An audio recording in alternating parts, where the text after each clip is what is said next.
protagonist named Tang Mujin. He is the son of a well-known physician in the area. His daily work is helping his father with tasks at the clinic. One day while out gathering herbs, he accidentally ran into a thug. So he was beaten by him until he was nearly senseless. He went to where his close friend was being teased by the thug and couldn't stand it. The friend then pulled out a strange mushroom. He said it was a magic mushroom that, if eaten, lets you dream of becoming a hardcore race scroll manhwa fan. So Mujin believed it right away without a second thought. Just as his friend said, the mushroom felt like a stimulant. After eating it, he immediately had hallucinations. Then he dreamed he had become Yezi, the world's #1 blacksmith. After that, he ascended to immortality and reached the highest realm. When he woke up, his friend had already brought him home, but the dream was still vivid in his mind, and he began to hear strange sounds coming from metal objects. So he decided to go to the smithy to take a look. Having never forged iron before, he nonetheless forged with exceptional ease. Moreover, his craft was of a top-tier level rarely seen in the world. One day, the phantom doctor, unrivaled in the land, passed by. When he learned that Mujin had forged a supreme acupuncture needle for his father, he hired him to make more. Seeing the generous payment, Mujin finished the work in a single day. Astonished by his talent, the phantom doctor decided to take him as a disciple. And thus Mujin's journey wandering the martial world began. On this journey, what will become of him? What will he have to face? Please stay tuned, everyone. Has there ever been a young man who hasn't longed to reach the level of a grand master in the martial world? Valuing righteousness while upholding the chivalrous code,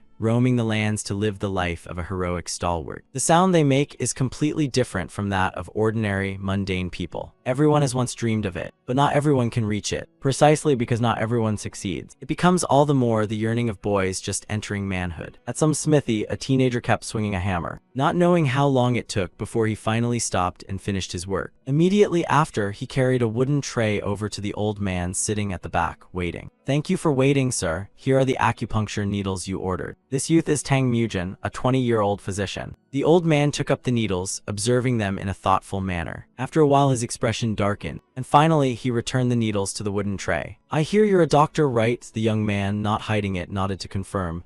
"Yes, senior." Without hesitation, the old man said, "Then become my disciple." His words left Tang Mujin stunned. The call awakened the boy's dream of becoming a heroic stalwart. That day, Tang Mujin heard a voice that changed his life. One day a few months earlier, a morning in the physician's shop was very quiet. They would copy prescriptions and carry medicines until the first rooster crowed. Tang Mujin was the same. He rose at dawn, dressed, then checked the dispensary and swept the yard. Before breakfast, the physicians would tidy everything to be ready to receive patients. After finishing his tasks, Tang Mujin began practicing acupuncture. Thus, everything repeated itself in silence. The first patient was a little kid. The old physician needled him, smiling as he asked, "Does it hurt a lot?" The boy stubbornly shook his head, "Not a bit." He chuckled, produced something, and said, "This little hero has endured well and deserves a candy." Standing aside, Tang Mujin felt moved. That quietness had forged his father's skill. Indeed, his father's needling was wonderful, as if the silver needles were butterflies settling on flowers. One day, could he become as skilled a healer as his father? Thinking of that, he ran outside. "Father, I'm going to gather herbs," he called. He merrily ran out toward the street. Passing through the market, he greeted the villagers without stopping. He seemed to be very well regarded. People urged him to take home some meat, but he politely declined. Both old and young dearly liked him. He was so busy greeting everyone that he didn't pay attention ahead. As a result, he bumped into someone. "Why is there a monk on the road?" The man glared at him with murderous intent. "Where are your eyes looking?" Tang Mujin panicked, clasping his hands. "Sorry, hero, I was careless." The other laughed maliciously. "Is that so? Then I must teach you a lesson." He then lunged in and gave Tang Mujin a beating, and the boy's occasional fantasies of becoming a heroic stalwart were driven away. After taking the beating, he went to a thatch house deep in the mountain. Seeing Tang Mujin battered and bruised, Zhang Guak couldn't stop grinning. "You got beaten over that? Why not tell him to make both sides match in color while he's at it?" Tang Mujin sat there dejected while Zhang Guak jabbered on. "Please spare him, great hero. Little brother, let me even the score for both sides, okay?" Tang Mujin couldn't stand it and swung, punching him once. "Now that's more like a panda move." After tussling with Tang Mujin for a bit, Zhang Guak collapsed beside him, panting. "You bastard, you poked my eye." Tang Mujin, unconcerned, snorted coldly.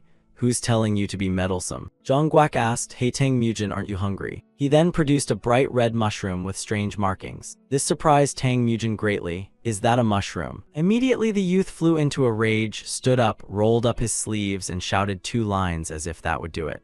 "What else is there? You're mocking me too much, my friend." Zhang Guak hurriedly explained, "No, really, it's genuine and very rare. This mushroom lets you see a strange dream when you eat it. Tang Mujin froze in astonishment. A strange dream, Zhang Guak confirmed, of course. He said this as he stuffed the mushroom into Tang Mujin's mouth. This mushroom, eat a bit and you could be a queen or become an immortal. It's a divine mushroom. Last time I dreamed I was a supreme master. Tang Mujin was startled. A supreme master? Zhang Guak tempted him. Soloing hundreds of Qingkang sect members, it's an indescribable feeling. Besides, this mushroom is technically poisonous but doesn't harm the body. Tang Mujin's neck bulged as he asked, "Are you serious?" Seeing his whole mushroom gone into the other's stomach, Zhang Guak cried out excitedly, "You ate it all, what now?" Tang Mujin laughed with delight. "Why not? If what you say is true, a little would make me a supreme master. Then eating it all will make me a man-sword fusion, the sword saint whose name trembles the Jianghu, right?"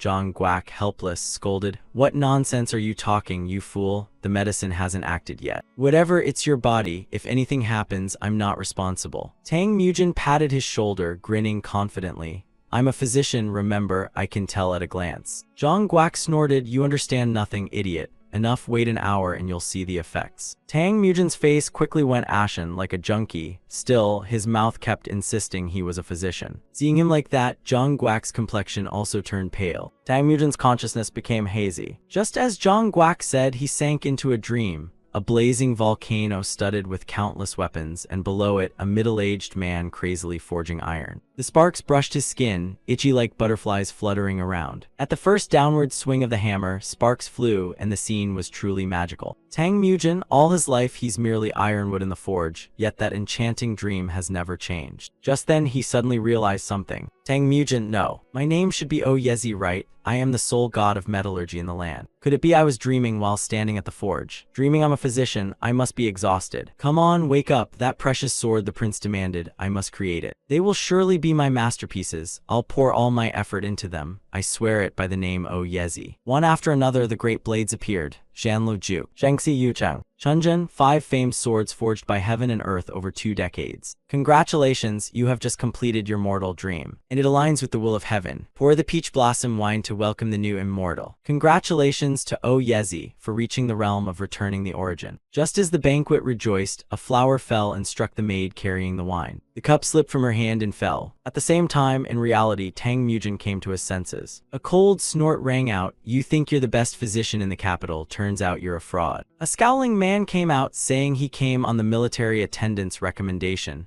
only to find this butcher of a doctor. Who knows whether he's treating with needles or drilling holes. I must force him to quit his craft. Tang Mujin held his head and wearily sat up. Zhang Guak beside him glared after the man's retreating back, muttering, "That's a military man. His temper is unbearable." Tang Mujin was puzzled. What's going on just now? Before he could finish, Zhang Guak yelled over, "The sun set ages ago, you idiot. You're spouting nonsense from being mushroom drunk. You insisted on going back to the clinic and dragging me along. Lucky we returned safely, or we'd be dead." Hearing this, the youth slumped there dazed. Zhang Guak then turned to leave. "But don't you dare tell the official physician that I gave you that mushroom." Saying that, he stomped off in a huff. Tang Mujin turned his head to look into the compound. "Wait, my stomach hurts so much. Could it really have been only a dream?" He hurried inside. "I'm back, father. Sorry for returning late. I went to gather herbs, so I'm a bit." He stopped mid-sentence. The old man who had been inspecting the needles also froze and turned to look at him. "Tang Mujin is back?" Tang Mujin asked tensely, but the guest who just left was. Seeing the needle in his father's hand, the scene from his dream flashed through his mind. The youth suddenly went pale, clutching his head. "What is this?" A sharp pain surged through my head like crashing waves, mixed with a strange ache. Why this relentless discomfort? The old man, seeing his state, asked in concern, "Tang Mujin, what's wrong?" "Headache. That was the military attendant recommended." He complained that the needle prick hurt too much. The new acupuncture needle really was larger than the old kind. Tang Mujin found this puzzling.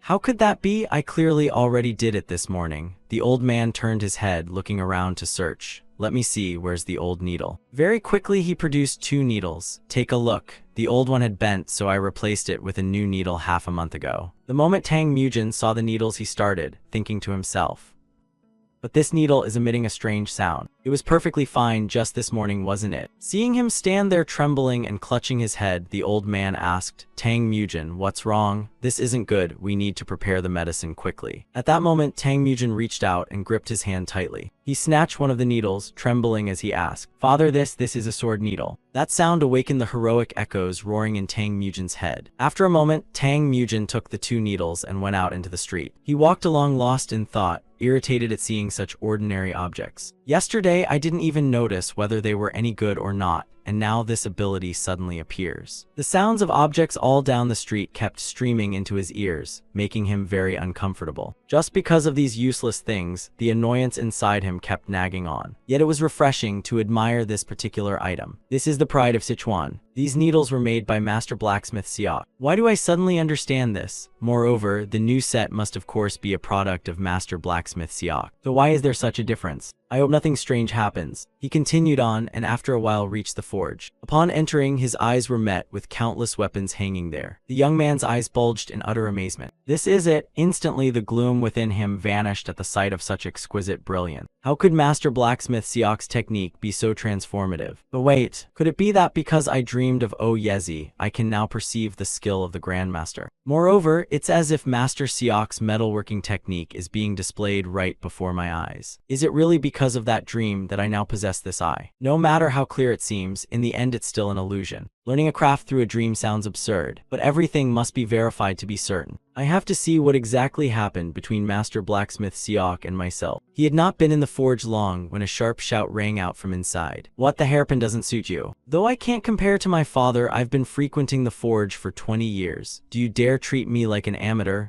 The one shouting was Siak Jaisung, the son of Master Blacksmith Siak. Tang Mujin hurriedly waved his hand to explain. I absolutely didn't mean to say Brother Siak is an inept smith. He inwardly breathed in wonder. Master Blacksmith Siak has retired into seclusion. What a pity, no wonder there aren't many fine weapons left here. So father's new acupuncture set was made by Brother Siak, right? He was dazed when Siak Jaisung's sigh snapped him back to reality. After all, I'm still far from matching my father's footsteps. Now even the physician's son dares to look down on me. Then, junior brother, use that keen eye of yours to find one of my father's works. Go on, try. Show me where exactly my flaws lie. He said that aloud, but inwardly snorted coldly. You think you can tell them apart? After a moment, Tang Mujin brought a few long swords over. Siak Jaisung was startled when he saw them. How could this be? He actually recognized my father's pieces at once. Is the gap really that big? Thinking so, he said, because the patterns are simple. Most passers-by don't know they're my father's work. Indeed, you possess extraordinary sight. Tang Mujin smirked inwardly, certain they intended to mock him and fail. Still, it was praise that he admitted it outright, which further convinced him this wasn't an ordinary dream. Siak Jaisung turned and went inside, exclaiming, At first I thought you were just a troublesome customer, but no wonder you're dissatisfied with the needles I make. I said that just for fun, yet you picked out all of my father's pieces. Your eye is even keener than mine. Under such a gaze, however much I strike the hammer, at best I'll only make clumsier items. So there's only one answer. You should try forging it yourself. Tang Mujin stared dumbfounded at the hammer the man shoved into his hand. Siak Jaisung advised, if it's too much, I'll wholeheartedly make another set of needles for you. After all, with this brother's instruction, they would surely be a bit better.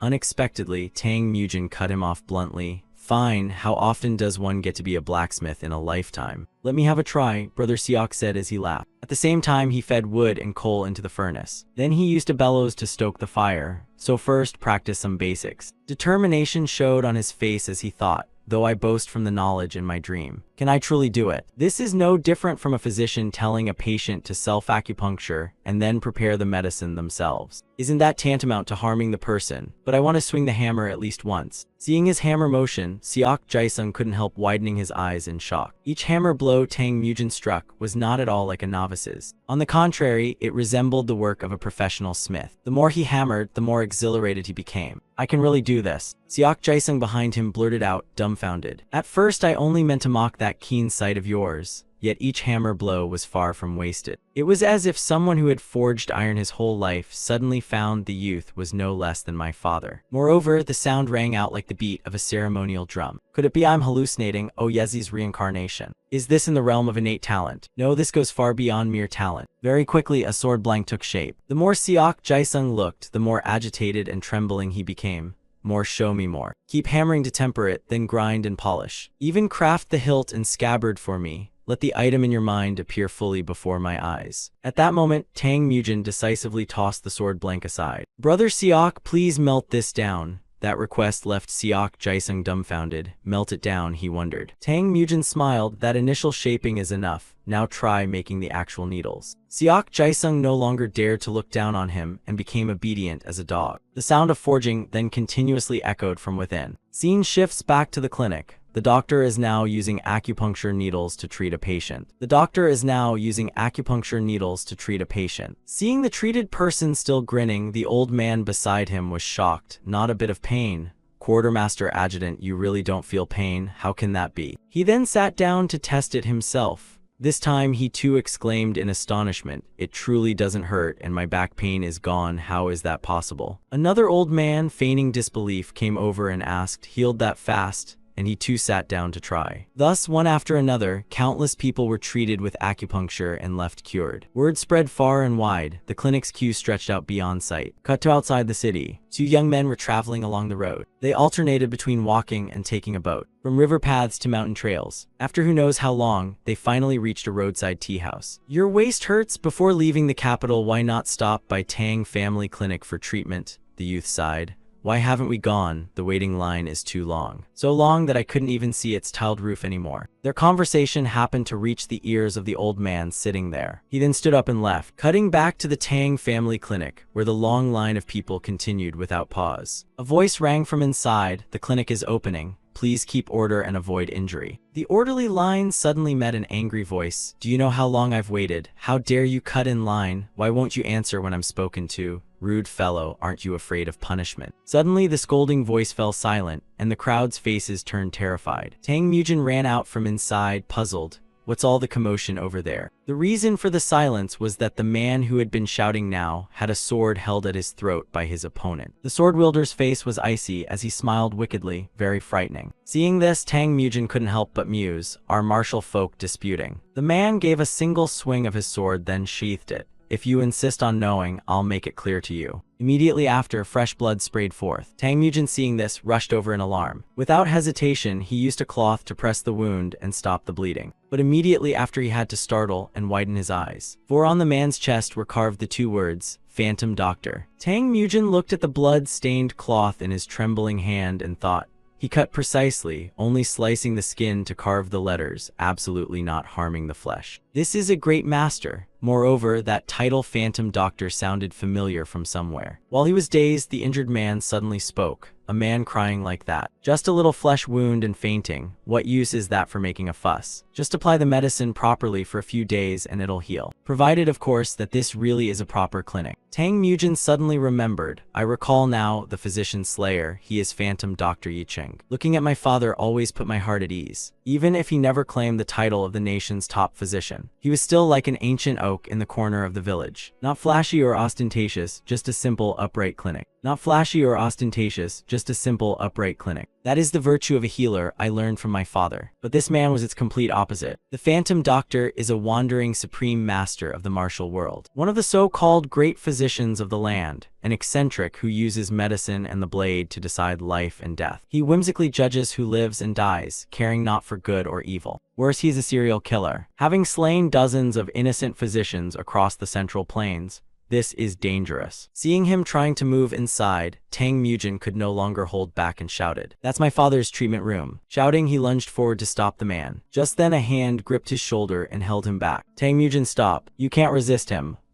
The one holding him back was Jinsong, a martial artist of the Qinxiang sect. Tang Mujin panicked. Master, why say we can't fight back? If it were the sect leader, couldn't he stop him? Jinsong shook his head and sighed. Even our master couldn't stop the Phantom Doctor before. Endless fear rose. But he's a cruel Phantom Doctor after all. Jinsong explained, even our master once relied on the Phantom Doctor to save the Qinxiang sect leader's life. Hearing this, Tang Mujin was even more shocked, saved by the Phantom Doctor. At that, he utterly lost hope and sank to his knees. He was extremely worried for his father's safety. Jinsong patted his shoulder to reassure him, "If it's just because of that bad reputation, don't worry too much. The Phantom Doctor I met is eccentric, true, but he is by no means a monster." A moment later, the Phantom Doctor pushed the door and stepped out. He walked out with a proud, triumphant air. Tang Mujin took note of his sword and clothing. He couldn't help but breathe inwardly. His sleeves were clean, truly fortunate. But at that moment, the Phantom Doctor grabbed his shoulder. "Hey, kid. I've heard your place has a skilled physician and someone around here good at forging and casting, right?" "You know that person?" Tang Mujin replied tremblingly. "Yes, sir, of course I know him." The Phantom Doctor clapped him on the shoulder and laughed heartily. "Oh, then lead the way." Feeling the sword hilt press into his backside, Tang Mujin was terrified. Seeing him standing there dazed, the Phantom Doctor smiled brightly, though it looked like he wanted to eat a man alive, and asked, "Why aren't you moving?" "I'm busy, kid." Frightened, the youth hurried without delay and led the way. Their destination was the forge. After they entered and the Phantom Doctor asked in bewilderment, "You mean your father didn't make them himself, but that he made them?" Tang Mujin smiled kindly and confirmed, "Yes, that's right." The Phantom Doctor laughed uproariously. "Truly, the strangest things all gather in Sichuan. And now the physician's son practices metallurgy." The two Tang brothers then spoke softly about him. He was so amused he laughed tears. "What does it matter who does the work? It's been ages since I laughed like this. Your name is Tang Mujin, right? Make me 30 acupuncture needles. I'll pay you with this." The two of them stared, stunned, at the gold ingot in his hand. Tang Mujin took the gold without hesitation, bowed, and thanked him repeatedly. "Many thanks, sir. Please stay for a meal. I'll finish before dusk." His words astonished the man. "Before sunset? You mean today, not months from now, but today?" Even after Tang Mujin confirmed it, he couldn't believe it. Master smiths take months for that work. Tang Mujin looked at the gold ingot and replied cheerfully, "I'll do it today." The Phantom Doctor still looked incredulous, thinking the pieces weren't trivial nor pre-made, so the boy must be lying for the gold.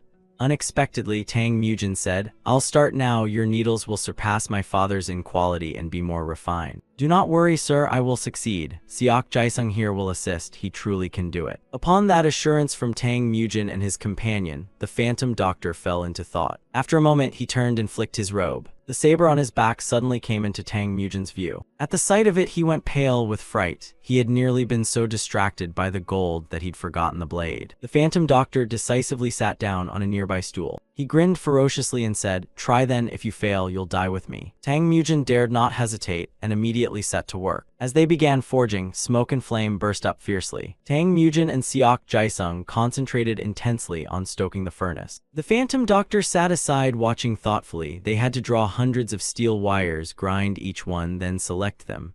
But ensuring a straight, unwarped rod was the hardest task. Tang family needles could never be the result of chance forging. Let me see them with my own eyes. But this fellow is a physician. How are his muscles so sinewy? Then the sound of hammer strikes rang out continuously. Each blow of Tang Mujin's hammer astonished the Phantom Doctor. "Your technique is truly top-notch. Each hammer strike hits the exact spot with no excess. Watching your forging leaves the Phantom Doctor utterly incredulous." Very quickly, Tang Mujin finished forging. "Sorry to keep you waiting. Here are the needles you ordered." After hearing the Phantom Doctor's condition, Tang Mujin was stunned. "You want me to become your disciple?" "Why me?" the Phantom Doctor explained. "Why not? You don't look like someone who just rots away in a clinic." "Why you don't want to?" Tang Mujin shook his head. "It's not that I don't want to, it's just that I'm getting used to forging." "You say you'll take disciples, but what could I possibly learn from you?" The Phantom Doctor laughed. "You ask what to learn." He didn't hesitate to draw his blade. "I can teach you 2 things. Tang Mujin was still very doubtful.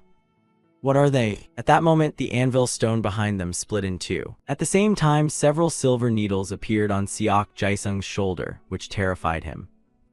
"Since when were the acupuncture needles there?" The Phantom Doctor's voice rang out again. "They are martial arts and medicine. So do you want to learn them or not?" Tang Mujin pressed his lips in thought. To be a disciple of a supreme master, and also of one of the 3 great physicians of the land. Isn't this a chance to learn both martial arts and medicine? Besides, even with a poor reputation, as the Phantom Doctor's disciple, Chinseong sect wouldn't dare look down on our clinic. But why would the old gentleman give me this opportunity? The Phantom Doctor smiled and explained, "It's convenient to have a nimble, skillful smith along. In return, I'll teach you martial arts and medicine. Wouldn't that be great?" Tang Mujin's face tensed as he replied, "This relationship isn't really master and disciple, it's simply a bargain. He doesn't care much. Come on, a bargain's a bargain, what's the difference? If a patient is possessed by evil qi with disrupted circulation, a cold body and trembling limbs, what should be done? How would you treat that? Tang Mujin replied, first transform the dampness, then give a decoction of fu ling with licorice.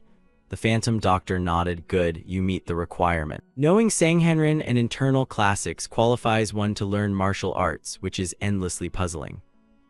That has nothing to do with each other, he sneered. You think martial arts only need strength. Try teaching a dullard and you'll see. Even if you lift your leg and present it on a golden platter, he won't notice. Those who dance mindlessly are ultimately ordinary, like this needle set here.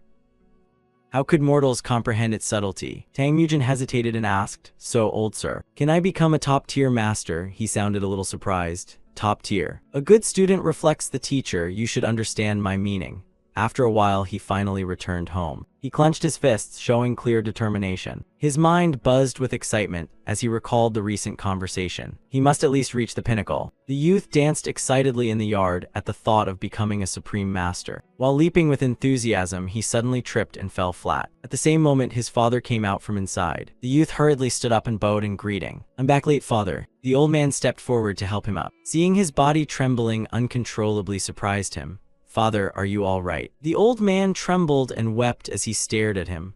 When I heard you went out with the phantom doctor, I feared something bad had happened. When he went to the clinic, I thought it was just curious folk. I'm so relieved you're safe. Tang Mujin replied, he's not as frightening as the rumors say, sir. The old man breathed a sigh of relief. Then that's good.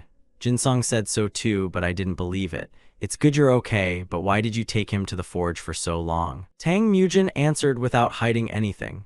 He wants to take me as a disciple and gave me until tomorrow to decide. The phantom doctor certainly isn't just a name. He suddenly wants a master-disciple bond with you. Indeed. Seeing the old man suddenly freeze and tremble again puzzled him greatly. Father, why did you suddenly stop like that? The old man didn't answer and rushed into the house. Before Tang Mujin could react, he was back out again. He produced a pile of silver and placed it into his hands. This made Hao very confused. Why are you giving me so many silver ingots? The old man hurriedly urged him to set off. Tang Mujin was puzzled. But where to, father? We're short-handed at home right now. Besides, he has the reputation of being the phantom doctor. Maybe it's just a passing prank. The old man put up a hand to stop him. Being short-handed isn't important. You can go only at this time. Tang Mujin, listen to me. Tang Mujin opened his eyes wide, stunned in place. His father still stood like an old tree, motionless. But through his words, I suddenly realized that my father had once been a vigorous young man himself. On the second day after learning martial arts, Tang Mujin succeeded in operating small circulation. He felt qi fill his body for the first time, 3 days then 4 days. Internal skill, though weak, was clearly accumulating, growing steadier a bit each day. How to put it? A stronger sensation. No, it's better described as progress. Now is the time to leave, only now. Thank you, father. Just then a pinecone fell and hit his head and the phantom doctor's voice rang out. What's this? Homesick already? Tang Mujin shook his head. No, old sir. Today I feel my internal skill has grown more than yesterday. The phantom doctor jumped down from the tree smiling. This is an interesting moment. Continue, Tang Mujin. Perhaps as you said, old sir, I do have talent. The phantom doctor chuckled. Talent, not bad, but your rate of accumulation is only average. Tang Mujin grinned and raised his fist, but others need 10 days to complete small circulation. I did it in only 2, didn't I? My dream is immortality, and heaven on top of that even granted me martial talent too. At that moment, the phantom doctor tossed him a sword, while he himself raised a chunk of wood. If you're so confident in your talent, swing the sword, I'll teach you a little. If you can touch the hem of my robe, I'll carry you on my back until you leave Sichuan. He was entirely serious about that. Tang Mujin drew the sword, trembling and stammering. This is a real sword, sir. It's very sharp, the master might get killed. In his mind, an image involuntarily appeared of himself cutting his master's body in two. Then his gaze suddenly turned razor sharp. He immediately lunged forward with the sword. A surprise attack while the opponent is careless should work. The phantom doctor just stood there nonchalantly picking his ear, not caring. Strike first to win, huh? Only 10 days and already talent and presence. He didn't dodge, he stood there and raised his staff to meet the blade. Seeing his long sword blocked by that chunk of wood, Tang Mujin was shocked. Is that even a block of iron? And it only left a scratch. Seeing him grit his teeth and strain, the phantom doctor said, Now, bite your teeth together. Tang Mujin was puzzled.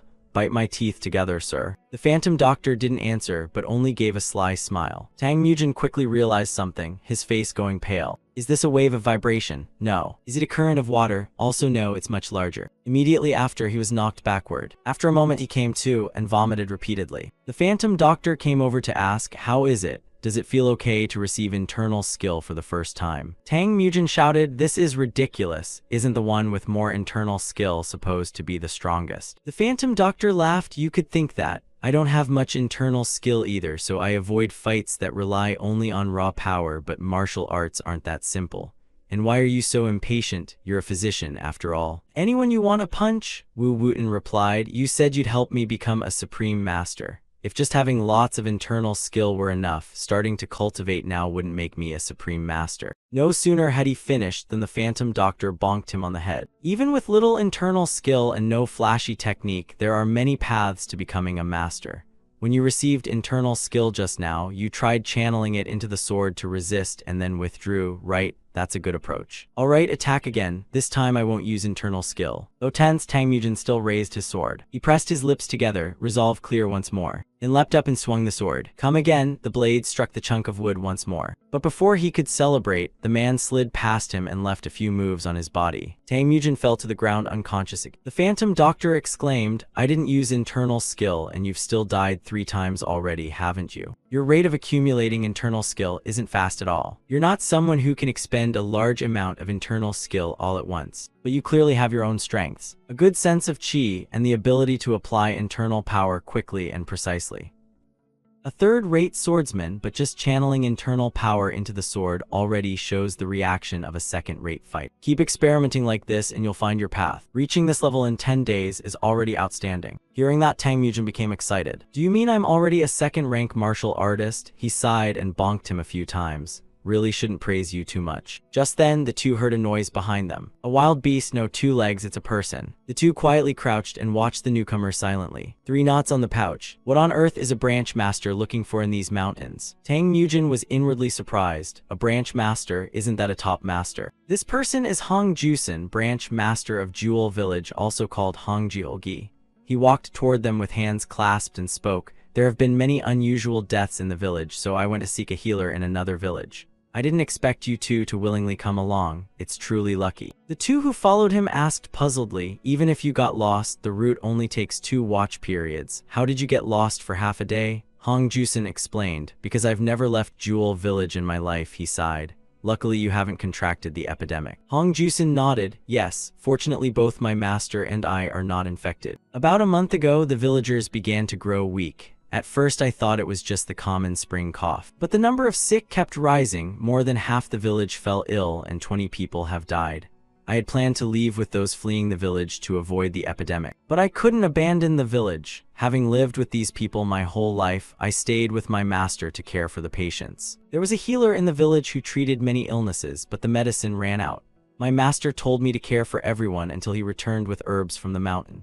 He said he'd be back in a few days and urged everyone to hold on. The deadline passed and my master still hasn't returned. Those herbs must be extremely hard to find. We truly thank you, healers. Not only did you show me the way home, you came with me as well. We've arrived. Jewel Village Guardian Ma Jiangi saw them approach and opened the door to welcome guests. Tang Mujin and the others didn't hesitate and quickly went inside. On the bed lay a child covered in pustules, sweat pouring like rain. Tang Mujin stepped forward to take the pulse and check the heartbeat. The moment his hand touched the child, his palm was slick with sweat. A quick pulse check showed sticky sweat, a weak but rapid pulse. The head is hot while the hands are not. Clearly fire chi is rising to the head. Thinking this, he asked the person beside him, has the child vomited? The other replied, yes. He says he has a headache and dizziness. The phantom doctor had stood to one side the whole time, quietly observing. Tang Mujin quickly listed a bunch of symptoms: damp heat, complexion and pulse signs, fullness, vexation, restlessness, and vomiting. This is an epidemic febrile disease, old sir. He asked again for the precise disease name and remedy. You hurriedly answered, similar to heat toxin fever, but with some differences, lacking the distinctive acrid smell. But if left like this, heat will rush to the head, causing delirium or blindness. Therefore, needle the points Renaying, Mugu, Jingying, Shingling, and Leigong.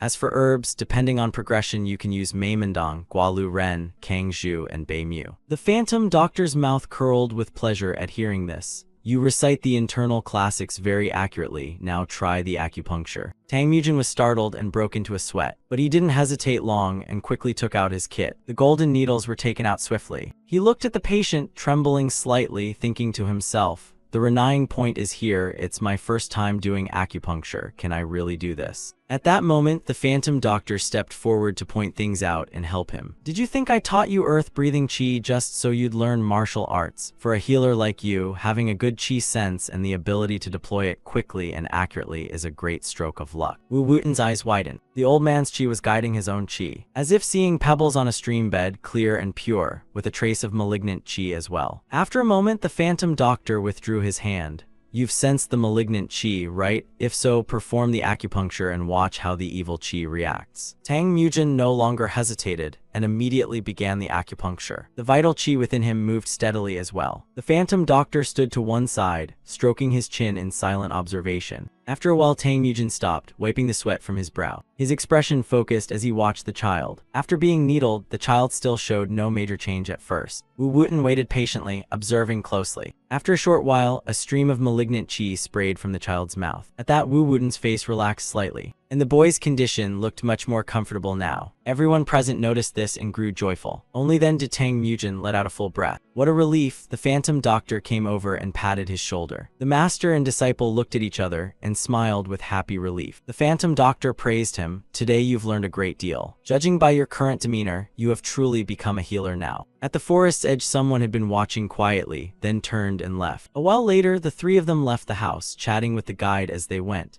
"That kind doctor was Dr. Yom, right?" the other explained. "When the epidemic broke out, he spent everything to treat the villagers. He even said only expensive herbs from afar would work and brought money to pay the clinic." Tang Mujin exclaimed, "What a kind physician." The other agreed. Yes, having heard that, the villagers pooled silver taels to bring to him when the medicine seller arrived. But in these mountains, the herbal seller can't come every day. So he went into the mountains himself to search for herbs to hold them over. "Honestly, I normally find that idle son annoying, but if he hadn't led the healer to us, my son would probably be dead now." Worrying over his sick child, I rambled on. "This is the house. It's empty, but it should do. Please come in and rest." The master and disciple quickly went inside to rest. The phantom doctor did not rush. He stood quietly observing the room. After a while, he noticed a doll on the floor. He pondered for a moment, then picked it up and placed it on the table. Wu Wuten set down his baggage and exclaimed, "What a kind physician, isn't he, master?" The phantom doctor asked. "Do you mean Dr. Yom?" "Probably so. We'll meet him soon enough." Tang Mujin glanced around, still wondering why such a kind doctor and compassionate villagers nonetheless suffered an epidemic. "Look how much food and provisions they've brought us." The phantom doctor added, "Yes, eat just enough. When we leave, return the rest to them. No need to be greedy." Tang Mujin had no objection and gladly accepted. "Yes, sir, but what exactly is this disease?" The phantom doctor poured wine as he replied, "I'm not sure either. Some illnesses are similar, but something's off. Perhaps it's a disease I've never encountered." Tang Mujin was very surprised. "What? One of the world's great famed physicians doesn't know a disease?" The phantom doctor snorted coldly. "There is much I don't know. In this world, learn one thing and 5 more unknowns appear. That's how it goes." Tang Mujin remained astonished. "I thought you knew all the illnesses in the world." The phantom doctor shook his head, as if I knew every disease, I wouldn't have to wander everywhere. Tang Mujin asked again, "What do you mean? Was there a disease you wanted to cure but couldn't?" The phantom doctor sighed. "A disease I wanted to cure? Yes, there was one. Now it can be treated, but it was already too late." Tang Mujin went blank at that. Too late. He then turned his head and looked outside. There was a mournful cry. Hearing that wailing, Tang Mujin was startled and suddenly remembered. That's right. It could have been treated with medicine, but they didn't know the disease's name. If only they had known, it surely could have been cured. They only needed to know the name. The phantom doctor spoke again. "My wife and daughter died from a violent illness. One day, both suddenly ran high fevers and red blotches covered them. I hurried to find doctors and even invited a skilled physician from the neighboring village. But neither doctor knew how to treat it. While I was running around seeking physicians everywhere, my wife and daughter passed away. It happened just 4 days after falling ill." Tang Mujin stammered, "My condolences." The phantom doctor shook his head. "Condolences? It's fine. This isn't entirely a gloomy story. The rest is even funny. After losing wife and daughter, I fell ill for a long time. Then I left my hometown, as if something compelled me. I wandered aimlessly and about 10 days later reached a small village. Though I meandered like a vagabond, it was actually a day's journey from where I started. There was a physician in that village. I still remember him clearly, a shabby country doctor who inspired no confidence. I recounted my wife and daughter's symptoms to him. Do you know what he said? "Leave me 5 coins. If you give this medicine at the right time, they'll recover, no problem." At that time, my pockets held not just a few coins, but several dozen taels of silver. With that money, I could have married my daughter off several times over. My wife and child didn't die for lack of money, nor because the doctor was incompetent, nor for lack of good herbs. They died because one doctor knew and another didn't.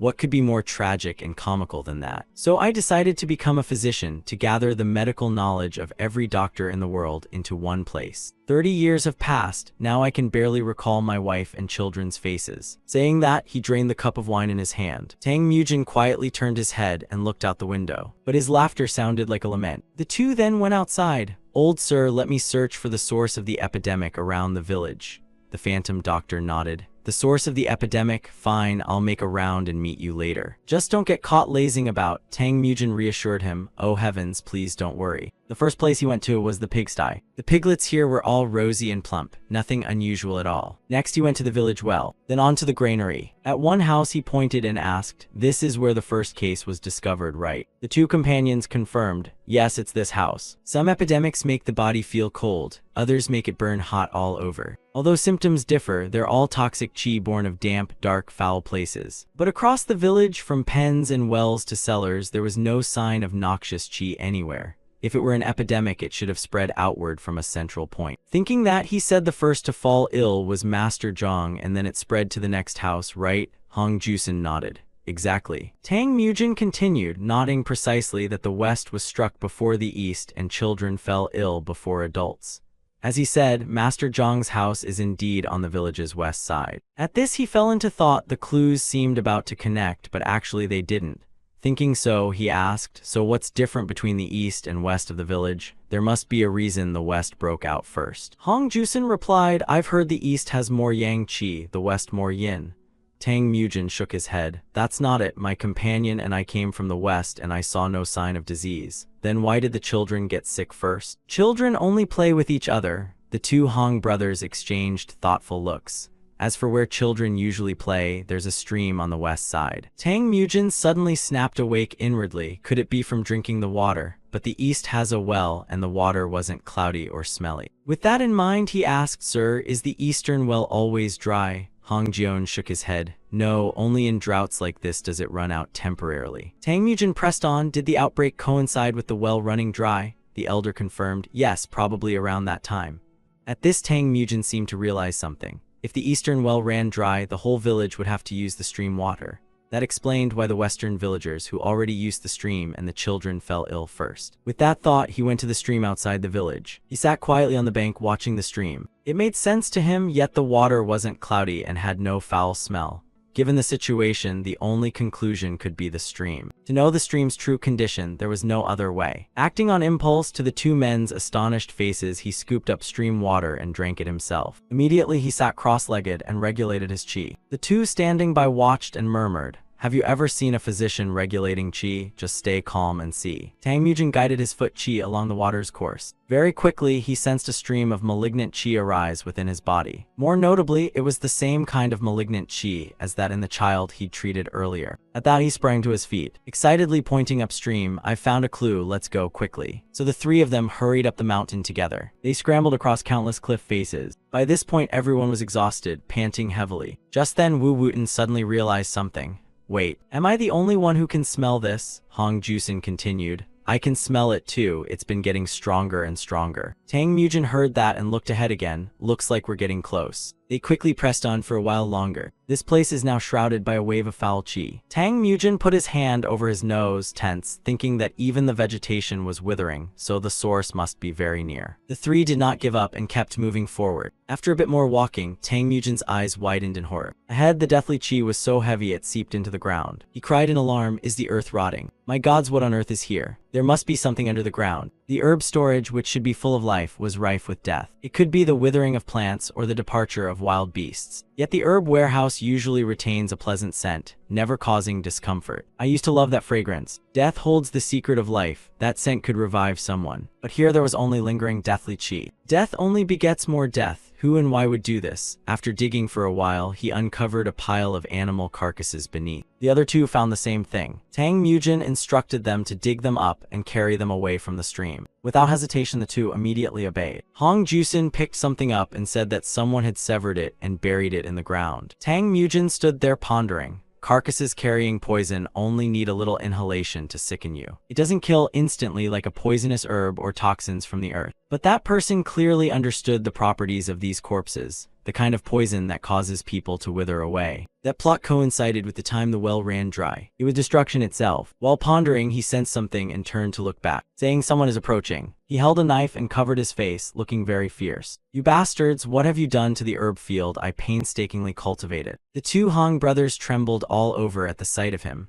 Dr. Yom, could it be? Tang Mujin was also astonished. Dr. Yom, he knew well what the corpse poison did. He knew the village's situation, and when the epidemic spread, he hurriedly gathered money and left. He was the mastermind behind everything, a devil in human guise, merely pretending to be a gentle physician. Who would have thought that when his greed surfaced, he'd want to take Jewel Village as well? He even dared to act brazenly when exposed. I must eliminate him. Thinking so, his body nevertheless kept trembling. Just then, old Hong Jion stepped forward. "So it is you. You spread disease among the villagers and pretended to treat them." Dr. Yom across from them laughed coldly. "I only pretended to be a good man because I wanted to collect the final reward." Hong Jion couldn't hold back and lunged forward. "Your reward. Do you know how many people have died because of it?" He hurled the ox head straight at Dr. Yom, but unexpectedly it was cleaved in two, which took Hong Jion by great surprise. As for Dr. Yom, of course he smiled with glee. Why should I care about that? Two burly men armed as bodyguards had appeared before him. Thanks to them, he showed no fear and stood there arrogantly saying, "What concerns me is that you have destroyed my hard work. So use your own bodies to pay the price, whether today or another day. I intend to throw your corpses into that pit. Consider yourselves first in line for the ninefold trials, you filthy beggars." Facing the two big brutes, Hong Jion trembled a little with fear. Still, he did not back down. He stomped the ground hard and shouted, "You bastard, you dare act smug with the gang's enforcers present." The three heard this and turned pale with terror. Dr. Yom was utterly stunned. The gang's enforcers, none of them dared to rush in to fight. One of the burly men demanded of him, "Hey Dr. Yom, you said there were only a few weaklings. So why are the gang's enforcers here?" Dr. Yom shook his head in panic. "I don't know either." Hong Jion stepped forward. "You little thieves, I will count to 10. The only one who must die by my staff is Dr. Yom. I do not want any more lives lost in this village. So choose wisely and get the hell out." After the threat, he began to count. Tang Mujin stood at the back observing, inwardly moved that a single shout could make enemies tremble. At that moment, Hong Jusin came up and whispered in his ear softly, "You must run now. I'll throw you across the stream, so run as fast as you can. Don't panic and go warn the villagers. I'm asking you to take on one more responsibility. Please help us." Tang Mujin was puzzled. "Aren't you the branch chief and the gang's enforcer? Your supreme tier, can't you easily defeat them?" Then he suddenly remembered something. Only when he saw Hong Jion's trembling did he snap awake. "So that's why, is it not?" Hong Jusin reminded him again. "Anyway, Master and I still have to fight." On the other side, Dr. Yom shoved the two burly men and shouted,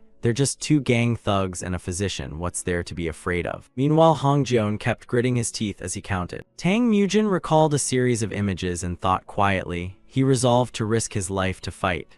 Why would a weak beggar put so much into this? Thinking that, he turned to Hong Jusin and asked, "What if everyone runs? That demon Dr. Yom is a supreme fighter. If he flees back to the village then?" Hearing his master had reached 5, Hong Jusin embraced Tang Mujin from behind. "We can't both protect you and escape at the same time. Please help the strange doctor protect the village. All our lives as beggars we have never been ashamed. Because the villagers fed us, we must protect them. Master taught that when the moment comes, one must fight for the villagers." Once they steadied themselves, the two were no longer panic-stricken. Dr. Yom shouted again, "If you run, gambling debts won't disappear. So kill him, there's only this one chance in a lifetime." Hearing that, the two no longer hesitated. "Fine, let's risk our lives and see what happens." Hong Jusin grabbed Tang Mujin and lifted him up tightly. The two burly men charged straight at Hong Jion. At the same time, Hong Jusin threw Tang Mujin high. "Run quickly." His heart filled with hesitation. "Run. What about the two of you? Should I help?" The enemies didn't look all that powerful, and he made a decision. "Right, if I fight with them, we might win. His expression turned serious as he fixed his gaze on the battlefield, when suddenly a sword stroke came down toward his head. It turned out one of the two burly men had aimed at him. Fortunately, Hong Jusin arrived in time to block him and save his life. Tang Mujin also managed to land safely on the far bank. Hong Jusin only breathed out when he saw Tang Mujin had escaped safely. Tang Mujin ran headlong. "There's nothing wrong with me fleeing. I'm only following their charge to me, to deliver the message to save Jewel Village. No, this is really ridiculous. I'm running. Hong Jion and Hong Jusin will both die. But what can I do when I've only just learned a bit of martial arts? If I were a supreme master, I wouldn't be running." Suddenly the Phantom Doctor came to mind, and he froze standing there. Then he saw the image of Hong Jusin shoulder to shoulder with the Phantom Doctor. But Hong Jion had chosen to stay behind. Even though he was not a supreme master, he stood there with a jumble of hesitant thoughts. After a moment he bit his lip and turned to look back, and decided to urgently return to help. He chose to run back instead of fleeing any longer. "Once I helped a child being bullied and was called a fool. Though beaten senseless, the pride outweighed the pain, like becoming a martial hero daring to resist injustice." Now he wished the path were a little longer, wished the battle would be over by the time he arrived, his head full of such cowardly thoughts. But if he turned his back now, his life would be nothing but running away. After a while he finally returned. The battle there was still fierce. Tang Mujin hid behind a bush watching and thinking, are they really that badly wounded? How can I help them? Over here, the situation for the two Hong men was indeed very bad. After a bout of fighting, they were all exhausted. Moreover, their strength was inferior to the opponents. Their adversaries were still very fresh. Giving the two no time to rest, the opponents charged again. Hong Jusin struggled backward to dodge, but the opponents were extremely fast. In the blink of an eye, one slipped beside him and swung a sword. Luckily, Hong Jusin leaned back in time to avoid it. Otherwise, his head would have been cut off. Seeing him dodge, the opponent snorted and continued to swing.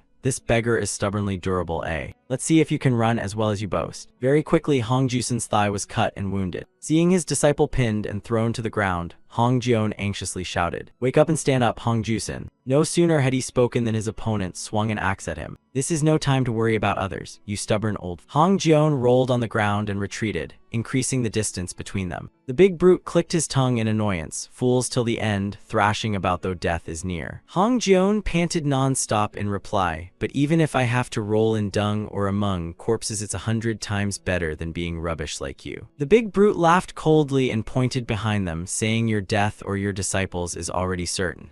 Give up, old man. Or do you really want to watch your pupil hacked to bits and turned into fertilizer? Now that's pathetic and greedy." Hong Jion did not answer. He squinted and glanced at the staff behind him. Meanwhile, Hong Jusin was still struggling to withstand the opponent's assault. After a moment, Hong Jion again mouthed, giving up. "No, never." Seeing him reach for the staff again, the big brute lunged forward, swinging. "Die, old man." Because he attacked, Hong Jion was forced to retreat and couldn't get hold of the staff. The big brute gave him no time and rushed on. Hong Jion turned his head and stared back tensely. On this side, his disciple was no better off. Both master and disciple had fallen into a life-or-death situation. The old man reached out and grabbed a handful of earth. Memories with his disciple flashed through his mind. He then threw the dirt at the big brute, but the man dodged his head and avoided it. Seizing the moment, he lunged forward and grabbed his body. Seeing that, he raised his hand. "Good, so you finally decided to go seek your death." Fresh blood then sprayed out like rain. Hong Jusin on this side turned his head back in panic. The old man had been struck by the opponent's axe. Even so, he still held his opponent tightly. He bit down and howled through the pain. It was at that moment. The big man kept swinging the axe at him.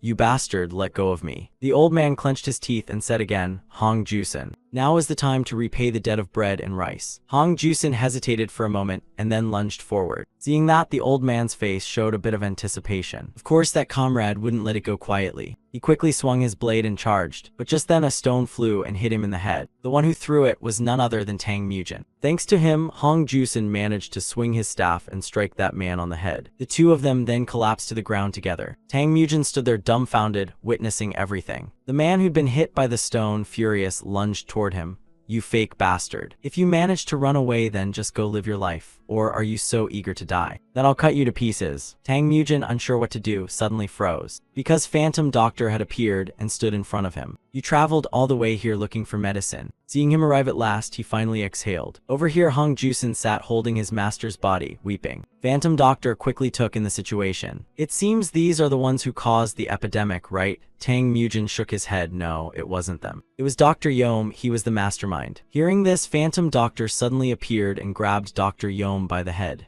"Is that true?" He was then thrown to the ground. Phantom Doctor stood there and coldly questioned him. You are the one who created this epidemic, aren't you? Why did you do it? Tang Mujin angrily stepped forward to give him a beating. Do you even need to ask why? He spread the disease for money. Dr. Yom tried to beg, Hero, please spare my life. Phantom Doctor stopped his disciple. Money would certainly be kept for last, but what was the real purpose? Tang Mujin froze. The real purpose. Hearing that, Dr. Yom turned to him and spoke. You seem to know something. Please spare me. If I keep my life, I will give you a rare elixir far superior to what Jewel Village has. Have you ever heard of the Black Peony? Tang Mujin was startled and astonished at the words. Black Peony is a rare elixir that blooms by absorbing yin energy in times of chaos. Compared to the 10,000-year snow ginseng, it's a step below, but in fame it's not inferior. It's the flower of heroes. Dr. Yom pointed behind him. Please take it in exchange for sparing my life. The two disciples stared along his outstretched arm, where he was pointing the distant cave, and indeed there was a medicinal plant inside. Tang Mujin exclaimed in shock, That's the real Black Peony, old man. So you meant to offer it for your life, then why cause all this in the first place? Phantom Doctor stepped forward and gripped his shoulder to stop him. Not to trade for a life. You know full well that if a normal person touches the Black Peony, they'll have their spirit drained and die. And you took advantage of that to kill people. The Black Peony is a medicinal herb nourished by death.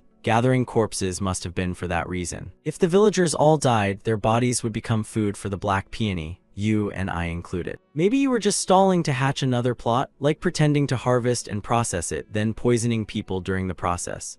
Dr. Yom panicked and kept kowtowing. No, the Black Peony is extremely difficult to process. I intended to refine it myself and present it to you honestly. Phantom Doctor smiled grimly. Really, for a mountain quack, your knowledge is surprisingly deep. Dr. Yom hesitated. It's just some crude folk tricks, sir. Phantom Doctor calmly reached forward and plucked the herb. Too bad for you, I'm not an ordinary person. Dr. Yom froze. What? If you touch it with bare hands, you'll really die. That was his final plea, because Phantom Doctor had swung his sword and cut off his head. I'll handle my own life and death. Why do these shabby quacks keep showing up everywhere? They learn a bit of medicine and think they're real healers. They really are worthless scum. Tang Mujin asked him, Old Master, are you all right? He replied nonchalantly, Of course I'm fine. You think my title came from gambling. I'll absorb the poison from the corpses and the Black Peony, so take Hong Jusen away. Tang Mujin had no objections and obediently complied. Phantom Doctor then sat cross-legged on the spot. Before Tang Mujin's astonished face, he raised both hands and began to circulate his chi. And the miasma of death around them suddenly shifted. All of it converged and moved toward Phantom Doctor. Tang Mujin watched in horror. The poison was truly terrifying. Quickly, Phantom Doctor became completely enveloped by the miasma. All the poison here had now gathered at his location. Bit by bit, it was absorbed by him. After a moment, all the miasma had disappeared, revealing Phantom Doctor still sitting calmly there. Tang Mujin inwardly wondered, is it over? Phantom Doctor raised the herb toward him and said, See, this is what I call a bit of chi circulation. All right, take it. I've absorbed all the poison, so you can use it without worrying about side effects. I refined it using the acupuncture points of my chi. You've uncovered that quack's plot, so you more than deserve it. I only need to absorb the poison. But Tang Mujin didn't look happy. He just bowed his head sadly, because Hong Jion had lost his life in the fight. He glanced back once, then held out the elixir to return it. I'm not worthy of that. I only ran away and came back to throw a stone. I only returned because I was afraid of being called a coward. Phantom Doctor pointed at him. Worthy, you say? Then why did that man look at you as if you were worthy? Running away and then coming back to face it can be harder than confronting it from the start. Only when you face your duty and accept your mistakes can you do it. Run away. Only someone who truly runs away is a coward. You can run as many times as you like, just turn back to the original place, as long as, at the final moment, you don't turn your back on your duty. That's enough. Tang Mujin was momentarily stunned after hearing him speak. He looked again at the elixir in his hand. Phantom Doctor exhaled. Have I already taught you too much of life's essence? It's deep, you probably can't understand it. You already ate that. Hearing his confirmation, he was startled. Why eat it right now? Tang Mujin, puzzled, said, Why? Didn't you tell me to eat it immediately? You also said there would be no side effect. No sooner had he finished than he cried out in pain, the cry echoing through the forest. On the way back, the odd doctor couldn't help sighing. Good heavens, you hadn't even practiced the mind method, and yet you swallowed the elixir whole. Were you afraid someone would steal it? Tang Mujin, still trembling in pain, replied, You didn't say more, so I thought I had to eat it at once. Phantom Doctor continued, Not following what I taught in the Xuanwu divine art. Stand firmly on the ground, breathe and train properly. And don't make this difficult for me. Tang Mujin asked doubtfully, How? Please repeat it. he sighed. I thought you were clever, yet you can be stupid enough to drive me crazy. Guide your internal force along the Tai meridian of the foot as you step. Let the sole of your foot make full contact with the ground. Move slowly, combine lower body chi with breath. Form an axis connecting 3 foundation points of the body. Accumulate and bind the yin and yang. Those 3 points are the immutable roots of the Chunwu divine art. The rest are transformations. Use the immutable as the axis to channel the power contained in the black elixir in, and I repeat, be very gentle. Tang Mujin tensed and broke out in sweat. Got it, I'm doing it correctly, he warned. Don't argue and just do it properly. Tang Mujin said nothing more and quickly followed his instructions. Very quickly, Phantom Doctor was taken aback in amazement, because a steady flow of vital energy was now constantly surrounding Tang Mujin. Seeing this, a smile lifted the corner of his mouth as he thought to himself that by the time they reached the village, the chi would likely stabilize. And if properly nurtured then, Tang Mujin walking suddenly gasped as he realized something. Is this the tremendous power of the black peony? Phantom Doctor's face fell. He turned and scolded. That's just like licking an apple peel, do you know? To absorb its full power is a long way off. When you have time, practice the Chunwu divine art. If you're stable, then drag someone along yourself. Hearing that, Tang Mujin immediately cried out in pain to dodge the task.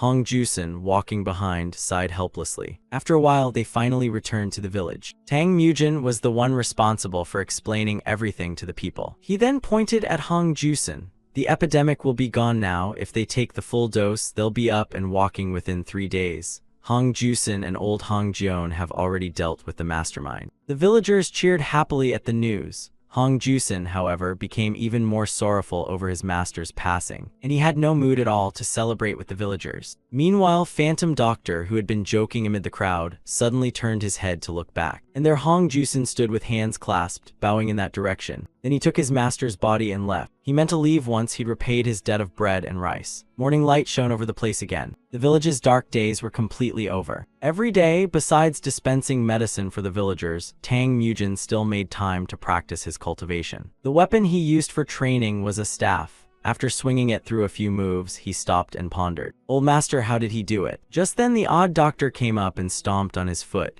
What if dust falls into the potion, and you still want me to teach you swordplay? Pack your things quickly, we have far to go, Tang Mujin asked in confusion. There are still sick people, why are we leaving now? Images of pretty maidens crowding around him flashed through his mind. Staying 5 more days would let him monitor everyone's condition and enjoy being treated like a hero for a few more days. Phantom Doctor reminded him, wake up, I never intended to come to Jewel Village in the first place. I only stopped by because Hong Jusen asked. Tang Mujin was startled. Mentioning Hong Jusen jogged his memory. I haven't seen him since last night. Did you meet him? Phantom Doctor replied. He probably went to bury old Hong Jion. As usual, he's likely starving somewhere. Tang Mujin was puzzled. Starving, but he saved the whole village. Phantom Doctor sighed inwardly. For a sworn brother who'd killed someone, that changes things. Even if the reason was justified, when a beggar who used to take alms beat someone to death and the victim was a martial arts master, then he's no longer just a beggar. Tang Mujin bowed his head and sighed. It's tribute now. So what will Hong Jusen do now? Phantom Doctor answered. That's for him to choose himself. Killing someone is always like that. The next day the two left the village, and all the villagers came out to see them off. Although there was some reluctance, Tang Mujin still waved a cheerful goodbye. The journey of the master and disciple continued. After some unknown distance, Tang Mujin suddenly startled and came to a stop. Is this a cemetery? Phantom Doctor looked at the countless graves before them and replied, there it is. They quickly approached one tomb and bowed to pay their respects. This is Hong Jion's grave. At that moment, Hong Jusen approached. I owe you a great debt. May your journey ahead be safe, he said. Tang Mujin came over and asked, have you been here since last night? Haven't eaten anything. Here, eat this quickly. Will you stay in Jewel Village? Hong Jusen nodded. I'll stay. I'll live here for the rest of my life. There's nowhere else to go. It's fine. Surviving by any means is what a beggar does. Tang Mujin recalled his master's words from earlier. Is that what killing someone is like? Thinking that, he called him to come along. I'll take you to a place where you can beg without shame. Old Hong Jion would surely have wanted that. Old Master would agree, right? But when had Phantom Doctor disappeared? Tang Mujin hurriedly picked up his pack and dragged Hong Jusen along. Shouldn't the old master go with us? Why did he leave without a word? Phantom Doctor glanced at Hong Jusen following them, but said nothing. Tang Mujin explained, anyway, Hong Jusen will come with us. Did you know about this? He shrugged. Focus on practicing the Chunwu divine art, kid. Tang Mujin continued, also, teach me some sword techniques now. He sighed. I've been waiting for you to say that for a long time. Hong Jusen spoke up in puzzlement. But where are we going? The odd doctor glanced at him and asked, Hong Jusen, aren't you a genius? That brat Tang Mujin has never asked this before. The three of them walked and talked like that, leaving behind the tombstone of Ma Jiangyi Hongjian. Finally, the odd doctor announced they were heading to Luoyang. After a while, they stopped at an empty plot of land. Phantom Doctor brandished his sword and explained, the blade aims straight for the heart. The self-centered sword sounds plain, but it's the technique closest to essence. Among them, the essence moves are Sparrow Wasp. Ivy Point. The two who watched him buy the sword imitated his swings. A dazzling surge of power flared along the tip of Phantom Doctor's sword. After performing a few moves, he turned to them and asked, see that? Can you do it? Both of them stood there blankly, clearly not understanding a thing. Tang Mujin shouted excitedly, how are we supposed to do that? Do you think I can do it just because you said so? Phantom Doctor was equally angry. Why can't you? I've taught you for a month already. Tang Mujin protested. In 1 month, how am I supposed to chop trees in that time? Phantom Doctor corrected him. Who said anything about chopping trees? I said posture, that stance, kid. Hong Jusen stood aside, bored, watching the two argue without saying a word. Suddenly, the odd doctor came over and patted his shoulder. Hong Jusen, you try it, see, kid. Hong Jusen did it right. Yes, that's the correct stance, Tang Mujin said with a puzzled face. They don't look that different, do they? Phantom Doctor kept coaching tirelessly and thoroughly. Hong Jusen stood there watching and couldn't help smiling. Tang Mujin complained, only learned for a month and you're so ambitious, you'll end up in hell for greed. Phantom Doctor didn't bother to care and warned, straighten your back and go, you should respect your elders to avoid the frozen hell. In the morning, they practiced the secret serpent step. By evening, they were only allowed to move using the purple cloud steps. When the sun set, they sparred with piercing sword drills, and Hong Jusen won 30 matches straight. During that time, the relationship he observed between the two was very odd. Sometimes it was the deep bond of master and disciple, but immediately after it felt like uncle and nephew teasing each other endlessly. Though the two seemed to joke around, beneath that facade lay concealed respect and expectation. He had once had a master like that too. Before he knew it, he took out his master's rope. He remembered his master when he was alive, but now his master was gone and his life had to go on. The three of them trained like that each day. Cooking was handled by Hong Jusen. Sometime later in some city, Hong Jusen clasped his hands toward the two of them. During this time, I have received great help. Phantom Doctor nodded. If fate allows, we'll meet again. If you plan to settle in Chongqing, don't forget to change your name. If anyone learns about Jewel Village, it'll bring trouble. Whatever the reason, you've killed someone. Hong Jusen sincerely clasped his hands and nodded, committing it to memory. He then bade the two of them farewell and began his journey. In the downpour, people scattered and hurried back to their homes, and Hong Jusen's figure slowly disappeared into the crowd. Tang Mujin stood there waving goodbye with a cool sadness swelling in his chest. Then he left quietly. Phantom Doctor asked, you seem sad, huh? Tang Mujin confirmed, yes, he was the first friend I've had since leaving Situa. Phantom Doctor continued, right, the friend you've never beaten in your self-heart sword matches, of course you'd be sad. Tang Mujin grimaced in irritation, furious. Maybe he'll never beat him in his life. Last time you were so close to winning, he protested, but when he turned back, his master was nowhere to be seen. He rushed after him. Old master, at least say something. Where are you going? The man snapped. Stop chattering and follow me, kid. The two of them quickly arrived at a certain smithy. The shop owner was astonished. Borrow the forge. The price is sitting here watching this friend of yours work. Tang Mujin felt embarrassed, smiled, and clasped his hands. Phantom Doctor just grinned proudly at his disciple. What could be better? You'll get front row seats to see the world's #1 wild smith. Tang Mujin felt helpless. Who would lend their forge for that? For a long moment, the atmosphere fell into silence. Unexpectedly, the shop owner agreed to lend it. Tang Mujin was stunned, puzzled at how they had succeeded. Phantom Doctor pushed his disciple inside and instructed the shop owner, since you've lent the forge, also lend materials and firewood. The owner waved indifferently, then forge me a sickle. Phantom Doctor cheerfully agreed and laughed. Tang Mujin prepared the blacksmith's tools and asked in confusion, why suddenly forge a sword, and show it off too? Am I a performing monkey? Phantom Doctor warned, don't complain, make the sickle for him first. From the start, the deal was medicine and martial arts in exchange for goods, or do you plan to skip the month's tuition? Tang Mujin thought that made sense, but he'd never forged a sickle before. The shop owner, who had been resting outside, was startled by the sudden plume of smoke from inside. How long has it been since a fire like this? At least it's better than the wrath of the fiery leg soldiers. The hammer's ring blended with the patter of rain in a pleasing rhythm. The sound echoed like chimes, strangely beautiful. It might not yet be called the best in the world, but he'd make a fine smith. In his youth I was like that too. A moment later, the shop owner had to steady himself and opened his eyes wide in shock. Because the endless stream of sickles coming off the forge truly exceeded his imagination. Seeing him standing there dazed, he asked, "Old master, this is my first time forging a sickle, so I'm not sure if it turned out proper. Could this be worth a comparable price?" The shop owner decisively rose and took the sickle from his hands, which made Tang Mujin very confused. "What's wrong with the old master?" Without answering, he decisively swung the sickle down. What he struck was the small tea table beside them. The cut was extremely smooth and sharp, almost invisible to the eye. You could only see a section of the table fall away. Seeing that, Tang Mujin blurted out 2 words, "Master Swordsman." The shop owner then suddenly bolted away, and Tang Mujin cried out in confusion, "Where is the old master going?" Phantom Doctor behind him reminded, "Don't worry, just get ready to forge swords, they'll be here soon." "Ah no, here they come now." As he said, a crowd had appeared behind Tang Mujin. He turned to see the group tense and sweating, everyone staring at him with frightening faces. The shop owner raised the sickle and demanded, "It's you, how on earth did you forge this?" Tang Mujin, nervous and sweating, said, "I just forged it like usual." The whole crowd looked at him with gleaming eyes. "How did you do it?" Weapons forged by the top swordsmiths in Chongqing were cut in 2 like tofu. Yet this sickle showed no chips at all. "Please teach us that technique. Anything, just forge for us." They had come expecting something else, but in the end they were begging to be taught and to have weapons forged. Phantom Doctor stepped in front of his disciple. The crowd, seeing this, recoiled in fear. He gestured toward them with a cheerful smile. "The entrance fee is 2 taels of silver." The group froze at that. 2 taels, Phantom Doctor continued, "and next up will be sword forging."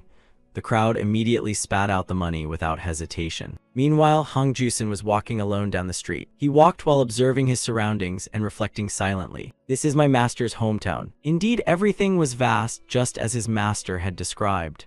So where are the mulberry fields my master used to visit? At that moment, he noticed an archway under the bridge. Wasn't that the beggar's sect? He took out his belt, remembering his master, and unconsciously tightened it with quiet determination, to see if he could find any of his master's acquaintances. Cut to another side. "Thank you for listening, branch leader. Come by any time, Hero Hong." The beggar's sect disciple always welcomed him. Hong Jusen smiled and clasped his hands in farewell. He then left in the rain. "I heard the beggar's sect is headquartered here, but no one knows my master. 20 years have passed, so it's understandable."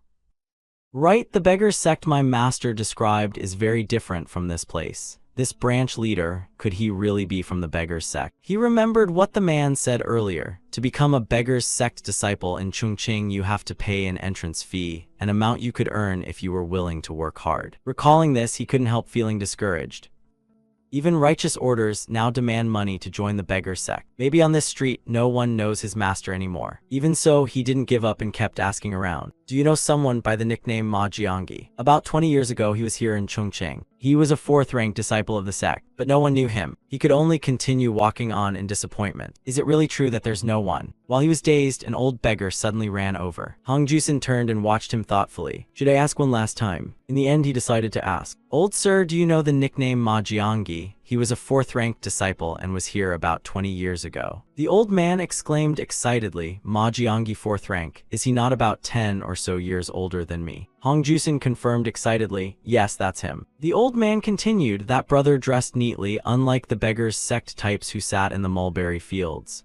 Hong Jusen grew more excited. "Yes, that's him." The old man asked again, "Are you sure you aren't mistaken? That Ma Jiangyi was only a 1st-rank fellow." Hong Jusen was stunned and momentarily at a loss for words. He ran on while recalling the old man's words. He absolutely couldn't have exceeded 3rd rank. From 3rd rank upward, one needed actual martial skill, but he had never trained. Being slow, he couldn't find a master. So he spent his days scrambling in the mulberry fields, and gradually the name Ma Jiangyi formed. "Oh right, I remember that when he was about your age, some beggar's sect members came looking for him. Word is he stole some treasure and ran away. Downstream there's old woman Yang who probably knows more. Do you want to try going there?" Hong Jusen ran madly until he didn't know how long had passed before stopping. He looked at his master's rope in his hands, trembling all over. Despite the rain, wind, and crackling thunder, he sat there cursing wildly. Damn the beggar's sect to hell. Starving counted as first rank. Recovering from a fever made you second rank. At 15 you became third rank. And they talked about palm techniques or pole techniques. What a joke. It's all nonsense, all of it. Damn the beggar's sect scoundrels. As he shouted, a bolt of thunder descended from the sky. He tightened his grip on the rope and raised it up. From the motion, it looked like he intended to throw it down. But then he collapsed to his knees. What kind of guardian is that? He's nothing, died miserably, and left nothing behind. He plunged his hand into the water. The rope slowly slipped from his grasp. His face had grown haggard from too much crying. Finally, he let the rope go completely. The next morning, at Feng Family Metallurgy, Tang Mujin exhaled, holding the sword blank. That's enough for today. The watching crowd was very surprised. Already finished. The shop owner stepped forward and pushed them out. Please step outside. The master needs to rest too, right? Someone replied. Then may I ask one more thing? It's about how you control the fire, master. Just then, Hong Jusen arrived. Tang Mujin was very surprised to see him. Hong Jusen smiled at him. After hearing the whole story, Tang Mujin suddenly understood. So that's what Ma Jiangyi, the old man, was like. Hong Jusen sat there, gloom lingering on his face. Tang Mujin advised him, haven't you eaten? I know you're upset, but you need food to keep going. Hong Jusen shook his head. No, Sosian already gave me some. It was from a kid who lives under the bridge. I didn't want to take it, but it's hard to refuse food offered by a child from another beggar's sect. Tang Mujin angrily slapped him. You fool, you stole food from him. You're not even a disciple anymore, and you snatch a child's meal. Let's go. Hong Jusen puzzled, go where? Tang Mujin smiled at him and asked if he needed to ask. We're going to wash up this beggar's sect body of yours, where else? Night fell at some grand mansion. Inside, guests feasted and enjoyed music in high spirits, while a beautiful courtesan on stage plucked her instrument, the melody soft and pleasant. Hong Jusen had changed into fine clothes, looking like a dashing gentleman, seated at a table laden with food. Tang Mujin beside him cheerfully drank. Drink up, Hong Jusen, eat and get drunk. If we die after that, so be it. They each poured themselves a cup of wine. Both of them were soon made to cry out from the burn of the spicy liquor. The courtesan on stage, seeing this, couldn't help but look displeased and grim. When Tang Mujin praised the food, Hong Jusen retorted, praise what? I thought you were about to throw up. Tang Mujin snorted, do you think the fame of the three great healers came from gambling? Hong Jusen warned, careful, the boss might scold us. He grumbled, don't waste food or you'll face the consequences, watch out or you'll get a stick in your belly. Alright, let's drink. They then enjoyed the music and gorgeously ate their fill. In the blink of an eye, countless dishes and fine wines were devoured. Stuffed and satisfied, they sat there. I can't eat another bite, how do we pay? I've never handled bills as a beggar's sect recruit, Tang Mujin said. Of course we pay with money, you rustic beggar's sect fellow. Hong Jusen sighed, indeed, no idea how much it is, I don't have a single coin. Tang Mujin replied that he was the same. Hong Jusen laughed, you're the same, then the two of us are both beggars. But immediately after, he slammed the table up in a burst of excitement. What do you mean you have no money? What on earth are you going to do? This place is run by the beggar's sect. Tang Mujin snorted coldly. So what? I'm Tang Mujin, one of the famed strange healers of the world. With me here, there's nothing to worry about. He laughed more and more wildly, drawing everyone's attention. Then, as suddenly as a puff of smoke, he vanished from the spot. He appeared behind the courtesan, drew a knife, and laughed loudly. Don't worry, I'll settle the bill right now. He raised the knife and grinned ferociously, a look that made people shudder just to watch. The courtesan looked puzzled and turned to face him, and then a sword stroke suddenly flew out. Hong Jusen below cried in horror, what are you doing? Unexpectedly, the patrons behind cheered. What a dashing young man, come down and drink some more. The waiter rushed over in a panic. Sir, what are you doing, honored guest? Tang Mujin wasn't harming anyone. He kept carving at the wooden wall. Hearing the waiter call repeatedly, he turned his head and gave him a terrifying look. Seeing that, the waiter shouted for the guards. The murderous aura radiating from Tang Mujin made people tremble with fear. He swung his arms wildly, crazed and unpredictable in intent. Very quickly, the guards rushed over together. Kid, do you know where you are? Get down here this instant. Even if you're drunk, at least be drunk properly. Tang Mujin ignored them and kept carving. Before the puzzled crowd, he raised the wine jar high, then flung its contents with a sweep of his arm. Everyone present was left frozen by the spectacle. An exquisitely magnificent relief had been carved out by him. He stood there, happily took a sip of wine, then glanced at the crowd.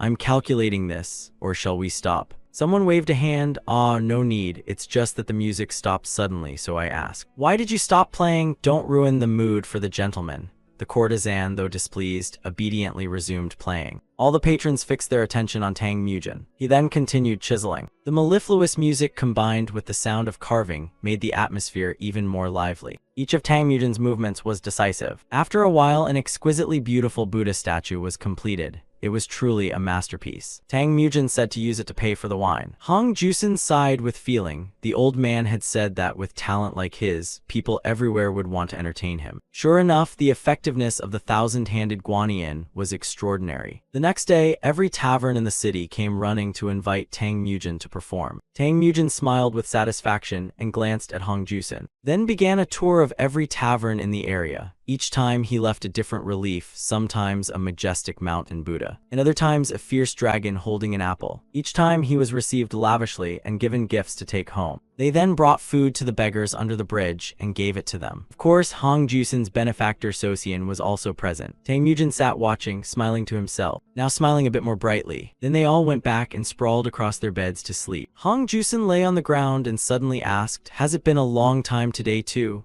Tang Mujin shook his head. "Rest today. I can't even remember how many days I've been hiding my bowl." "Why, you want to go?" Hong Jusen replied. "No, I was just asking. The rain's coming down too hard." Tang Mujin lay back down and agreed. Just then, a voice outside called for Hong Jusen. The two stuck their heads out the window to look. The visitor was a middle-aged beggar sect member named Samgu. After hearing him, Hong Jusen was startled. "Sosian is missing." Samgu confirmed. "Yes, he always tells us where he's going and he's timid. On a rainy day like this, he never goes far. It's almost certain that the river pirates under Zhang Shangtai have taken him." Hong Jusen was doubtful. "River pirates, are you sure?" Samgu explained that every now and then, about once every half-month, someone would disappear. At first, everyone assumed they were swept away by the water, but many people have actually seen pirates abducting children. Rumor has it those unrighteous cults need children for filthy deeds. If Sosian was taken for that reason, then he may have been harmed. Hong Jusen put a hand on Samgu's shoulder to reassure him. "Brother Samgu, stay calm. I'll go look into it. I have someone I can ask for help. Please wait for my news." Samgu nodded happily. "Thank you, hero." He then went to the tavern. The manager replied, "I'll report it to the superiors, but don't get your hopes up too much." Hong Jusen said, "Don't get your hopes up. This is the beggar sect." The man continued, "Of course they'd act, but without evidence you can't go after the river pirates. Besides, now is not the right time." Hong Jusen pondered. He seemed different than before. Could his attitude have changed because his pocket was empty? The man went on, "You're an outsider and don't know the situation. Every spring during the heavy rains, the whole beggar's sect must strain itself. This year it's raining more than usual. Look, if it rains another day or two, the Yangtze will surely burst its banks. When the river floods, people lose their homes and are swept away. It's common. To reduce damage, the entire beggar's sect is now building embankments. There's no one left to investigate the pirates. Even so, I'll still report it above." After returning, he recounted everything to Samgu. Samgu replied angrily, "You expect me to believe that? Believe those who treat us like animals just because we're not part of the upper beggar sect. How could I believe that?" Hong Jusen found his agitation hard to understand. Samgu explained, "Yes, they'll build embankments, but how does that concern us down here? It's only for the people up there." Hong Jusen added, "Still, if you're part of martial society, you should have a sense of chivalry." Samgu snapped, veins bulging with anger. "Those river pirates, cults, and evil sects are also from the martial world. Do they have any chivalry? In the past 10+ years, I've never heard the beggars sect fight the pirates. Shall we risk our lives for the sake of dead beggars? They're only worried about keeping their new clean robes and hiding old stains. They only care about saving face." Hong Jusen unconsciously recalled the old man's words. "That's right, it was all lies. Those despicable beggars are contemptible. I don't need to feel any guilt." The others gathered around now to console Samgu. Hong Jusen once more raised his umbrella, ready to leave.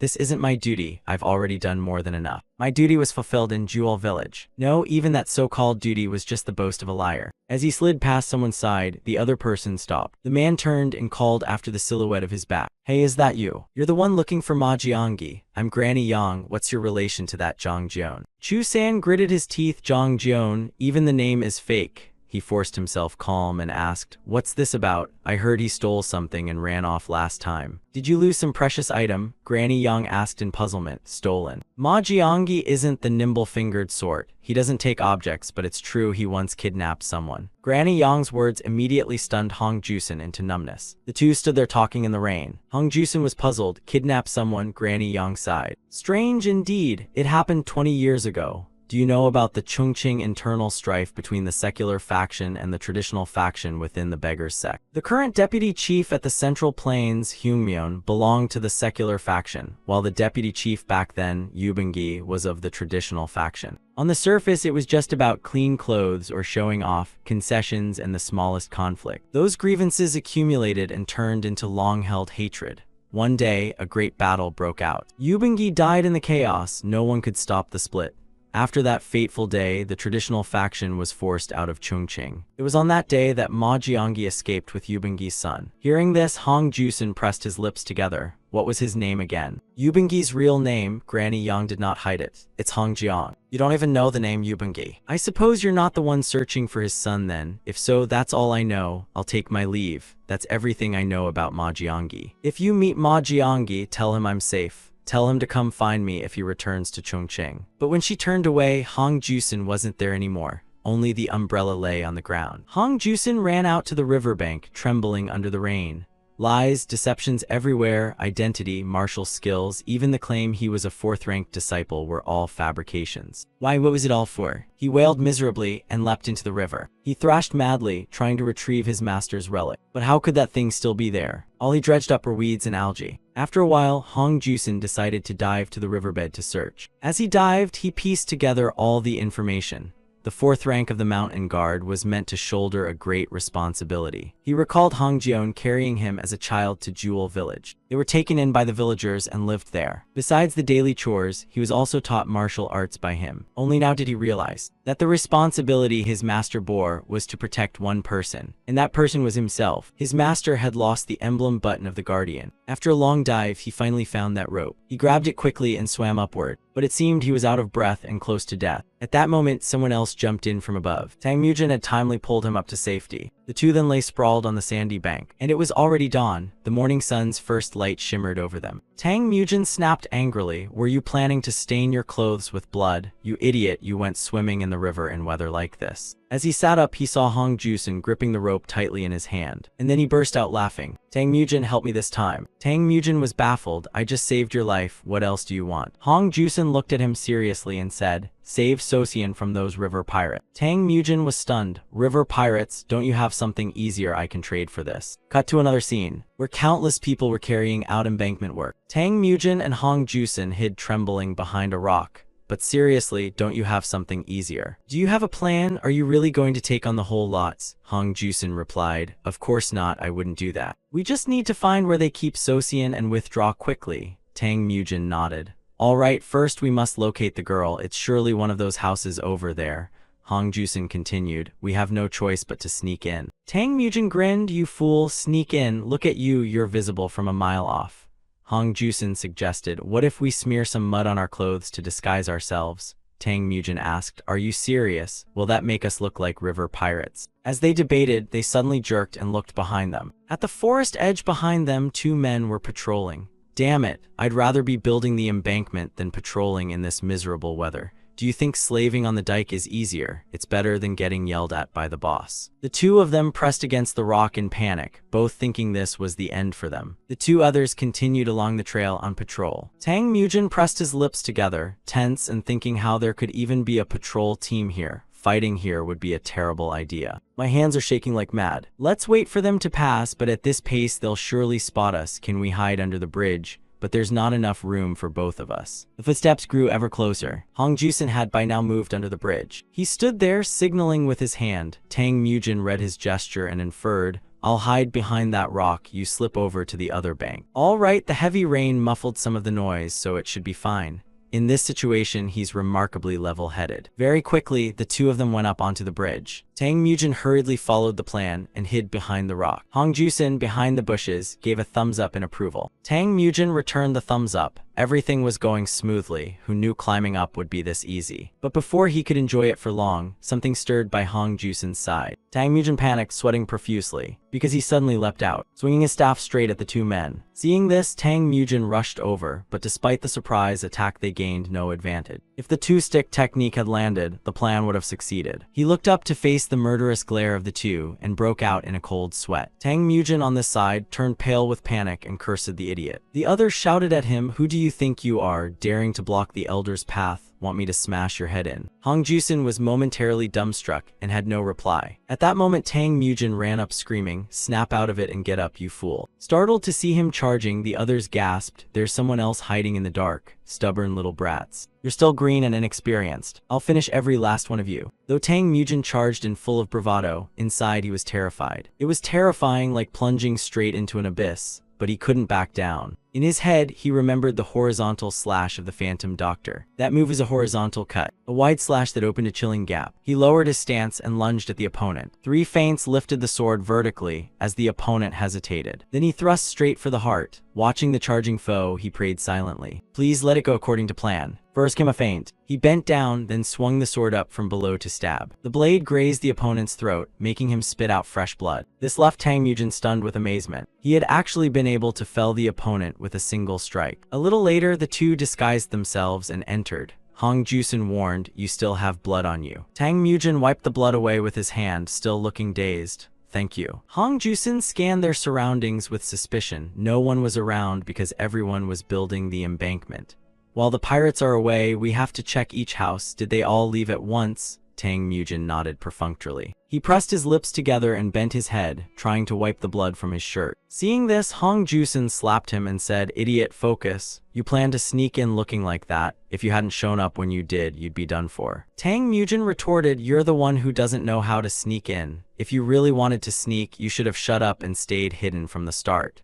Hong Jusin could only run off. "You're the one who can't read hand signals," he grumbled. "Are you changing the subject? Anyway, from now on stay quiet and move quickly. Find Sosian and get out immediately. No more fighting, and don't shout any move names anymore." The two poked their heads into the first room and found no one. Hong Jusin was puzzled. "Shout move names? That's how I was taught."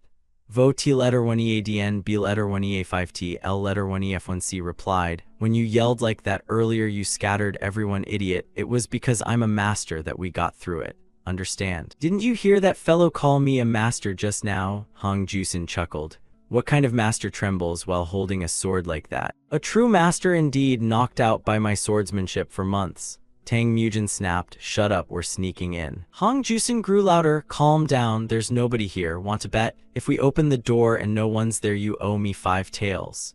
Tang Mujin sneered, thinking the beggar had no money, and declined to bet. Hong Jusin snorted coldly, "Mocking someone's poverty now, don't you have a heart?" They quickly opened the door. Inside, 2 men were sitting there waiting. One rose and exclaimed, "Diligent on patrol, huh?" The 2 tensed instantly, sweating profusely and frozen in place. The door was then slammed shut. After a moment, Hong Jusin once more poked his head out to peer around. Seeing no one, the 2 dragged the 2 bodies out. They had blinded them and pulled them to a secluded spot. Then they drew swords and held them to their throats. "Where's the girl you captured?" The little beggar with braided pigtails who lived under the bridge said, "Right now, before I stab a few holes in you." The men were not frightened. Instead, they burst out laughing. "So you know the rules of the underworld, but you don't know how to threaten properly, huh? You think your eye roll trick will make me reveal where the goods are hidden? To intimidate Jang Sankey, a captain who's taken more than 10 lives, you'd have to do more, at least something scarier than the quartermaster's torture." Tang Mujin winced inwardly, thinking he only needed to brandish his sword to make the man talk. What should he do now? Just then a cry rang out nearby. Hong Jusin leaned close to his ear and whispered, "Any other way? Judging by him, the only thing he fears is the quartermaster's torture. Do we have to drag the quartermaster here?" Tang Mujin pressed his lips together and muttered, "Cha T letter 1EA5N Sao." He then decisively turned and walked away. Hong Jusin, puzzled, said, "What are you planning to do?" Tang Mujin took out a small box of aconite root he'd been carrying for self-defense. Used to dull pain but also a deadly poison.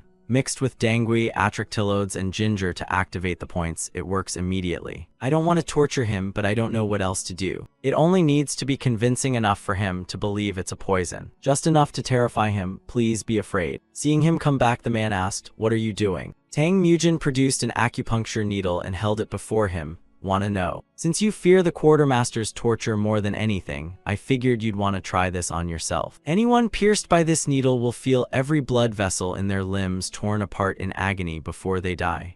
It's more painful than being stabbed. That patrolman died that way too, so wanna talk now? The man remained stubborn. Don't try to scare me. A swordsman like you couldn't possibly know poisonous techniques. Tang Mujin gritted his teeth. Fine, let's see if it's just bravado. He thought inwardly. He actually made me stab him since I hadn't measured the dose. I don't even know how potent it is. If it's too mild, he'll clench his jaw even more and then I'm done for. Thinking that, he decisively drove the needle in. The man snorted dismissively. See, nothing's happening. But immediately after, he coughed up a mouthful of fresh blood in agony. The man beside him panicked. Captain. The young man writhed in continuous pain. Meanwhile, Tang Mujin watched with narrowed eyes. The veins across the man's body began to bulge and crawl. His eyes gradually went pale and milky. He looked utterly miserable in that state. Tang Mujin was so shocked his hand holding the needle trembled. Am I dead already? The other man, seeing his captain so pitiful, began to shake as well. At that moment, Tang Mujin grabbed him by the collar. If you think this isn't a threat, then speak up properly. Where's that girl? The youth facing him didn't dare refuse under that fierce look. She's in the cave over there. One of them uses a sword. The other relies on medical skills and has caused someone's death. The two then went toward that cave. To protect Hong Jusen, he had used the sword. To save Sosian, he had used medical skills. And above all, he had killed. Once intentional, once accidental. Was that really an accident? All along the way, Hong Jusen saw Tang Mujin brooding and asked, about the one with the spreading wound, do you regret killing him? Tang Mujin answered, why would I? He'd killed more than 100 people and took pride in his crimes. Someone like that deserves to die. Though it was a mistake, I don't regret it. Let's find Sosian quickly and leave. This rain is so damp and annoying. Hong Jusen watched Tang Mujin worryingly. Was I wrong to ask him for help? There's no going back now. It's all because of me. After walking a bit more, the two reached a fork in the road. Both tense which way to go. This way smells foul, the other has no scent. Maybe I should sniff the direction. Or you stay here and keep watch while I scout. As Tang Mujin was about to speak, Hong Jusen raised a hand to stop him. Someone's coming. He then flopped to the ground and pressed his ear to the earth to listen. Tang Mujin asked tensely, how many of them? Hong Jusen replied anxiously, a lot. There's nowhere to run. What do we do? Tang Mujin solemnly drew his sword. What else could he do? Try to take a few more of them to the grave with us. A brutal vision of slaughter immediately filled his mind. Alone you have to face too many enemies. Of course you won't avoid death. Thinking that, he shook his head. Plan 1 won't work. Just thinking about it already shows many flaws. Shadows were now cast on the cave wall, a sign the enemy had come very close. Tang Mujin immediately switched to a different tactic. So switch from flashy wind tricks to real moves, but only cause wounds enough to stop actions. Just deal with each attacker as they rush in. No, if I do that I'll just be pressed back constantly. Once surrounded, there's certainly no way out. Damn it. Isn't there any sure method like in the treatise on cold damage? The Yellow Emperor's inner cannon? I've never learned how to deal with being besieged in a dark cave. Right now, I can't think of a way, but I absolutely must not kneel and beg for mercy. The approaching men were also surprised to see just the two of them. Only 2 of you, brave, just 2, and you dared to sneak into Jiang Sanki. You are the lunatics who slaughtered the patrol team and the resting squad, aren't you? Tang Mujin tightened his long sword and growled. Why ask when you'll soon meet them again, he thought. By sight there were already more than 20, even more than I expected.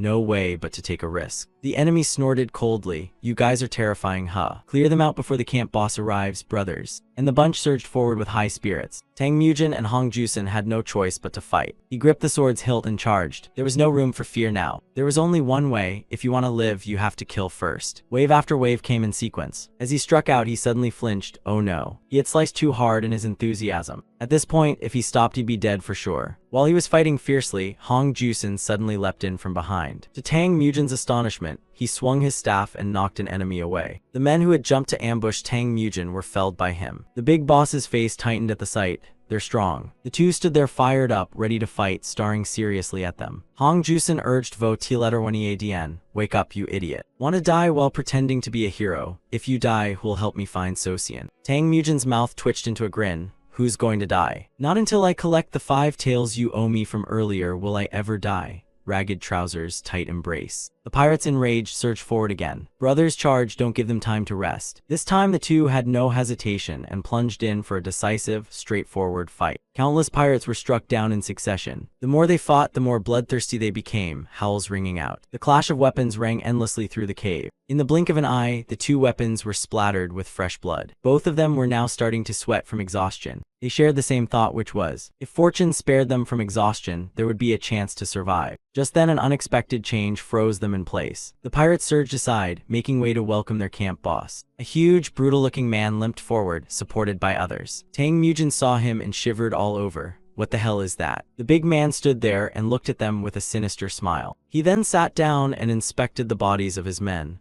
Many tried to pick Jang Sankey clean before, but they were all killed as soon as they arrived. Lately no one dared come. Truly a pity. Yet this time 2 martial artists came. It's been a long time since we had guests, how interesting. He roared ferociously afterward. Both of them tensed up facing this situation. Tang Mujin clenched his teeth, thinking, a single smile hides that level of inner strength. This has to be at least a top-tier master. Hong Jusin was different. He shouted loudly, you damn blabbermouth, acting like you're somebody special. You're just a beggar's sect beggar. Something who doesn't know the beggar's sect's rules like you only remembers after getting beat. Facing his attack, the camp boss paid it no mind and just stood there smiling.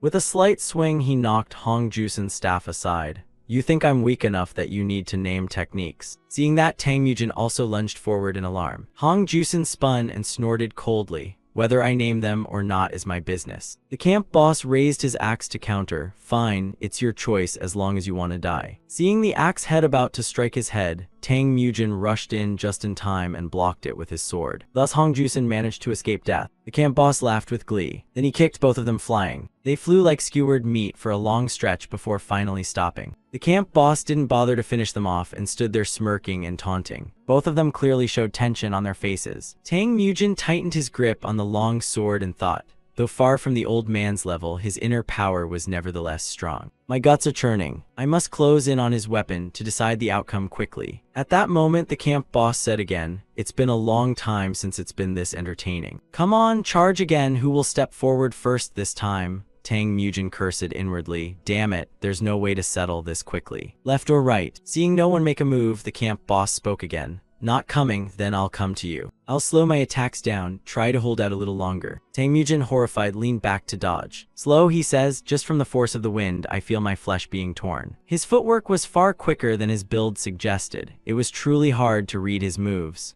The camp boss's frenzied attacks left him in real trouble. But compared to the old senior, his techniques were still much easier to read. Hong Jusin didn't just stand there either. He took the initiative and charged. Seeing him shout the name of the move so loudly, he couldn't help thinking in despair, doesn't this bastard know what fear is? The camp boss hurriedly leapt up to dodge. And seeing Hong Jusin about to be hit, Tang Mujin rushed over. Not right, I can't actually read the move. This guy is toying with us. Exactly, it's just a game, maybe like a mouse in front of a cat. But your opponent is a mouse raised by a tiger. Anyway, I'll find a way to deal with it. If there's no plan, I'll improvise on the spot. If that fails, I'll bite and claw to survive. Thinking that, he surged forward again. Despite the opponent's fierce assaults, he swung his sword trying to parry and reason out the pattern. Though he looked fearsome, he was no different from those twin-blade guys, only slashing horizontally and vertically, never thrusting straight. Unlike swords and sabers that are hard to reverse slice from below, it's a small point, but after a horizontal slash then switching to vertical, the timing slows by a beat, which guides his hand upward and then strikes the body. As he was deducing this, Hong Jusin suddenly shouted and charged. Tang Mujin thought helplessly, could you stop yelling the move's name? You don't land a single hit, you just get hit. But all my techniques are being blocked by him. He leapt forward once more. At the same time, Hong Jusin was again knocked back by the opponent. Tang Mujin's face filled with determination. At this rate, neither he nor Hong Jusin would hold out for long. I have to find a way to draw out his flaw. He thrust with his sword but exposed his lower side. The camp boss smiled coldly. It seems you lot are plotting something. Should I deliberately show a small opening? Tang Mujin panicked. Has he seen through it? Tang Mujin parried one of his blows and was knocked back. Hong Jusin again shouted the move's name and charged. Tang Mujin below stood stunned like a lump, because he'd noticed the smile on Hong Jusin's face. Was he smiling? The camp boss paid no heed and continued his frenzied assault. And Tang Mujin then realized this time Hong Jusin's move was a feint. He decisively dropped the staff from his hands. The real technique he intended to use was Ma Jianggi. But before he could close in, the camp boss's kick smashed straight into his snout. Even so, Hong Jusen gritted his teeth against the pain and shoved the foe's leg away. Then he grabbed tightly onto one of the man's arms. And Tang Mujin didn't miss the chance. He immediately lunged forward with his sword. The camp boss laughed with pleasure. Turns out the beggar's sect fellow from Tam Tine is actually amusing. Although he couldn't swing the crutch because Hong Jusen was holding it back, he kept up the loudmouth act.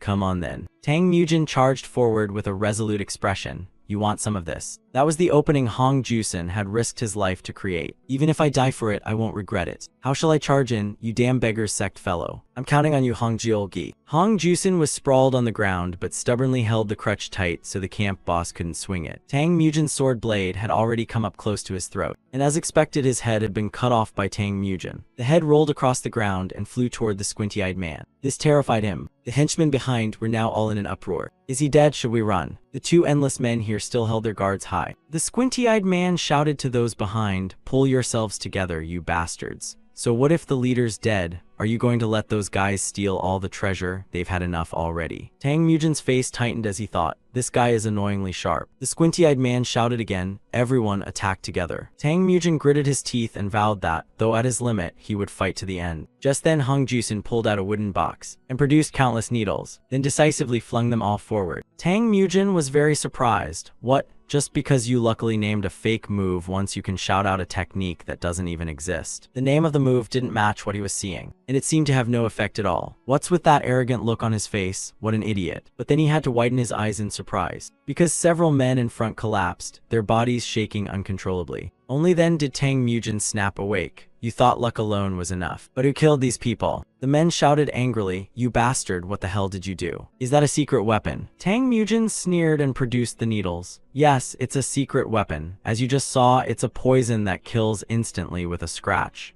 He smirked inwardly. He wouldn't let this chance slip even if it was luck. Thinking that, he growled a threat. Try touching me, and if you dare, I'll make at least half of you end up the same way. Or do you want to stop here? As you said, he's dead anyway. Treasure is everything, isn't it? But we didn't come for that. We came to fetch the children you kidnapped. The squinty-eyed man froze. Don't tell me those beggar kids. The two nodded in confirmation, and the squinty-eyed man wanted to verify again. The squinty-eyed man once more wanted confirmation. You don't care about the treasure and did all this just for those beggar kids. At this, he became so agitated his whole body trembled. How are we supposed to believe that? Tang Mujin turned and headed inside. Believe it or not, but remember the consequence will be death. If you understand, go your separate ways. They then proceeded into a cave. His threatening voice continued to echo. I'll kill anyone who follows, so choose wisely. The squinty-eyed men stood dumbfounded for a moment, then turned to look. And then they shoved each other into the other passageway. Over here the two looked pale and trembling, hiding behind a rock. They only stuck their heads out after the others left. Just then a sound came from behind. It was the kids' prison. After a while, the kids were rescued and returned. The two smiled happily and waved them goodbye. Hong Jusen's smile was truly indescribable. Tang Mujin glanced at his bandaged pinky and felt moved. He was just glad the kid escaped danger after catching the tongue with bare hands. But thinking that he'd used some trick, maybe a family trick passed down, anyway he was relieved everything was fine. Then he smiled at him and asked, so what are you planning to do now? Hong Jusen replied, I don't know.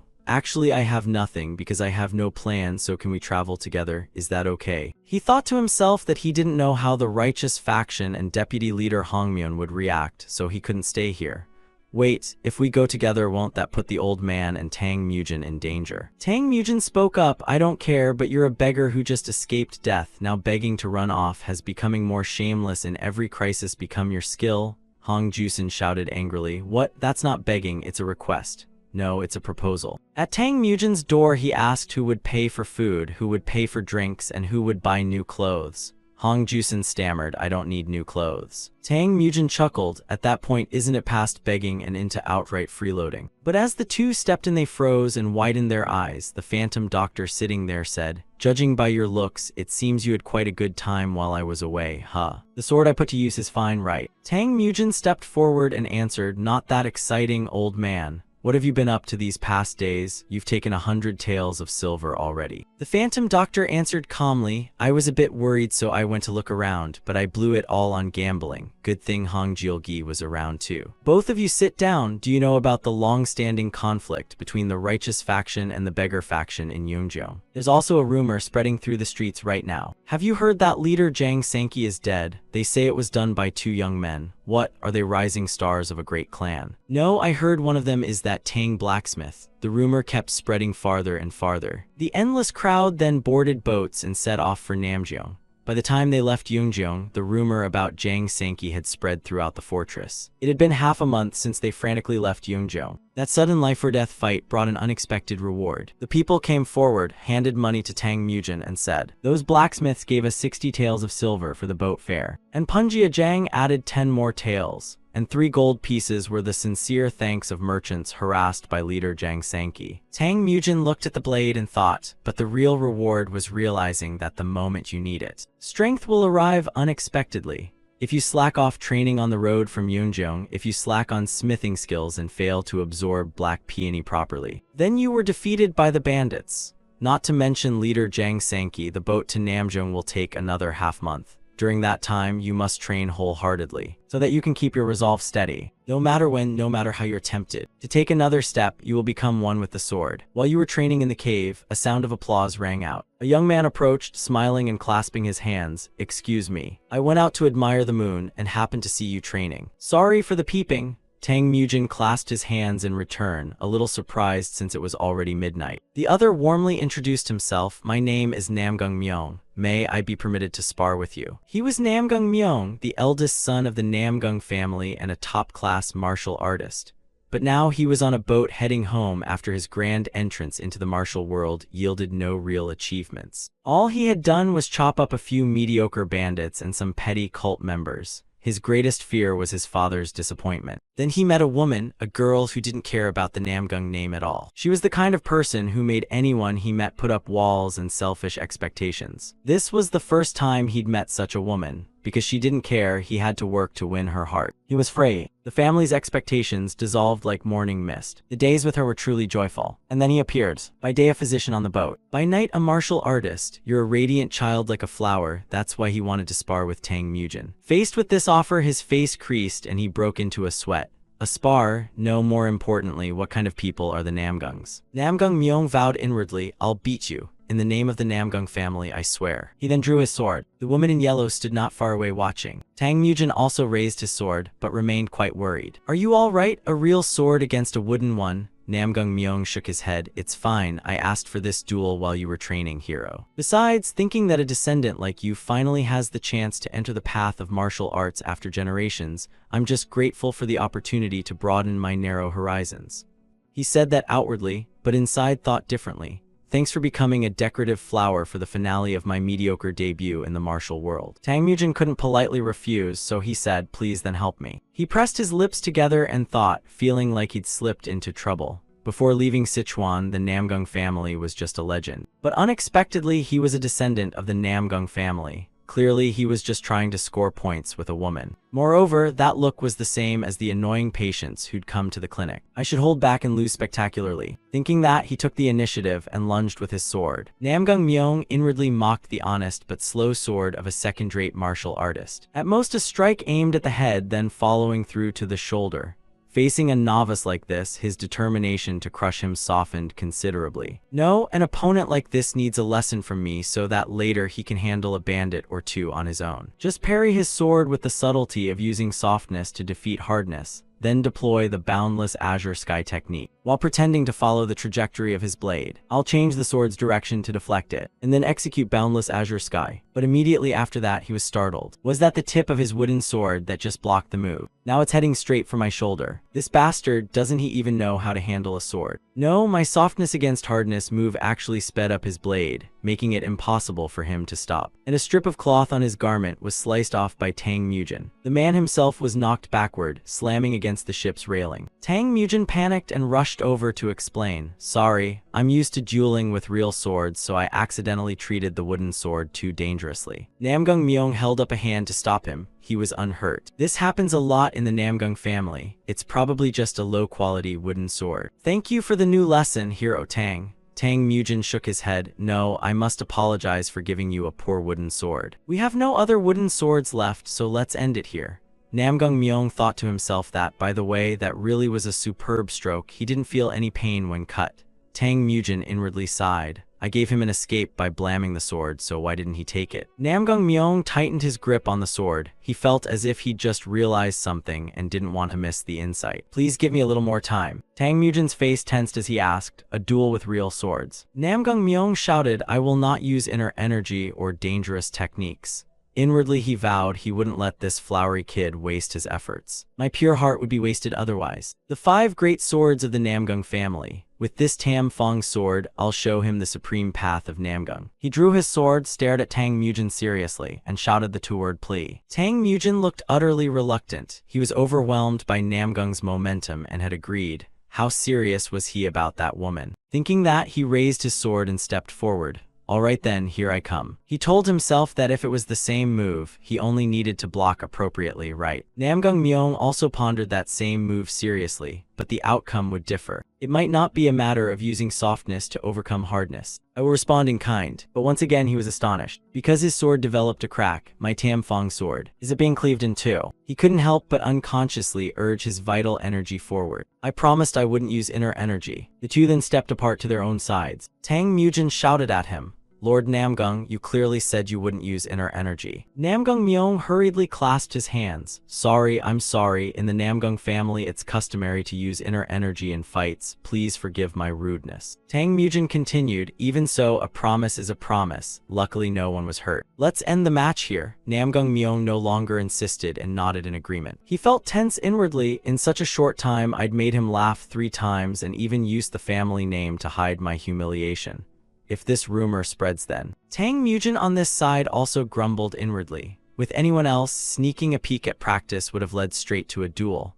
The Namgung family really are arrogant. I only ruined a good wooden sword. I'm only tolerating you because you come from a great clan. Namgung Myeong widened his eyes and stared at his blade. The problem wasn't that. If I go back like this, father and the elders will all scold me at once. No, father will kill me. How did things end up like this? Thinking that, he babbled pleas for mercy, but then he secretly shook his head. It's not my fault. What on earth is that sword? A divine sword? The words divine sword lodged themselves in his mind. At that moment, Tang Mujin happened to come over and pat him on the shoulder. Hey, you don't need to beg me for mercy like that. The duel ended strangely. But if you think about it, you gave me very favorable conditions from the start, so let's consider it just a small accident. Namgung Myeong nodded and replied, thank you, sir. By the way, hero, could you sell that sword to me? Tang Mujin was very surprised to hear that. Sell my sword? I'm afraid I can't. This sword is very special to me. Namgung Myeong bowed again. I understand. Sorry for the unreasonable request. Thank you for your precious time. Sleep well. Tang Mujin stood there watching his retreating back, thinking to himself that he was dangerous in many ways. I've never seen anyone more selfish than that Hong beggar. There's 1 week left until we dock. It's best to stay as far away from him as possible. Time flew by quickly. A week had passed. Tang Mujin's panicked voice echoed across the boat. Where's my sword? Hong Jusin asked suspiciously, what's the matter? Tang Mujin stood there dazed, trembling all over. That bastard, are you kidding me? Meanwhile, Namgung Myeong had stolen Tang Mujin's sword and spurred his horse away as if flight itself. I've obtained the divine sword. My debut in the martial world has been a blazing success. A while later at the Namgung family estate. After riding like the wind for a while, Namgung Myeong finally returned home. Inside, a stableman stroked the warhorse and chuckled, at this rate you'll get indigestion. How fast did you run? Seeing all that mud splattered on your belly, young Master Myeong must be pretty filthy. In any case, we hope the result of the young master's martial debut will please the family head. I was worried that after being away so long you'd just be scolded, but instead it turns to praise for Namgung Myeong. He didn't change clothes and went straight to the main hall. He stood there, tilted his head and breathed deeply, then began to tidy his attire. Finally composing himself, then he strode up and pushed the door open. Father, your son, who completed his martial debut, has returned. He quickly went forward and set the sword down. I have urgent business I want you to see. He then presented the divine sword. The head of the family looked puzzled, so he just returned and already has something to show us. It must have been quite a spectacular martial debut, right? Important enough to interrupt the elders' meeting. He then reached out and took hold of the long sword. By nightfall, Tang Mujin's group had also arrived outside the Namgung estate for a celebratory banquet marking a successful martial debut.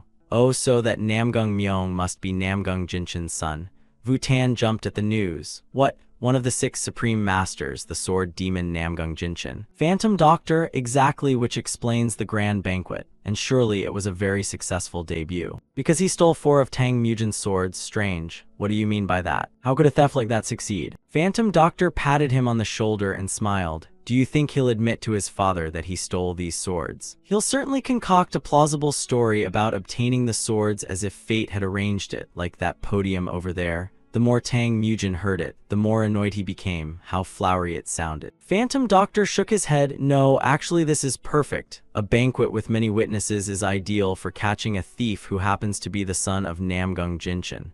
Tang Mujin looked doubtful. Do you have a plan? He chuckled with delight. A plan? Do you think a half-baked plan could work on a golden devil who's reached the pinnacle, the head of the most powerful clan in the martial world? Tang Mujin broke out in a sweat. Wouldn't it be better to come after the banquet ends? If we ruin the banquet, we'll only make more enemies. Phantom Doctor burst out laughing. You're too naive. Letting him go is like releasing a mad dog. Better to expose him than be the one bullied. The nobles will think entirely differently. The family's reputation is their whole world. There's only one way to deal with those noble families. Expose their ugly faces before others, like a mad dog. Just then someone approached. Hey Yicheng, didn't expect you to tend the banquet too. The old man who spoke was Namgung Jinya. Phantom Doctor saw him and cheerfully chatted. It's been nearly 10 years, hasn't it? Namgung Jinya, does my severed left arm still itch? Namgung Jinya laughed. You still keep that nonsense up, it makes you stand out. But you should say you cut and saved a gangrenous arm from poisoning, that's better. By the way, I see you have a companion for the first time.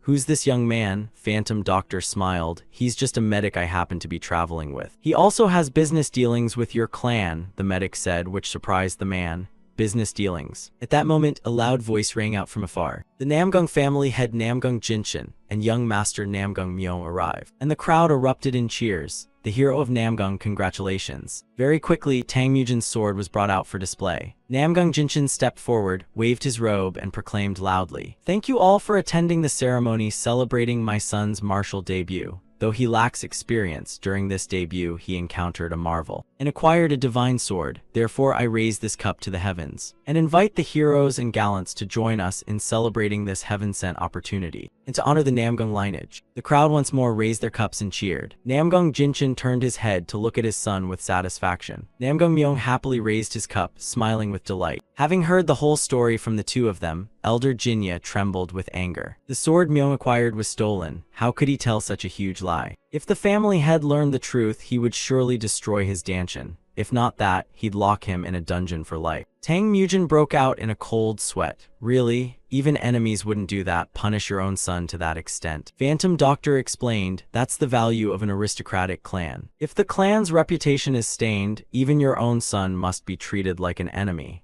It's the head's responsibility. Keeping the family's honor clean is the duty of every descendant. Tang Mujin's face darkened as he contemplated. He was certainly a bastard. But if I take the sword back, this guy will be finished. The more he thought, the more his expression showed sad helplessness. Just then, Namgung Jinya stepped forward and took his hand. Tang the medic will compensate you. So could you let Myeong's mistake go just this once, please? As Tang Mujin didn't know how to reply, Phantom Doctor spoke up. Don't say such unreasonable things, Namgung Jinya, if you say that it's not just foolish words but a crime. Besides, how can a sword-honoring clan like the Namgung family demand that a martial artist whose sword was stolen pretend not to see it? Namgung Jinya replied, isn't he just a medic? I see, because he traveled with Yicheng, this companion is both a physician and a martial artist. After thinking for a moment, he released Tang Mujin's hand. That is Tang the medic's decision, but please reconsider once more. What Myeong did was only to seek his father's recognition. No matter how much he tried to persuade him, Yicheng remained resolute.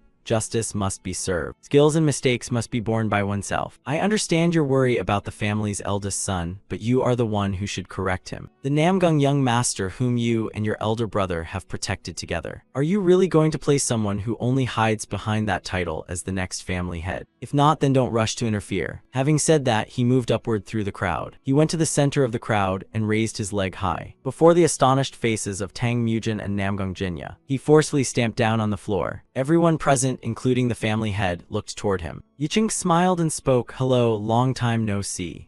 Hero Namgung Jinshin, sorry to interrupt the celebration, but I'm here to reclaim my sword. The sword's name is the Fenling Sword, it's the medic sword. The direction he pointed was exactly at Tang Mujin. You were also shocked and couldn't believe this mad dog. Namgung Jinshin bowed his head to look at him. Phantom Dr. Yicheng, you reappear after a long absence and talk nonsense just like your nickname, but you're not one to make things up. What on earth is going on? Tell me at once. Namgung Myeong trembled all over with fear, while Vu Tan's face was also tense and sweating profusely. Yicheng, however, had a thrill, and the corner of his mouth curled up. Young Master Namgung Myeong, you have completed your martial debut and obtained the sword. Just then Tang Mujin ran forward and cut him off. Sir Namgung Jinshin, I will explain this matter. Recently, my family's heirloom sword, the Duanhun sword, was stolen. While searching everywhere, I heard that it had ended up in Namgung Myeong's hands, so I came here. It is my fault for failing to protect the sword. It is my fault for failing to protect the sword. Hearing this, Namgung Myeong felt even more ashamed. Is he hiding that he actually stole it? Why? But that's not the main issue now. I need to figure out how my father will react first. Namgung Jinshin then slowly moved forward. He decisively seized the long sword and drew it, then hurled it toward Tang Mujin. This understandably frightened him, his eyes widening in shock. Dust scattered and the long sword glinted upright where it stuck into the ground. Yicheng laughed, now that's a grand banquet. The family head himself is stirring up the atmosphere. Namgung Jinshin paid no heed and asked Tang Mujin, can you prove that this is your family's heirloom sword? If you cannot prove it, you will be held responsible, understood. Tang Mujin broke out in a cold sweat, thinking to himself, that look is fierce. If I can't prove it, I'll be dead. What to do? Thinking this, he turned to Yicheng and whispered, what should we do, old man? Although he gave no answer, Tang Mujin understood from his look that he was to handle it himself. I said it's a family heirloom, so I can't just make one up to show them. Or should I say I can forge an identical sword? Very quickly something occurred to him. Sir, this Dunhun sword has a secret technique. If you use the clan technique in a warm, uninhabited place, the sword can give birth. It is currently pregnant and will give birth in just 5 days. His words immediately silenced the entire hall, but very quickly loud laughter drowned it out. Tang Mujin also felt a twinge of unease. Give birth, had he gone too far? Namgung Jinshin's voice rang out from above once more. Yicheng will vouch for Tang Mujin. Can you guarantee that your statement is true? Yicheng agreed without hesitation. Of course. I may joke around, but I never lie, Yicheng said. Everyone present frowned at this claim. Namgung Jinshin then ordered Tang Mujin, go to the abandoned forge at the foot of the southern hill. However, if you do not bring back the offspring this sword gives birth to after 5 days, then you and Yicheng must surrender your heads. And so the two went to the abandoned forge beyond the mountain. Yicheng sat in the courtyard and suddenly blurted out 2 words, no way. Tang Mujin carrying coal suddenly stopped. What, you mean I can't? The sword giving birth? Yicheng laughed. Whether it gives birth or breastfeeds is beside the point. Why do you think I said it's better to be a mad dog than to be prey? Tang Mujin retorted, doesn't that make me look like tasty bait? Yicheng nodded, exactly. The most important thing to avoid being seen as prey is to strike back. By that standard, you've been an excellent pushover. Tang Mujin smiled in protest, not a pushover, it's the bearing of a gentleman. Please put it that way. Come on, eye for an eye and tooth for a tooth isn't for me, even the old master is joining in. Yicheng suddenly stood, this isn't a matter to show mercy, most of life is best overlooked. But likewise, one shouldn't repay evil with kindness, nor repay kindness with evil. Tang Mujin tensed at that, no need for such absolute decisions. Namgung Jinya and Namgung Myeong already owe you, they'll be grateful.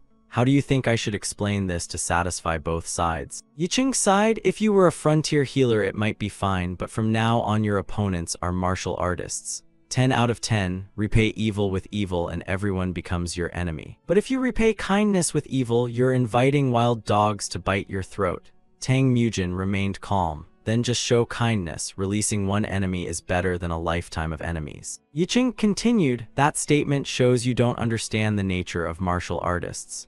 A martial artist's malice always ends with blades and blood, and enemies must be kept in front of you. Don't create danger behind your back with cheap kindness. You may worry about what Namgung Jinya said, but don't soften. That's what I'm saying. You're a healer, whether you like it or not, you'll have to show countless acts of kindness. Remember that, understood? Whether good or bad is received, it must be returned. Don't wait until you're beaten to realize it. After hearing this, Tang Mujin had no rebuttal and obediently accepted it. He then went inside and began forging iron. Time flew and 5 days passed. Tang Mujin returned the sword to the Namgung family. When a Namgung household member tested the sword, it snapped. This left the whole hall stunned. The three-part sword had been broken in two. Is that a divine sword? Both of them are divine swords. Someone turned to the family head. Both are genuine, sir. But another immediately objected. Surely one of them must be fake. I thought you'd only find a similar sword in 5 days. The man stammered, but it really looks like the sword gave birth. Moreover, the blade's sharpness vibrates, cutting the air, perfect balance with no sense of weight. I can't even tell which was the sword Myung brought back earlier. They look like twin swords forged by the same hand. Namgung Jinshin on the platform suddenly laughed. His laughter echoed with a terrifying momentum. Just as you said, they are twin swords. Because the mother sword is right there. Tang Mujin then stepped forward with his sword, and decisively swung, cleaving the other sword in two. This made those present even more frantic. 3 swords. Namgung Myeong bowed his head gloomily on the platform. I don't know how you did it, but since you've proven yourself the sword's owner, justice prevails. Before he could finish, Tang Mujin stepped forward to cut him off. Justice wins out, indeed. Even a stray dog finds a den when it's about to give birth. Whatever the circumstances, there must be a reason this sword ended up in young master Namgung Myeong's hands. Thank you, young master, for guarding the Duinhun sword all this time. Please cherish it. The moon was high, the night peaceful. Voices rose within the compound. I really thought I was a goner. Well, if it ended like that, it's not so bad, right? The old master then replied, Are you talking about hiding your trembling legs? The two of them collapsed. Tang Mujin wearily hugged the sword while Yicheng turned to warn. As you said, this went smoothly this time, but there's no guarantee it'll always be like that. Never forget those hyenas. The young man answered, Yes, I'll remember that well. Yicheng added, Besides, this isn't completely over yet. Tang Mujin, smiling, grew curious. He chuckled smugly and explained, Debts come and go, now it's time for us to collect. A partner, he said. Tang Mujin turned to ask about collecting, when a knock sounded at the door and the two looked outside. Jinshin strode in with authority, Namgung Myeong following behind with his head bowed. Namgung Jinshin glared down, while Namgung Myeong stubbornly kept his face lowered. Namgung Jinshin spoke first. First, I must apologize. My foolish son has committed a grave offense. I heard Myeong ran off with the sword, is that true? Tang Mujin fumbled, gripping the sword tightly. Yicheng smiled at him and Namgung Jinshin reassured, No need for beating around the bush. When I pressed him, he confessed everything. He raised the sword high and proclaimed, Now that everything is clear, I must avenge his bad habit. Tang Mujin asked anxiously, Avenge him? Yicheng standing beside him grew pale. You heard Namgung Jinshin ask Namgung Myeong, What happened to the maid who stole the silver ring 2 years ago? The three of them turned to stare at Namgung Myeong, who shrank back. He trembled as he answered, her wrist was severed. A flash of horror lit Yicheng's and the other's eyes. Namgung Jinshin began to act. He announced the verdict. Immediately the sword was drawn, startling Tang Mujin. He pointed the blade straight at Namgung Myeong. He recalled his childhood, practicing swordplay with his peers under orders. In every memory I have, a sword was in my hand. Play became study, then a way of life, training always honest and precise in rehearsing the set sword forms. That was the path my father and clan laid out for me. The path to become head of the family, forged through discipline and training. I could endure the training, the discipline, even the lashes. But sometimes I had to face my father's cold, turn back. That turn back said to me, You are still lacking. Rise up, be worthy of the headship at any cost. At any cost, so I gripped the sword, whether by cowardly or dirty means, as long as I achieved the goal. Just become strong. Thanks to obtaining the divine sword, I was finally praised for the first time, I suppose. That was just an excuse I made up for myself. Namgung Myeong suddenly felt like a child again, shrinking before his father's blows, thinking to himself that he'd lived clinging to that excuse. But now he no longer needed it. Just as Namgung Jinshin's blade was about to touch his wrist, Tang Mujin's sword timely intercepted it. Namgung Myeong stared in surprise at the scene, watching the two blades lock right beside his hand. Namgung Jinshin spoke up, Young hero Tang, why did you catch the blade? Nearby, Namgung Myeong was still stunned and Tang Mujin lay sprawled on the floor. He asked irritably, Isn't a hand's fault supposed to be paid for with a hand? Tang Mujin looked awkwardly at him and replied, It is indeed my fault. But you've already heard the whole story, haven't you? I was also taught to return what I receive. But what can I give to repay young Master Myeong's wrongs? Besides, once repaid, it should be enough. At this, Namgung Myeong looked at Tang Mujin with remorse. Yicheng smiled at the sight. Tang Mujin politely held the sword and finished. There's no need to retie a knot that's already been untied. Hearing this, Namgung Jinshin sheathed the sword and praised, Wise words indeed. Because your intention is right, I will not argue further. Your mercy has saved the wrist of the Namgung family's eldest son. Under the moonlight, the punishment matter drew to a close with Namgung Jinshin's offer. Thanks to you, we have hidden the Namgung clan's shame and also gained the precious sword. How should I repay the 3 favors you have granted the Namgung family? Dawn arrived and sunlight flooded the courtyard. Namgung Jinshin walked ahead, followed by Votan and Lai Sung. He recalled Namgung Myeong bowing in thanks, promising he would repay this kindness one day. He looked up with profound gratitude. Then Zhen Tian asked, "Did you really forge the divine sword in just 5 days?" Votan looked up at him and asked, "You knew?" He turned to him and replied, "I only guessed from seeing your palms raw and your nails stained with iron rust. The world is vast and indeed full of extraordinary people. Thank you very much for helping Myeong." Tang Mujin heard this and scratched his head humbly. "Extraordinary? I'm not that kind of person." After saying that, he remembered Namgung Myeong bowing and wondered to himself, but does he really intend to repay? The old man out there already took everything he could receive, didn't he? Yicheng greedily told Namgung Jinshin access to the Thien Vu library, all pills, medicinal herbs and poisons, and even the chance to spar with the family head. He nodded in approval. "I understand," and behind Yicheng, Tang Mujin closed his eyes and prepared to endure. The two followed Namgung Jinshin. He thought to himself, well, if he wants to repay, that's fine. Suddenly the man turned to Tang Mujin and smiled. "You might meddle in others' affairs, but Shaolin would surely love to meet you." Tang Mujin asked blankly, "Shaolin?" Namgung Jinshin spread his arms enthusiastically and replied, "Yes, since I was young they've sought out skilled hands across the Central Plains. I heard there's a mechanism they could never fix." Yicheng chimed in, sounding like he was talking about Wooden Man Alley. Votan was curious. "Wooden Man Alley," he explained, "it's a special mechanical formation. Shaolin lies on the road to Luoyang, so if you have the chance, stop by and take a look." But first the three arrived at the library. Yicheng finished, "Start with the first act of repayment." Tang Mujin gaped. Yicheng quickly looked around. Namgung Jinshin instructed as promised, "You may consult one book under my supervision, so choose carefully." Tang Mujin replied, "Thank you, master of the house." Yicheng continued searching for something. He stepped to the shelves and selected seriously, while Tang Mujin watched with curiosity. He wondered, "What are you looking for? Old master, are you seeking sword techniques or body methods?" Yicheng cried out, "Ah, here it is." He produced an old, tattered book, The Monkey's Escape Technique. Tang Mujin took the book with a sneer, reading its title aloud, Monkey's Escape Technique. Did I train with a sword just to learn monkey tricks? There are far better sword manuals elsewhere. Behind him, Namgung Jinshin also peered at the book with curiosity. He lunged at Yicheng and urgently demanded, "No sword manuals. I want one with the word divine at the end, got it?" Yicheng only smiled silently, then brightly replied, "Enough talk, learn this thoroughly before you receive the pills." Tang Mujin could only stare and obey. Golden sunlight poured across the courtyard, lending a warm, peaceful air. On the ground lay 3 sacks containing something dubious. Yicheng asked if he had memorized everything. Tang Mujin held the book and answered honestly, "I did, but I don't understand any of it."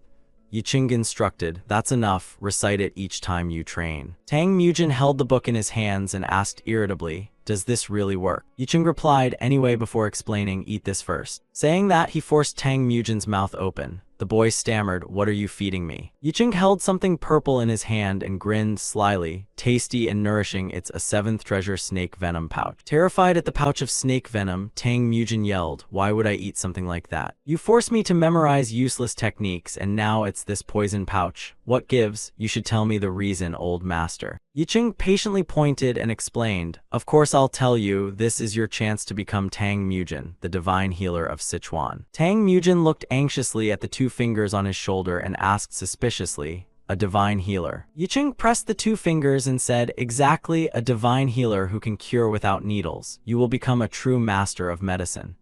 Tang Mujin felt reassured by Yicheng's gesture and mumbled to himself, "Blockages cleared, fatigue released." Yicheng seized the moment the boy opened his mouth, tossed the venom pouch in, and asked, "Well, are you going to eat it?" Tang Mujin mumbled assent. He immediately clamped the boy's mouth shut as Tang Mujin struggled wildly. Tang Mujin sat cross-legged in fury. Yicheng laughed loudly and warned, "If you don't want to die, don't you dare vomit, just endure it." The boy shouted angrily, "Are you trying to kill your comrade, old master?" Yicheng stepped closer and said, "I said you might die, but I never said I'd kill you. From now on you'll prepare your own poison pouches. If you want to survive, follow my instructions." Tang Mujin put on a disdainful face, thinking inwardly that if he was to be taught, why not teach ordinary things? The old man always tricks him. Yicheng seriously instructed, "Listen carefully, you and I have a duty to protect medical art, not to gain fame through martial prowess by subduing others like fighters. We need martial skill to survive so we can safeguard medicine."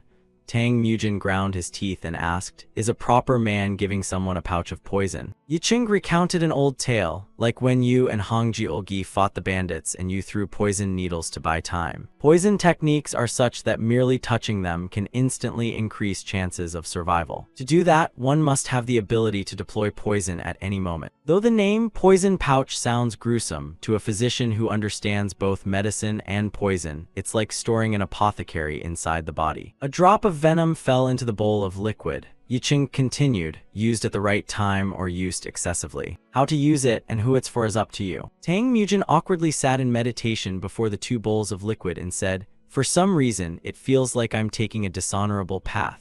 Yicheng replied, "What use is an honorable path to a renowned healer? They're just frameworks and routes someone arbitrarily set. I don't intend to follow a path laid down at random." He looked down as the boy candidly stated his view. "If there's a patient, I'll treat them whether they're righteous, demonic, or even a monster. If they spread disease or refuse to share cures, I'll kill them. That's all. To achieve your goal, you only need to choose practicality. Now do you see why those useless sect tricks and poison pills are necessary?" He glanced back and gave a yes. Yicheng then unleashed his force and said, "Then try to survive," for the poison was beginning to spread. Tang Mujin watched Yicheng's hand press against his back. Suddenly his gaze went vacant. Yicheng's image blurred in his mind and he faintly heard the man say, "This time will be different from when we used black peony, so concentrate." The sky was clear, the silver moon perfectly round. Tang Mujin sat cultivating in the quiet space. He quietly waited as 1,000 flowers bloomed and butterflies flew about.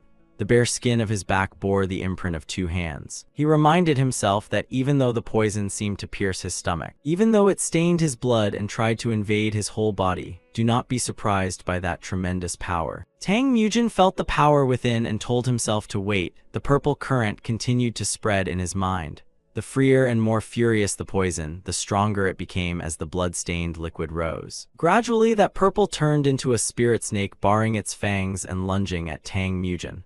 At that moment, he used internal energy to restrain the poison. The 2 hands on his back shone brilliantly. The spirit snake's eyes widened at that light, and instantly it was swallowed by that exquisite jade-blue radiance. Tang Mujin squeezed his eyes shut, drenched in sweat. Butterflies swooped in and tore the spirit snake apart. It helplessly dissolved into nothingness. He invoked the poison constraint technique. Butterflies transformed into chains. Endless chains covered the toxin. He silently calculated and pushed it into his dantian. Until it settled, Tang Mujin pressed his lips together. The poison was gradually brought under control, calming the space back to peace. He noted as it subsided as if nothing had happened. The space returned completely to its original silence. A small butterfly bore the purple pill. Tang Mujin concluded success. He opened his eyes, exhaled, and said to himself, "I've improved." Rude words, but I get his point. Hong Jusen's voice made Tang Mujin start and look up. "You're awake. What kind of training did you do for 5 days straight?" Hungry, Tang Mujin wondered, "What happened to me for 5 days? Back to the perfect beggar look." Tang Mujin stood and asked, "I thought it was only half a day. How did 5 days pass?" "Where's the old man?" Hong Jusen answered honestly. "He left after failing to duel Namgung Jinshin. Anyway, what did you train without me?" He put on a disgusted face and continued. "The old master said you ate something as delicious as black peony. Black peony can be forgiven, but is it fair that you alone polished it off?" Tang Mujin teased, "No matter how much you eat, it won't do you any good. You filthy beggar." Hong Jusen snapped angrily, "What did you say, petty quack? What's the matter? How do you even know? You're making a fuss over nothing." Tang Mujin ground his teeth and smirked. "If you're curious, I'll show you." He raised a finger and warned, "Look closely, the difference between you and me." Hong Jusen followed the finger pointing ahead. Tang Mujin let out a shout and a jet of toxin shot out, startling Hong Jusen. He stared in shock at the drop of venom on the table while Tang Mujin beamed with self-satisfaction. He grinned smugly, "See, you foolish beggar, this is the class difference between you and me." Hong Jusen still examined the thing before him. The odd smell and sensation were poisoncraft. Reluctantly, he praised Tang Mujin. "Congrats. Now you can make diarrhea with your hands." Just then Yicheng entered, furious, shouting, "You beggar, if you can do it, then try it. Handle it yourself. Hurry up." Hong Jusen taunted to provoke, "Here, O Tang Mujin, this lowly one doesn't need your class. My hands don't smell like feces." Yicheng barked in annoyance, "Why are you brats always making noise?" He stopped speaking and prepared to leave. The 2 young men were struck on the head and replied in unison, "Yes, sir." On the road, Tang Mujin complained he wanted to stay at the southern palace forever. Yicheng asked, "So when will we reach Luoyang? Are you intentionally slowing the poison making because you want to settle here? A signpost appeared, indicating they'd arrived at the next stop. Tang Mujin spread his arms excitedly as they walked and replied, "Is that something I can control? I've been struggling with the 7th treasure powder the old master kept feeding me for a long time." Yicheng replied dismissively, "Blame your focus. Because you hesitated, I couldn't even duel Namgung Jinshin. That opportunity was regrettable." Tang Mujin sulked, "If I trained my inner power calmly like the Namgung family, I'd progress faster, right?" Yicheng, annoyed, answered, "Excuses. Did those bandits give you time to calm down?" He walked ahead, turned his head, and continued, "I've seen those righteous sect fellows train all day, scheming and planning, then die at the hands of lowly men. Being famous in the orthodox school isn't necessarily good. You just need to follow the path I set, neat, orderly, perfect." Tang Mujin retorted, "When you say not to follow a fixed path, I even negotiated travel plans with the merchant caravan, you know." Yicheng smacked him and explained that practice beats thought. Active training beats sitting idle. It's about survival, not dying for rigid rules. Yicheng turned and asked, "Understand, my distant business partner just announced the caravan's final stop." Tang Mujin cleared his throat and said it seemed for some reason like a non-orthodox route.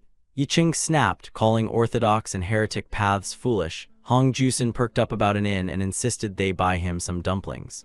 Tang Mujin sighed. He was completely back to being a beggar. Dusk fell and the three of them sat down at a roadside table to eat. Anayu, looking disheveled, called out, "Have you delivered the goods?" The merchant laughed and replied, "Of course. How many sacks do you want? Raise your hand and I'll set them aside. Otherwise I'll bring some wine and leave 3 sacks for me." The other man answered, "Understood, sir." Anayu said as he turned and walked away, "I'll be back right away. Wait for me. We must save them." Tang Mujin managed to witness that scene. He stared after them in astonishment, his eyes wide and intent. The man's face was pale, but his whole body radiated heat. He was breathing heavily as he hurried away. Anayu ran while leaving, and Tang Mujin guessed he might be suffering heatstroke. Tang Mujin looked at Yicheng's trembling hand.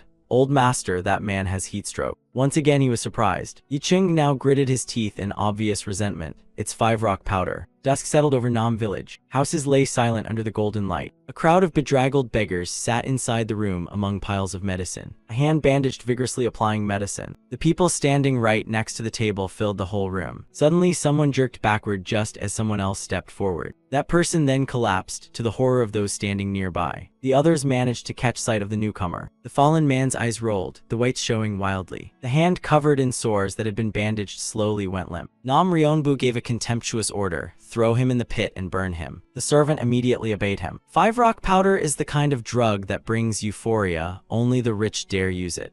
People say drinking it can turn you into an immortal. It lifts the mood and warms the body but destroys flesh and mind. The more you take, the more it kills. It's a powder synthesized from 5 different powders. Tang Mujin was stunned to recognize this drug. The 3 of them arrived at the headquarters of the bastards who made 5-rock powder. They looked up at the sign. It seemed ordinary enough. Hong Jusen spoke up, "Old master, both sellers and buyers praise it. Do we really need to do this?" According to Merchant Yang, the village prospered because of village chief Nam. The villagers say, "He's our benefactor, he's the greatest man." Yicheng said thoughtfully, "Ordinary folk who don't know the truth will think that. 5-rock powder takes away the body's energy, disorders the mind, and eventually rots the flesh. He's trash like that Dr. Yom." Hong Jusen startled and repeated, "Dr. Yom." Yicheng glared and added, "Things that create disease must be removed cleanly. I don't care if that trash saved the village." And the door opened slightly. The 3 of them stepped inside at Yicheng's words. "I think this is someone I know." Hukyum stepped forward to greet them. "You came on Merchant Yang's recommendation. The village chief is in the main hall. Please follow me." The 4 of them entered. Tang Mujin looked around warily, and suddenly he noticed something. On one side, 2 men radiated killing intent. On the other, someone snarled in challenge. Tang Mujin realized every family member had been trained. Hong Jusen laughed, "Just give me 1 gold and I'll introduce you to the village chief right away." Tang Mujin murmured, "Seems so. Maybe they have secret ties to the underworld Merchant Yang mentioned." Yicheng wondered, why suddenly so serious? He answered softly, "These petty ones are enough for you and Hong Jusen. No need to make a fuss." Tang Mujin anxiously listened to Yicheng's instruction. "I have a feeling both of you go into the main hall first." "Don't worry, I'll come in right after," he nodded to reassure them. Tang Mujin grew more frightened, thinking, "You want us to go in first and tell us not to worry. Could village chief Nam be a supreme master used as bait?" He trembled as he put his hand on the door, wondering if a sword would fly out the moment he opened it. More importantly, what should his opening line be? "Hello, please come in," sounded too amateurish. "I'll furrow my brow like the old master, emphasize professionalism, keep it serious and brief." Tang Mujin stepped in and shouted, "5 rock powder, 1 gold coin for me." Instantly something flew toward him. Tang Mujin stared as it came. Turns out it was a cloth bag full of small packets in someone's hand. Nam Ryonbu smiled obsequiously. "Welcome, honored guest. The batch of 5 rock powder worth 1 gold you ordered is ready." Hong Jusen glared at Tang Mujin and sneered. "Why are you so stupid?" He replied in shock, "I thought it was a sword." Nam Ryonbu stepped closer and said, "I heard from Merchant Yang and have been waiting. They say you have a refined palate and your generosity is great."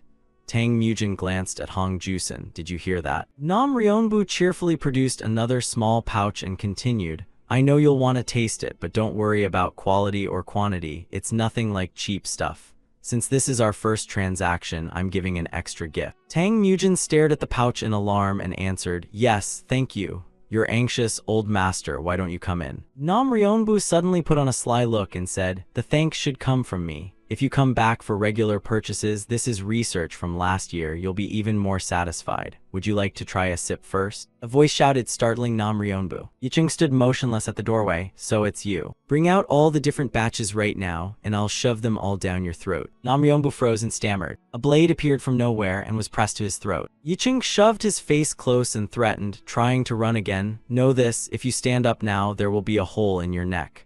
Nam Ryonbu stammered incoherently. He begged, "Spare me, old master." As dusk fell, someone said, "Our village chief has packaged all the 5 rock powder orders."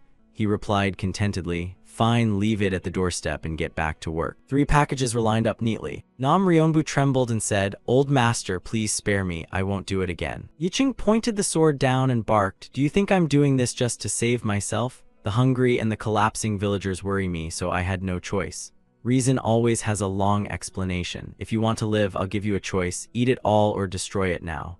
You bastard." Nam Ryonbu protested bitterly, "But if I sell this, it'll be a chest full of gold coins." Yicheng spoke up, "So you still think about money, huh?" Nam Ryonbu fell to his knees. "Fine, I'll burn it." He poured alcohol over it, then struck a match and set it alight. Nam Ryonbu watched helplessly as his gold ore burned in the flames. Tang Mujin witnessed the scene before him. He wondered to himself, "The 5 rock powder is dealt with, now how do we quietly ditch the village chief's body and leave? Will the old master finish it cleanly?" Yicheng sheathed his sword. Then he asked, "Does anyone besides you know how to make 5 rock powder?" Tang Mujin panicked upon hearing this. Nam Ryonbu shook his head. "No one, old master. In this situation, how could I dare lie?" Yicheng eyed him suspiciously. Hong Jusen pointed and shouted, "How can we trust that trash? The old master won't spare anyone who treats lives like money." Nam Ryonbu trembled and begged, "Please spare me." Yicheng leaned on his sword and said, "Understand, fine then." Tang Mujin jumped in surprise. Nam Ryonbu rose and asked, "Really?" He joyfully said, "Thank you." Before he finished speaking, Yicheng had already driven the sword in. Blood spurted up and stained the door red. Yicheng glared down and said, "Did I tell you to stand up? Trash never listens. Let's go before things get troublesome." Golden sunlight spread over the forest. Tang Mujin laughed and said, "Did you really think you'd let him live until tomorrow?"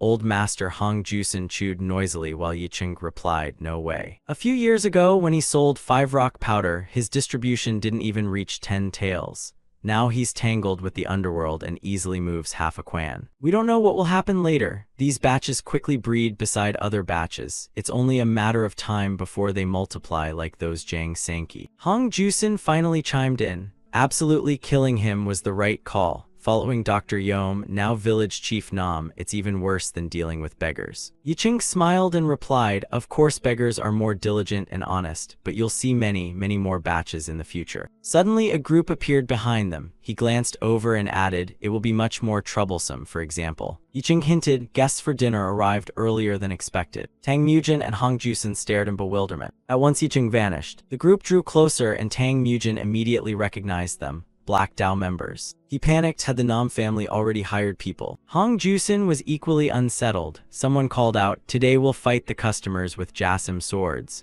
Tang Mujin wondered. Jasim swords. The man answered yes. The black-clad ones radiated killing intent. Yicheng lunged out and took one down. Two young men watched in shock as the fallen thugs hit the ground. Yicheng grinned smugly. Someone asked, "Is that the Phantom Doctor?" The remaining black shirts began to feel fear. Yicheng boldly declared, "The old master is not just an old man." He said, "I'm the one standing between. You each take your own measure." Yicheng announced, "Whoever fails to catch their opponent in time will face consequences." Tang Mujin and Hong Jusin rushed forward shouting, "Yes, old master." Gahyun immediately used lightness skill to flee. Tang Mujin followed Yicheng's instruction and swiftly gave chase. He couldn't help frowning and clenching his teeth. Is that guy a wild beast? How is he so fast? Tang Mujin thought and was a little surprised. But am I this fast too? Seems like I'm gradually catching up. Could it be the initial gains from practicing the drifting step technique? What I thought was just clumsy stumbling. Could training the poison guiding skill also work? I'm about to get terrifyingly strong. Now I must catch him first. If I fail, who knows what the old master will do to me, and surely Hong Jiulgi will mock me. Suddenly, a shrill shout came from behind, making Tang Mujin spin around. Old master, isn't that Hong Jiulgi's side? But then he steadied himself, reminding silently that he nearly lost the objective chasing glory. I have to hurry up too. Gahyun, who had been running ahead, suddenly lunged from somewhere and slashed, catching Tang Mujin off guard. He quickly stepped back to keep his distance from him. Gahyun, annoyed, snarled, "I'd been fleeing to avoid the beast, yet this brat recklessly pursued and even dodged my swordplay." He drew his sword and taunted, "Nice reflexes. But you've picked the wrong opponent. Daring to mess with Nam family manor. Are you prepared for that?" Tang Mujin couldn't help but watch Gahyun's every move warily. He nearly got slashed by the sword technique. Clearly different from Jang Sanki's lackeys, maybe even stronger than the camp master. He threatened without hesitation. After all, someone has to pay the price. Don't blame the kid. The two of them then rushed in and exchanged moves. Gahyun unleashed a flurry of powerful sword strikes. Tang Mujin was at a slight disadvantage, and could only do his best to block each attack. The more he thought, the less he could understand. Strange indeed. Truly odd, why are there so many openings? Could it all be fake moves? The whole flank, even the neck is full of gaps. Isn't he pretending to be the camp master, waiting for me to strike first? Tang Mujin couldn't help but be cautious. Unlike Jang Sanki's lackeys, this guy had formal sword training and calculated his moves carefully even against weaker opponents. While he was lost in thought, Gahyun laughed loudly and taunted, "You too only learned how to run from monsters." Tang Mujin immediately became angry, "And you still laugh arrogantly? Sooner or later we'll have to act if that's the case." He leaped up to dodge his attack, then directly pressed his sword against Gahyun's blade. When the two blades clashed, Tang Mujin powerfully knocked his sword aside. Gahyun's expression couldn't help but show panic. Without hesitation, he swung again at the opponent after Tang Mujin's skillful move, and his hand holding the sword began to tremble. Gahyun glared at the sword tip about to strike him, then hurriedly used lightness skill to dodge away. Gahyun looked incredulous. Even the brat knows how to swing a sword. Even Tang Mujin couldn't help but think, is that guy's skill genuine rather than a bluff? When did I become so proficient in footwork and swordplay? I'm even more surprised than he is. Tang Mujin's gaze suddenly sharpened. He's panicking now. I need to finish this quickly. At that moment, he suddenly hurled a throwing dagger. He was ambushed and immediately raised his sword to block, but could only parry one of them. Tang Mujin's face turned frantic as he gritted his teeth. Seeing that, Gahyun sneered. "Looks like you learned swordsmanship pretty well, but this is where it ends. You feel that numbness at your side, right?" Hearing that, Tang Mujin widened his eyes in horror. "Poison," vision blurred slightly. He said with delight, "Salamander poison. In less than a moment, your whole body will lose feeling. Don't worry, even seeing a sword pierce your neck won't hurt a bit." No sooner had he finished than he lunged forward. Gahyun showed no mercy and swung his sword. Of course, dying before then would be even better. As he spoke, he also launched a volley of throwing daggers. Tang Mujin cursed inwardly in bitter resentment. Does the bastard intend the poison to spread faster? But compared to the toxic treasure in the jade box, it's nothing. I'll swallow it whole. Then countless venomous insects suddenly appeared in his body, swarming the jade treasure, the earlier treasure in his possession. The jade inside lit up and revealed itself as a snake's eye. The giant snake hungrily bit and tore at the tiny insect. The once crowded swarm of venomous insects was now crushed beneath the massive serpent's body. Sensing it endlessly, his eyes instantly took on the shape of a serpent's eye. Just as Gahyun charged in, Tang Mujin realized the focus had shifted back. He widened his eyes in surprise. "You bit an antidote, how are you still standing?" He couldn't help but sneer in curiosity. "A few lizards can't compare to the poison in the jade box. It doesn't even touch me." Saying that, Tang Mujin eagerly lunged forward. In a flash, a sword plunged straight through Gahyun's chest. He glared straight at him. Gahyun suddenly let go of his sword. He coughed a few soft sounds and spat blood. Then he tumbled to the ground, clutching the dagger in his hand and trembling uncontrollably like a scared kid. "Just a brat, huh?" Gahyun stammered, unable to form the words. A mere kid had defeated him. As he moved to fling the dagger, Tang Mujin couldn't help remaining on guard. But the scene before him left him utterly stunned. Gahyun was deliberately hurting himself. Tang Mujin sighed and curled his lip. Did he plan to use lizard venom to numb the pain? He'd die anyway. Just as he was about to turn away, the other groaned in pain. Gahyun's eyes were full of pleading, looking utterly miserable. He didn't want the pain. "Kid, please spare me." Hearing those words, Tang Mujin's expression suddenly went blank. Spare me? His memories once again drifted back to the old days. Tang Mujin stood dazed for a moment, staring at Gahyun for a long time. He intended to help him finish the rest of the way, but the sword suddenly paused at the plea, "Spare me." Tang Mujin hurriedly withdrew his sword and put his hand over Gahyun's chest. He used poison to staunch the other's wound. Gahyun couldn't help but cry out gratefully, "You're not like the usual kids, thank you. It doesn't hurt anymore, thank you." Just as Tang Mujin left, Yicheng, who had been waiting for a long time, finally spoke up belatedly. He was stunned for a moment. Yes. He and Hong Jusen suddenly noticed Tang Mujin's little finger. Yicheng's eyes suddenly seemed to understand something. At that moment, Tang Mujin cut through the silence. "Shall we go check on those black-clothed people now?" Saying that, he subtly wiggled his index finger. The black-robed people had been knocked out and lay still. The three then left one after another, chatting boisterously. "Why ask the obvious? If you know, pack up and hurry. Fine, the last one to arrive is allowed to be slow. Hong Jusen has his reasons, damn it, must be some big excuse, it's just lack of ability." That day, though he didn't realize it, Tang Mujin gained a new habit, counting how many he'd killed and saved. The two of them remained silent. Night fell in the blink of an eye. Yicheng, Tang Mujin, and Hong Jusen groped through the forest looking for a path. From the fight with Gahyun until now, Tang Mujin kept holding up his fingers to count. Yicheng kept watching him, thinking to himself, the boy seems shocked, doesn't he? Understandable. Up to now, he'd always won those life or death bets, so any guilt would likely be faint. But a physician all his life, someone who used to save people and now had taken who knows how many lives, of course his mind would be in turmoil. Moreover, when you realize you're better than your opponent, you tend to think more. People's characters differ, but at that moment the endless brat Hong Jusen unexpectedly called out, "Hey, Tang Mujin. Your side was torn, how did that happen? Was he that strong?" You answered with some surprise, "What piece of cake." He suddenly laughed loudly and put a hand on Tang Mujin's shoulder. "I'm worried about you. What kind of brother would get his clothes torn by some second-rate pursuers? Treating life or death fights like reading a medical text. What am I supposed to do with your bookish head?" Tang Mujin was stunned for a moment, feeling somewhat annoyed. "What brother, you beggar, what are you talking about?" Hong Jusen struck a proud pose and said, "Fine, you can rely on Big Brother then. If you go to a black-clothed den and feel shaky, just tell me, okay? Being weak is never something to be ashamed of. Refusing to admit your weakness is." Hearing this, Votan, the Endless One, trembled with anger and drew his sword. This beggar still wants to pick a fight. He saw the scene and blurted out awkwardly, "Big Brother's worried about you. You pull your sword again. That guy's making a fuss over just a scratch." Tang Mujin snapped back angrily. "What scratch? I was just chasing a bedbug." Hong Jusen slightly miffed, mocked, calling an honorable beggar a bedbug. "You stupid beggar, look at how you take it personally. Clearly you were hitting your pride, weren't you? It stung, didn't it?" While the two were tearing into each other, Yicheng sternly warned, "Quiet, we're almost there." A little later, the three of them arrived at a rustic village. Hong Jusen and Tang Mujin kept squabbling like cats and dogs. "Are you mad?" "Obviously mad, shut up, you beggar." Although they pretended not to like each other, they understood each other deeply.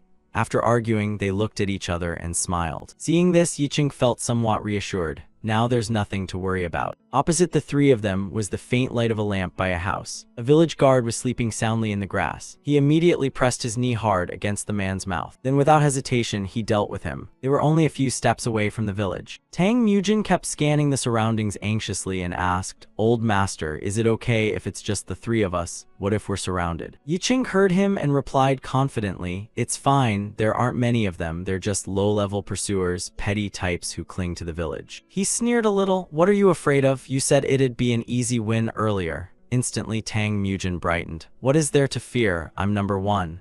Hong Jusen chimed in to tease, "I'm the top-ranked Hong Jiolgi." Hearing that, Yicheng, annoyed, tossed a slipper at their heads. Number 1, my foot, you're still far off, you brats. He glared and instructed, remember this well, whether your throat's cut or your heart stabbed, you're dead either way. Think accordingly and act. Understood? Now spread out quietly and observe. I'll say it again, you don't have to kill everyone, just deal with anyone who knows how to make 5 rock powder or who guards the supply sheds. If you meet anyone, check their tattoos without hesitation. Anyone who's come this far is on the same side. Yicheng gave a cold order, let's go. At that command, the 3 split up and moved in different directions. Tang Mujin aimed for the largest house. He silently studied the house's structure from afar, then crept up to the door. Tang Mujin peered inside, a food storehouse, then he glanced toward the other 2. Tang Mujin carefully searched the nearby grass step by step. Just as he reached out to part the grass, someone startlingly appeared right in front of him. Who was it? Tang Mujin, without hesitation, dealt with him. His expression suddenly darkened, though he still felt a bit bewildered. Then he used lightness skill to move to the side of another house. Yicheng at the opposite window quietly waved to signal. He suddenly looked forward in surprise, which made Tang Mujin a bit more alert. Yicheng waved again, asking them to come over there. From inside the house, Ma Yong's voice suddenly rang out in scolding. The ones we accidentally brought back happened to know martial arts. Then by chance they got tangled with the Namyun clan. Is our Black Wolf Gate easy to bully? Do I look that gentle? Think I'm an idiot, you bastard. We already knew you were skimming by, yet you looked the other way while you pocketed scraps. What, aren't scraps filling enough? Merchant Yang endured the beatings and tried to make excuses. I'm truly wronged, I didn't know anything. Hearing that only made him angrier. You think saying that makes it over? Look at this scene. Ma Yong had beaten him enough to be tired and threatened him thoroughly. When we catch them, we'll see if what you said is true. Stay there and wait. He stormed out of the house. Ma Yong's eyes suddenly went wide with astonishment. Just as he began to ask someone a question, Yicheng swiftly dealt with him. Merchant Yang, lying on the ground, trembled at the sight. He blurted out, so it was Merchant Yang who arranged everything. I'm just asking a few questions. How many people in this area know how to make 5 rock powder? He answered fearfully and honestly, really, only the Namyun clan master. Yicheng immediately pressed his sword to Merchant Yang's throat. Then he sat down to level with him and interrogated him seriously. You didn't make up the name of the dead to cover things up, did you? Merchant Yang waved his hands frantically. No, really. Besides the Nam clan master, neither I nor Black Wolf Gate know how to make it. Everyone knows the components, but only he can concoct it and bring out its medicinal effects. He nodded when he heard that. All right, I believe you, so where are the ingredients kept? He stammered. The gathered materials are sent straight to the Namyun clan to be made immediately. Because the mine is damp, the drug's potency is reduced. Especially the Chu Za mineral. Whenever it runs low, it must be mined immediately. Yicheng listened, inwardly pleased. Then we just need to deal with that Chu mine. Thanks for your cooperation, Merchant Yang. The next morning, the 3 of them arrived at a cave. They looked at the pile of raw materials heaped before them. Yicheng reached out and drew all the poisonous vapors into himself. The thick poison fog filled the cave, forcing Hong Jusen and Tang Mujin to stay outside. He pressed his lips tight, dared not take a deep breath, thinking the poison was so strong he couldn't approach, so no more worrying about 5 rock powder in the future. After dealing with that cloud of poison, the 3 of them sealed up the cave. They silently left the mountain. The 3 walked along a trail together. Then they crossed a vast meadow. Yicheng, exhausted, said, "This is enough for now, let's rest over there a bit."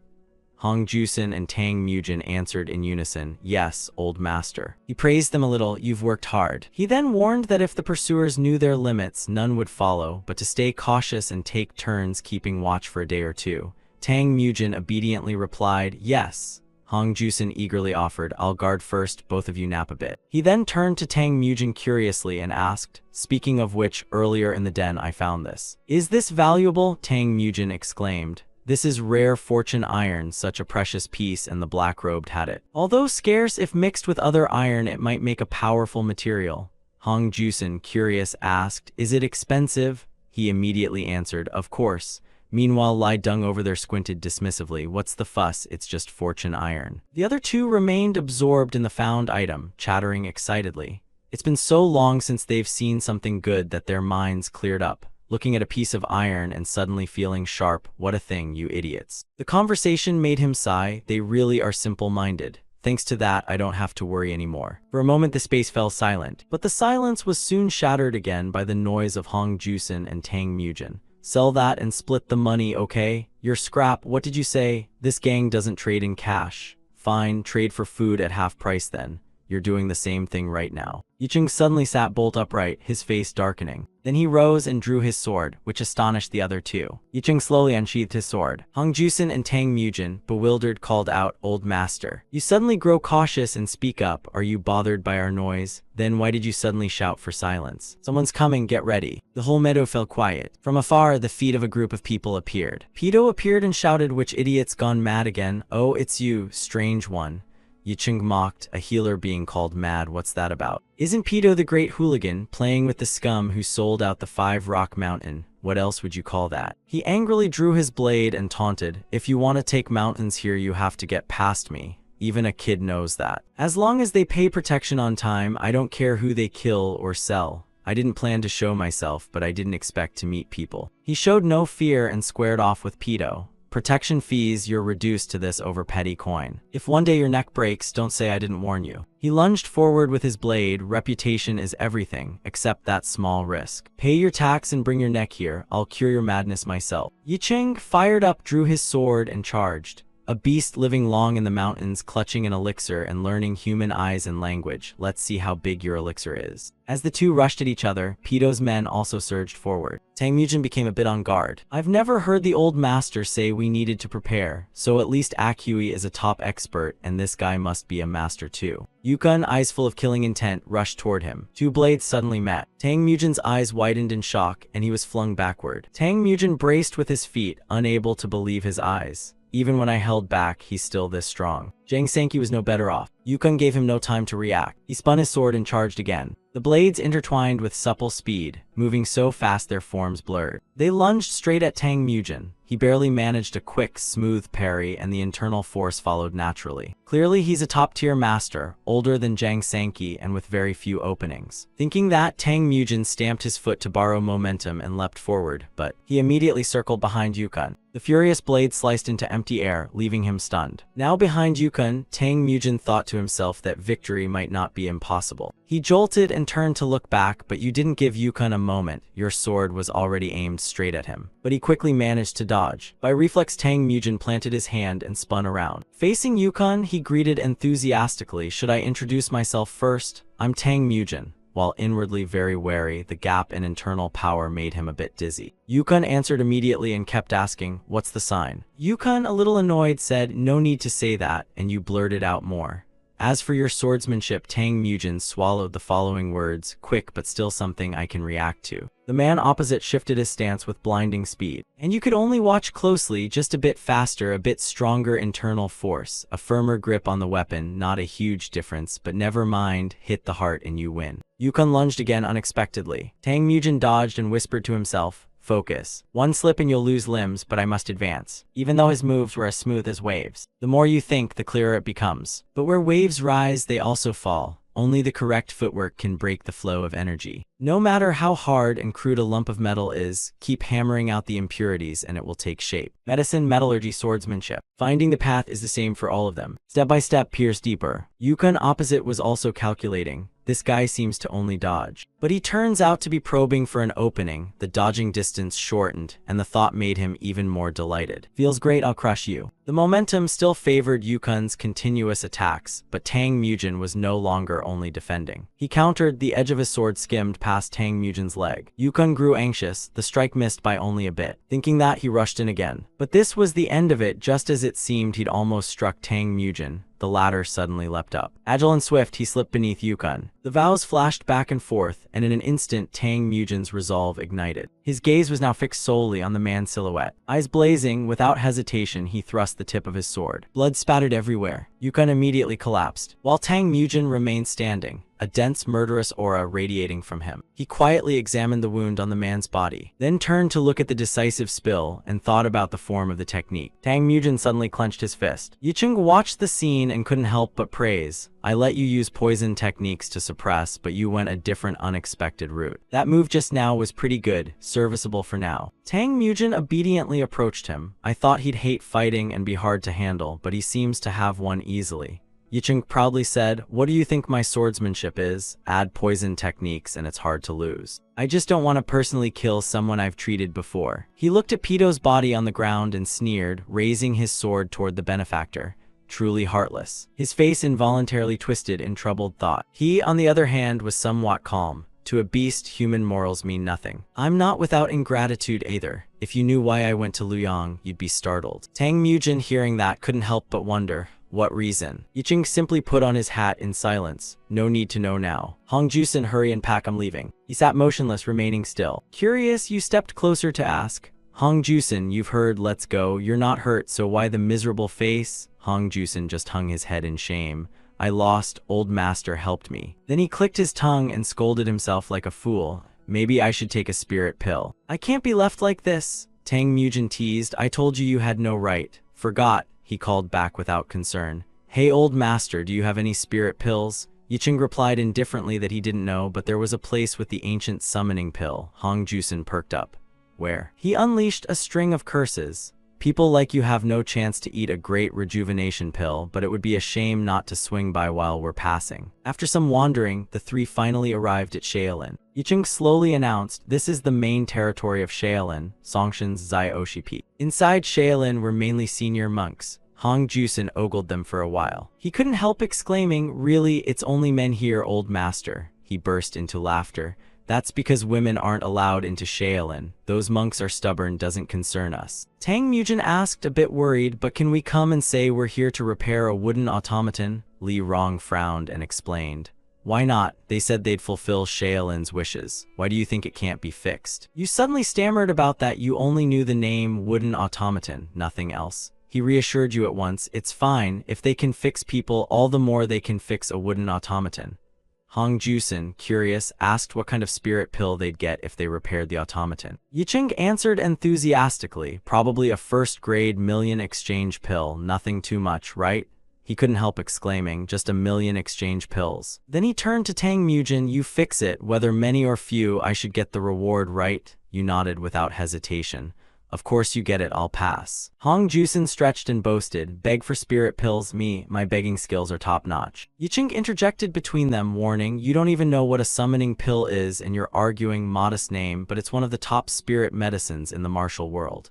He excitedly asked, really, better than black peony? He shook his head in exasperation, black peony can't compare. Hong Jusen's eyes gleamed as he pleaded, endless after the repair, share with me half a summoning pill. Your mouth twitched, maybe about 10% at best. Suddenly a strange sound caught Tang Mujin's attention. He looked at the watermill ahead, puzzled. Tang Mujin ran over quickly to inspect what was hanging on the watermill. Then he looked down, he examined it closely for a while, and then voiced his admiration. The gears connected to the mill were turning a wooden axle. Both the gears and the shafts were crafted with extreme precision, not a wobble to be found. Why is there a mill inside this mountain? Who could have made it? Even a mill shouldn't need such advanced engineering. What did they build it for? And it's pretty large in scale too. Almost immediately, someone came sprinting from afar, steam hissing, which startled Tang Mujin. It was Dan Xiaoyong, furious and brandishing an axe. You bastard, don't just stand there. She swung the axe down at once. Fortunately, you managed to dodge in time. Because you dodged so hastily, Tang Mujin stumbled over a nearby rock and fell with a splash into the water beside him. You popped up annoyed, shouting, who are you? Why did you do that? No sooner had Tang Mujin opened his eyes than Xiaoyong's helper was standing before him. She clenched her fists with rage and yelled,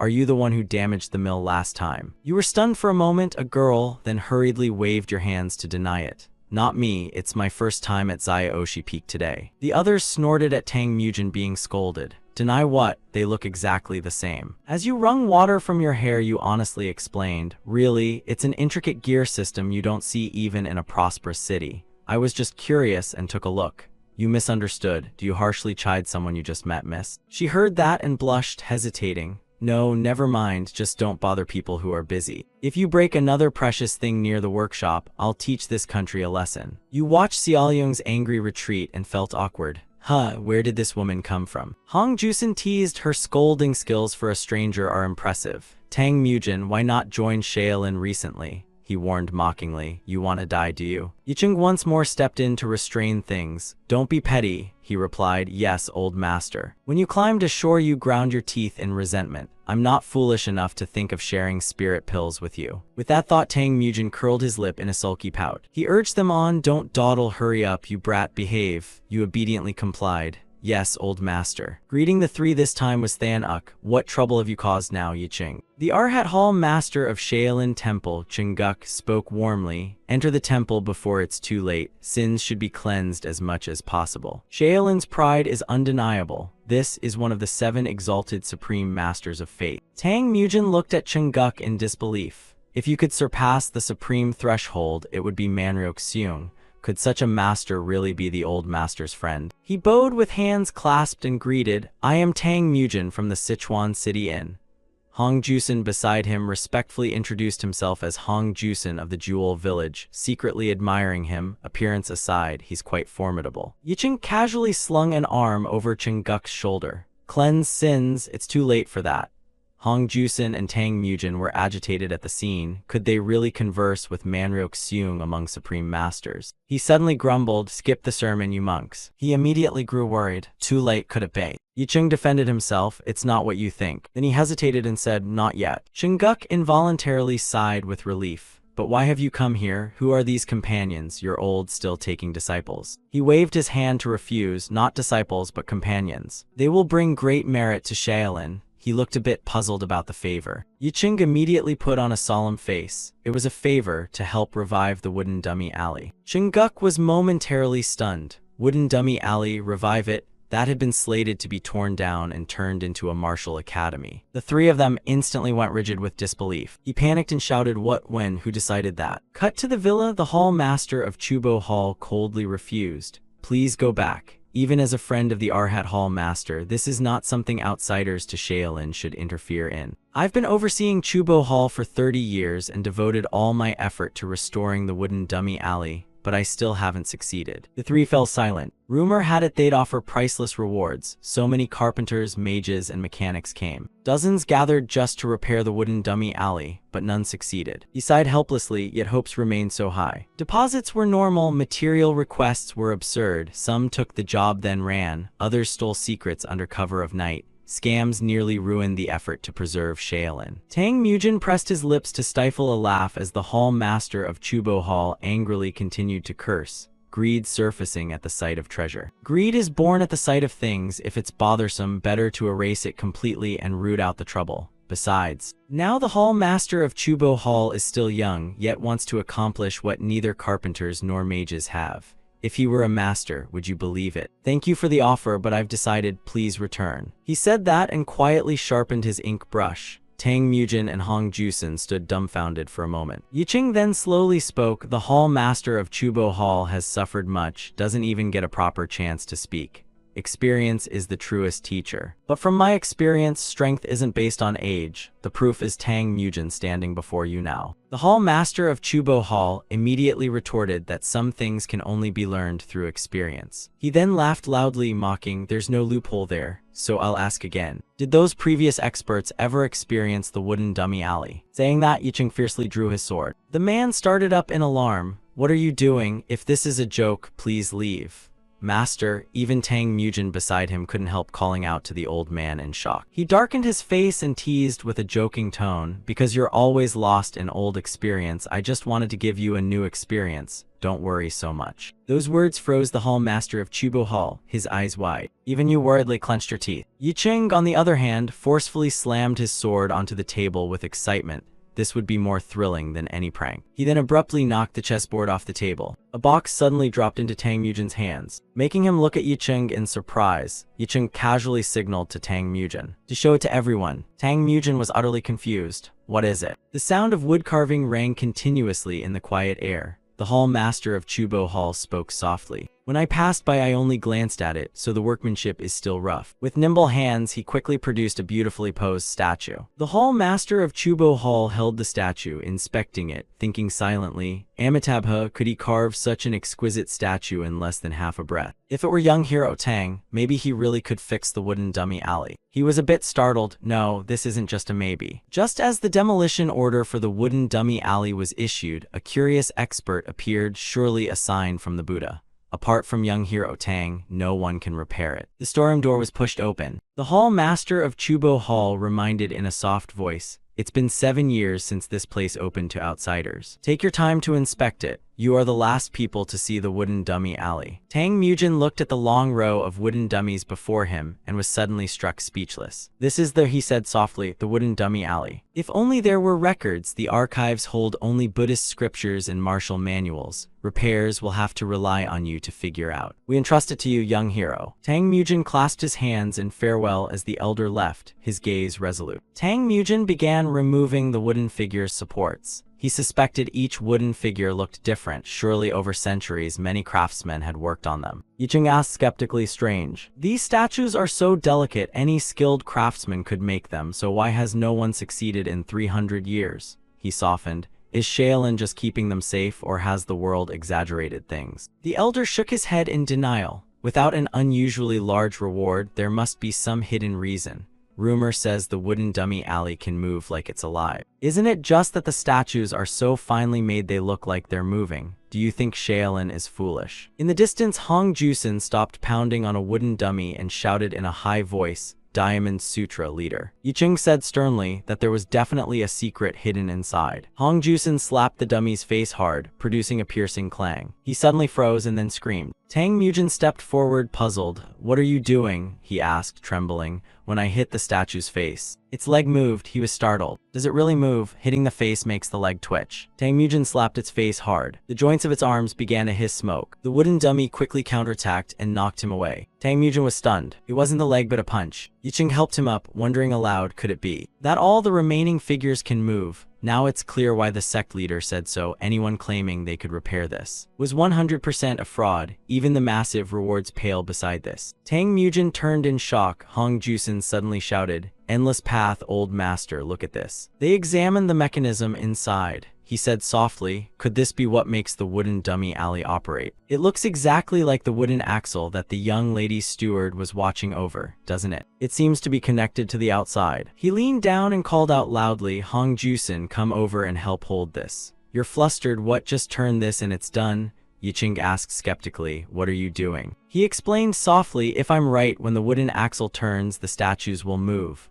Hong Jusen was stunned as it began to stir. The two of them together turned the wooden axle. The mechanisms inside spun steadily without stop. Above, creaks and squeaks echoed incessantly. The wooden dummy suddenly trembled. Its limbs shook and quivered continuously. It abruptly raised its arm and punched forward. Tang Mujin cried out in delight, it's moving. The old shoulder joints of the wooden dummy creaked. Then it suddenly crashed down to the floor. Tang Mujin was stunned, holding the full history of Shaolin within him. It was both a secret manual and a living martial text. The wooden dummy alley, if one could see it intact as it was 300 years ago. Could I repair it? He wiped sweat and stared at the wooden dummy. Yicheng said softly, can you fix it? Tang Mujin grinned eagerly. I don't know yet, but I will definitely fix it. The mechanisms under the floor only made him more excited. Time passed. Tang Mujin quickly ran toward the hut ahead. He wondered to himself as he headed west out the temple gate, Dan lives in that hut, maybe he knows something. Could the hut's owner really understand such advanced techniques? Tang Mujin looked at the courtyard that kept emitting sounds. He kept staring at the mechanism. There was also a wooden axle here, identical to the one that powered the wooden dummy alley. As the sect leader had said, he must know something. It was strange to keep looking. Finding even a small clue would be good. The gears suddenly stopped. Tang Mujin pulled out some wood excitedly. He'd have to cast new gears. If he repaired it while the owner was away, he'd probably earn some credit, right? An angry voice behind him rang out, ruining the mechanism and shamelessly denying it, now daring to show its face here. Xiaoyong raised the staff and warned sternly, you there, do you dare lie? Get out of here, he shouted in alarm, Miss with the staff. Miss, you misunderstand, I only came to ask one question. The sect leader told me to find old Dan who lives here, saying he is the one who understands the wooden dummy alley best. She angrily kept attacking him, saying that if the sect leader's name is mentioned, she should be convinced. Tang Mujin kept carving wood with raised voice. It's true, truly 100%. I was even allowed to repair the wooden figures.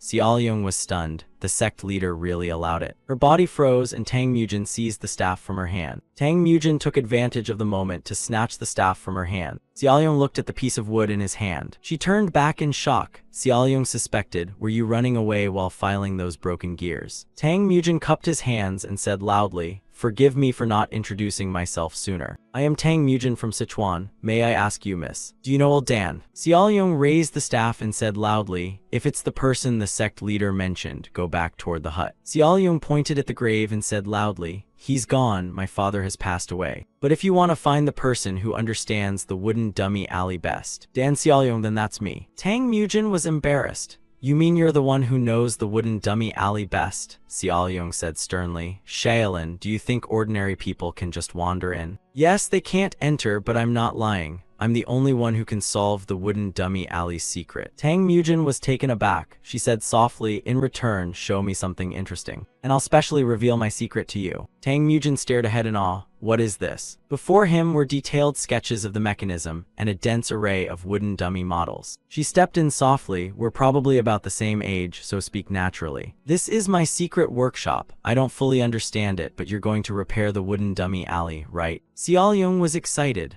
All right, I'll tell you everything about it, but on the condition that you repair it for my son. Her eyes brightened. Tang Mujin was confused. Son, wait, you have a child. Xiaoyong recounted softly. They say the wooden dummy alley was created by my ancestors, and it's been several hundred years since then. My clan served Shaolin for generations, and all the secret techniques were passed down orally, because they were passed only to the males of the family. Over many generations, the oral teachings were misunderstood. Misunderstanding led to mistransmission, and the original form gradually became distorted. Shaolin was always wary of martial knowledge spreading outward, and in the end, everything remained only as legend. An empty legend. Xiaoyong carefully looked over the records. She explained softly, these are the notes my father gathered before he died. He only recorded what he saw and probably didn't understand much.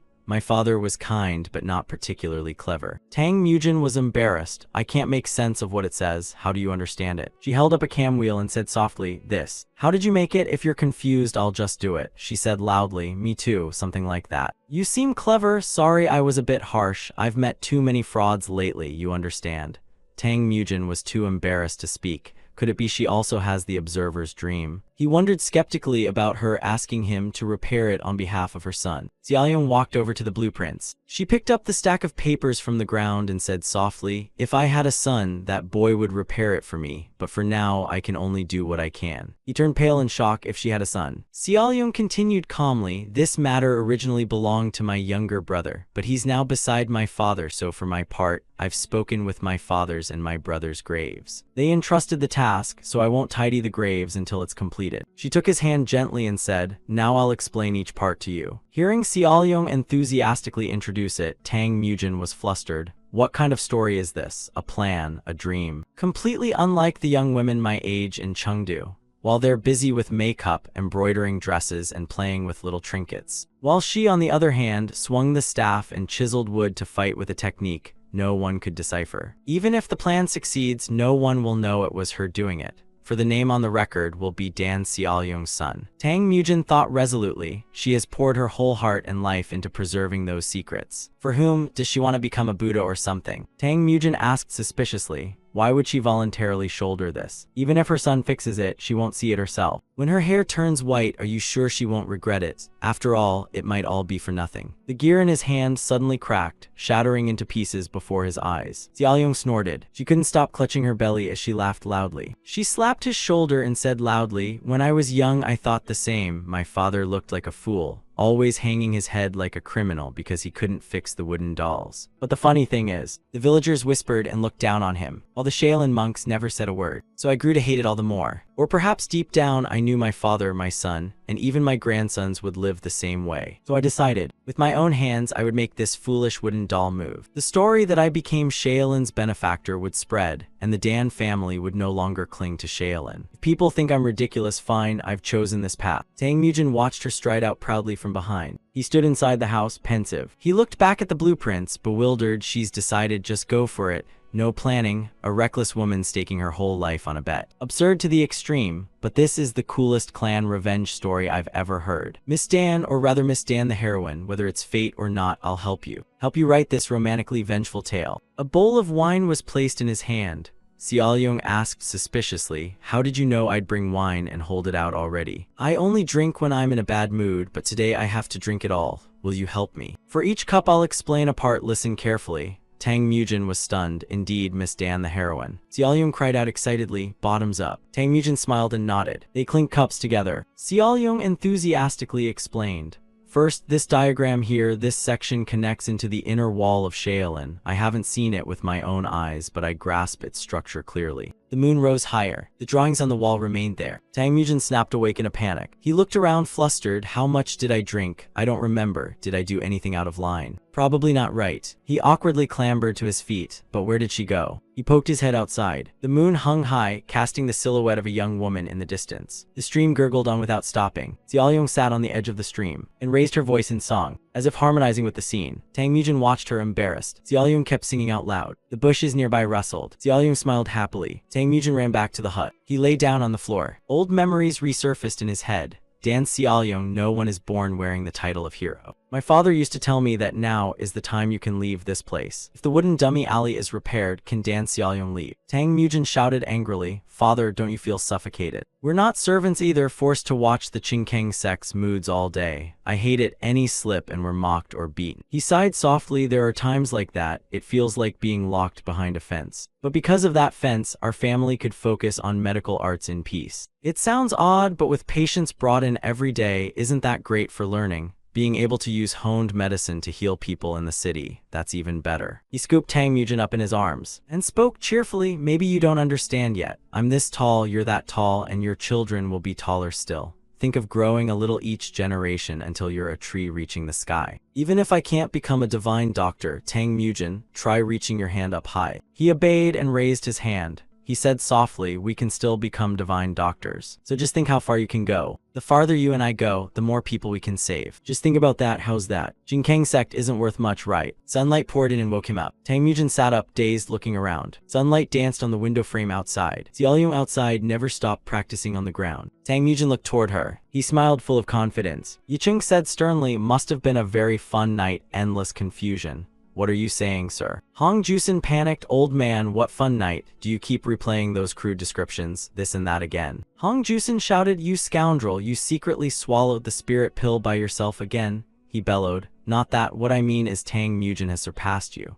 I heard everything about Miss Dan from the chief's report. Kid, stop making up weird stories. I'm researching the wooden dummy alley here. Yicheng slapped his shoulder hard, sternly. Hey, planning to hit someone to cover it up, that's rude to Miss Dan. This one charges like a honey badger whenever teased. He clenched his fist, vowing he'd one day give him a punch. He raised his voice, so, have you found any leads to repair the wooden dummy alley? Tang Mujin wondered if he'd gone out and slept without gaining anything. It may take a few months, but it can definitely be done. He said softly, you're only saying it will take time because of Miss Dan, aren't you? You curse angrily, you old rascal. Yicheng stepped outside sternly, then I should also take care of some personal matters. Are you doubting there's someone up to no good? He shouted. Am I the constable or what, supposed to rush out and catch crooks everywhere? It seems it's time to start the work I've been postponing for so long. I'll compile a medical book that gathers all my knowledge. Bright sunlight danced on the hut's roof. Xiaoyong asked doubtfully, traveling with such a famous physician, are you a doctor too? He replied, just a strange old man. Luckily, he quietly writes medical texts. Otherwise, he'd have disrupted the wooden dummy alley repairs. Even that Hong Jiulgi has gone down to the village to beg, so I can focus on the repairs. She murmured admiringly, truly interesting companions. He exhaled in irritation. What's interesting? Everyone's whimsical, maddening. She raised her voice, but at least we can concentrate on the work. But can it really be finished in just a few months? You understand the principle that makes it move, but... Tang Mujin was excited. Once you know how, construction is quick.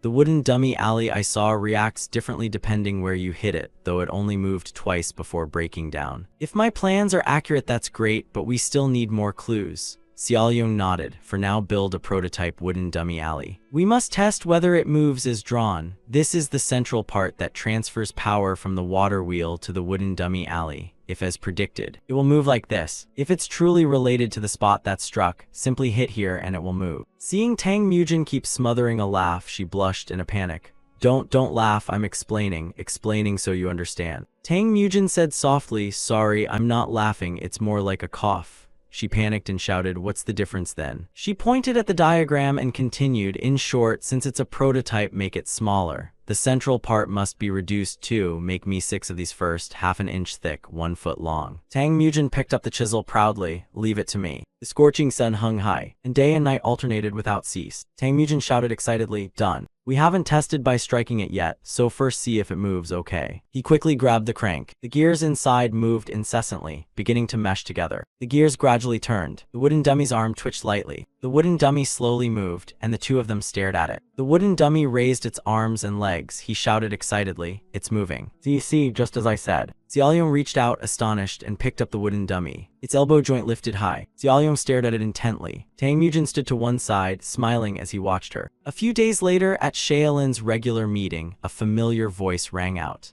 I heard someone repaired the wooden dummy alley. Is that true? The hall master of Chubo Hall said softly, yes, that's right. Someone has just taken on the job. Qingbok asked skeptically, you've struggled for so long. Why change your mind now? You originally planned to dismantle it in winter. He fumed inwardly, thinking he'd finally be rid of that thing blocking the lights. Then he said, I heard the one who took the job was the young hero led by the Phantom Doctor. I'm very displeased that Shaolin's affairs are tied to the Phantom Doctor. Isn't he the sort of person who could at any time become an enemy to the martial world? Who knows how many innocent people he's killed on his own? Chungguk replied sternly, from what you say, it's as if Yi Cheng only kills innocents. You know full well most of those he kills are villains. He shouted in criticism. Yet he kills or chops off hands for not handing over the family medical texts or for refusing treatment to those who can't pay. Can you understand that? They debated heatedly. The old man raised his voice. Didn't we decide his merits outweigh his crimes? Which sect or noble family hasn't benefited from Yi Cheng?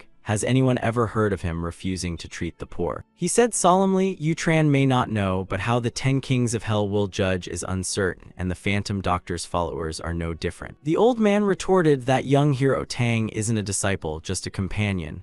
Chungbok shouted, not a disciple, aren't they of the same ilk then? Jinjiol shouted to stop them, enough. Yi Cheng's temperament is rough, but he's someone who knows how to tell big matters from small. I've heard the young hero finished the wooden dummy alley outside the mountain gate. And that's the real issue. Doesn't that mean Shaolin's martial techniques could leak out? Everyone understood the significance of that. The hall master of Chubo slammed the table in anger, claiming 1 or 2 wooden dummy alleys could reveal martial secrets, and now a skilled repairer has finally appeared.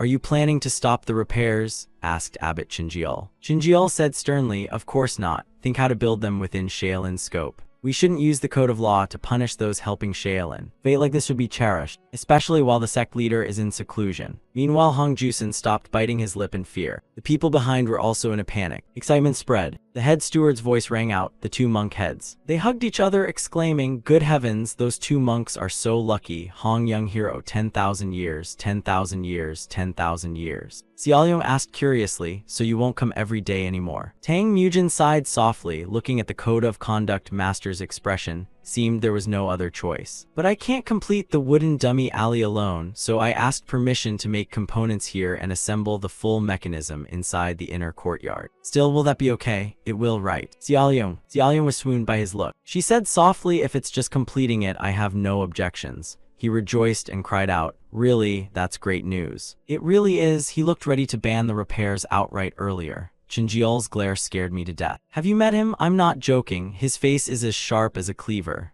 But don't worry, I'll deftly arrange things so it won't affect the repairs. He said loudly, all right then, so what should I work on first today? Seeing his cheerful face, Xiaoyong sighed. She said softly, don't get carried away, focus on filing the gears properly. He promptly replied, yes, ma'am. The dusklight spread everywhere. Hong Jusen called out loudly, has everyone eaten yet? They laughed and replied, we're full of energy today, just skip a bite now and we'll go. He said softly, it's fine, brother, enjoy your meal. Hong Jusen bade them farewell. Then he went to teach the children martial arts. Hong Jusen playfully joked and roughhoused with them. Wang Bong strode up from behind and boomed, hey, brother, spare a bite. Anyone watching would think you're the inn's proprietor. Hong Jusen cheered, brother Wang Bong. He raised his voice, Wang Bong, Dingfeng branch leader planning to rake in a big haul tonight. Hong Jusen watched them, thinking to himself that Vaunton had gone down to the village. It's been 10 days since he left the master. Unlike Shaolin's strict discipline, this village was full of vitality, and he looked around with excitement. Tired travelers from long roads, putting Shaolin's sightseeing on hold, and even wealthy merchants on excursions, disappointed the scenery wasn't what they'd expected. Night at the inn where all kinds of travelers gathered. Dice kept clattering onto the wooden table. He marveled at the constant din from the dice tables. Winners shouted and cheered non-stop. Losers sat slumped in misery. Brother Wang Bong said there's no easier way to get money than the gambling table. He was like a demon drawing coins from the gamblers who laughed gleefully. Meanwhile over here, someone from the back suddenly shouted, "Young hero Hong, why are you only arriving now? I've been waiting for you until my neck hurts. Come toss the dice for me a bit." Hong Jusin glanced at the silver in the man's hand and pursed his lips. "My way of taking money is a little different. It started the first day I followed that brother. At first I tossed the dice for fun. 5 times in a row the heavens answered with double sixes. So you're a six-handed man, they even call you the dice god. Probably just a coincidence. Come on, toss again and see." The dice rolled and came up double sixes again. Everyone fell silent in astonishment. Faces that others couldn't roll in 50 tries. "When I throw, I hit once in 10. Rumors spread like that, and he was hailed as the dice god. The annoying part was having to endure other people's jealous stares. Speaking of the rules of this dice game, if the roll is 7 or less, the house takes all the money. If it comes up 10 or more, the roller takes half the total bets. If it lands 8 or 9, the house takes 7/10. And if it finally comes up 12, the roller gets 9/10 of the house's pot. In short, this is a kind of gambling you absolutely shouldn't get involved with." The old man across from him said sternly, "The house has won." Hong Jusin turned and warned, "I'll say it again, not always will the dice show good faces." The old man waved his hand, it's fine, don't worry, just throw." Someone cheered, "The player Hong is here." He said firmly, "Don't talk nonsense now, okay? I'll only throw exactly 10 times, understood?" Hanya nodded repeatedly, "Toss away to your heart's content." He raised his voice, "All right then, I'll start again." The dice were tossed amid everyone's tension. The dice faces turned and his face went pale. Finally the dice showed a 6.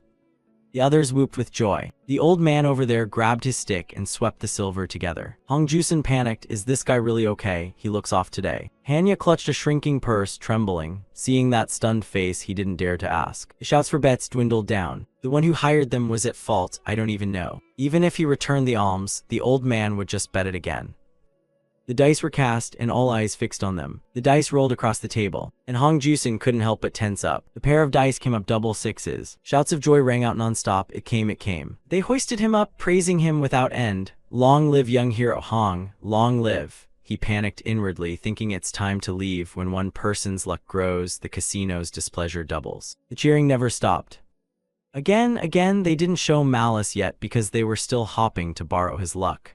"I learned that a beggar's greatest virtue is reading faces." He said softly, "Stop here. After a big streak, bad luck is bound to come. The next roll will probably be the worst face." He dropped a few small coins into the beggar's bowl. The man kept thanking him. "Thank you, sir, truly thank you," he said softly. "Buy something nice for that kid to eat, okay?" Wang Bong watched the father and son beggar pair walk away, and said quietly, "The more I look, the stranger it seems. Begging that way is odd, but giving away every last coin is odder still. Don't you regret it?" He explained calmly, "Because I've never used money, and I won't in the future either." The man pulled a bun from his robe and said softly, "Indeed, the eldest son of the righteousness sect is different. I suspected as much, so I saved one for you too." He replied, "Many thanks, brother," Wang Bong cheerfully said. "No problem, come show us the fun again tomorrow, okay?" With that, the man walked off. Hong Jusin watched Wang Bong's retreating back, when a voice behind him called out, "Hey, young lad, want me to read your fortunes?" Peng Chun smiled warmly with twinkling eyes. Hong Jusin asked suspiciously, "Who are you?" He wondered, "A beggar after my bun." The old man said softly, "Check my memory. My looks are so special I forgot to introduce myself. My name is Peng Chun, they call me the Great Harvest Beggar." He was stunned, so it was a senior. "I'm Hong Jiolgi," he replied. Peng Chun cheerfully offered, "So want me to read your face?" "I'm quite accurate," he added. Peng Chun proudly introduced, "I am Peng Chun, master of the great Feng style. Besides profound martial arts and vast learning, I can even divine heaven's secrets. I am also a Taoist of the Kunlun sect, expected to make a name for myself. But talented people cannot stay in one place. No one can stop my wandering footsteps. And naturally, I became a wanderer across the Jianghu, spending decades from a rolling stone. I finally became the Great Harvest Beggar's 6th protector. I thought I had reached an age where nothing new would come, but at the sight of your face for the first time, even my old heart could not help but stir." Hong Jusin said he had no gift to offer. The old man laughed heartily. "No matter, it's just that I'm curious." He lowered his voice, "Then why don't you let me try once? The old man looked at him cheerfully. Thank you, boy. Hong Jusen flustered. Thank you for what? Peng Chun gripped his face. The old man spoke with delight. Actually, since watching the dice just now, I've been suffering. Hong Jusen was embarrassed with his eyes exposed. The old man examined his features without missing a single spot. He thought with amusement that it truly was a strange face. It should have been the look of one who died before even learning to walk, but because he survived, its meaning changed. A face so pitch black that even the surrounding light reflected strangely. A wanderer with a visage that calls money and luck to him. And moreover, a look that knows how to seize and hold fortune. Is it thanks to that he escaped a short life? Hong Jusen, how flustered are you, elder? He tugged his ear and said loudly, the face is clear, though we do not know what tomorrow holds, at least you won't starve to death. Hong Jusen secretly sighed, luckily I had no gift, but at least I have some steamed buns. The old man chuckled happily. All right then, by the way, little fellow, have you reached the third tie? Could you be a branch leader of some sort? Hong Jusen answered excitedly. Yes, I am Hong Jiul-gi, branch leader of Jewel Village. Peng Chun doubted. Jewel Village? Across the beggar sect, I know all the branch leaders and have never heard of this place. Or perhaps a country bumpkin who learned some martial arts and falsely claimed to be a branch leader. One who studies martial arts but forges a title will have his danchin immediately destroyed. He studied him for a long time. Peng Chun suspected that someone who didn't know martial arts yet dared to fake it. Didn't he know that was a grave crime worthy of severing the leg meridians? He went over to the beggar and asked softly, Elder, have you eaten? The man replied happily, thanks to you, I haven't had to worry these past few days. Thank you very much. Peng Chun was even more puzzled. He was neither arrogant nor greedy for wealth. On the contrary, whenever he had money, he gave it all away to others. I could let it slide without punishing him. If other schools or elders meet him, his danchin will be smashed immediately. Let's test whether his luck matches his looks. He called out loudly, you are Hong Jiul-gi, right? Want to play a wager with me? If I win, I'll take one of your things. If you win, I'll teach you martial arts. How about it? Hong Jusen was flustered. Yes, after a face reading comes a challenge from me. Is he that free? Elder, after all I've learned some martial arts. The old man seemed doubtful, not looking very powerful. Martial arts, you say? Peng Chun's figure flashed away as he called out loudly. So it turns out you really have learned something. If you also learn my martial arts, you'll achieve even more. I'm quite strong, he said. Hong Jusen panicked. Since when was that? Darn mangy dog. He quickly swung a stick at the old man with glee. Hong Jusen shouted, staff strikes two dogs, bad dog blocks the way. Peng Chun dodged warily. Even the move names and motions superficially resembled beggar staff arts, but only as clumsy imitations, and on top of that he mixed in many other moves. Many crude techniques layered on one another, forming a complex martial art. The old man stopped. A heavy pressure straightened and pressed onto the ground. Hong Jusen panicked. A massive hand aimed straight at him. The force of that hand left him no time to react. Peng Chun smirked. Isn't this enough to place the bet? The brat, Hong Jusen thought in a panic, if that elbow fully extended. He said softly, that's enough, you'd be dead. Such a supreme master wants to teach. He asked quietly, what's the wager, elder? Peng Chun tossed the dice loudly. Let's play one round. Whoever rolls the highest number wins, and he immediately agreed. The old man called out, I'll roll first. The dice rolled out a total of 4. Hong Jusen doubted, if I get 5 or above I win, right? The old man grinned, of course. He exclaimed excitedly, then I'll start. He tossed the dice down. They clacked and fell to the ground. The faces added up to 9. He cheered, 9, elder, look, I won. Hong Jusen froze. Peng Chun touched the dice. He flipped them over to total 2. He was bewildered. What are you doing? The dice just. Peng Chun shouted, what? I rolled 4, you only rolled 2, you lost. He was stunned. How could that be? The old man said smugly, see, if you want to change it, you can. He looked at the old man skeptically, a supreme martial artist, yet the elder seemed a bit slow. You can really change it. I've been losing constantly lately. I can't miss this chance. 20 years of wandering, causing trouble is my daily life. Elder. Hong Jusen reached out toward the dice. He thought to himself, change the number back to the original 9 just now, 2 years. Why am I trembling like this? His heart raced too fast. What's wrong? Why? He glanced to the side. Peng Chun was radiating an oppressive aura. He panicked, murderous intent. The overwhelming killing aura of a master. He panicked, knowing that if he reached out any further, his arm would be broken and his neck snapped instantly. To lose is the path to life. The old man closed in and said smugly, not changing. Then I win, right? Pity, but once wagered I must take it. Peng Chun held a rope and called out, I won, didn't I? Hong Jusen looked over in terror, eyeing the rope in the old man's hand. He shouted in alarm, you can't do that, please give it back to me. The old man still wore a friendly smile, but the killing intent around him did not subside. Peng Chun sneered, if you've lost the bet you should know how to accept defeat.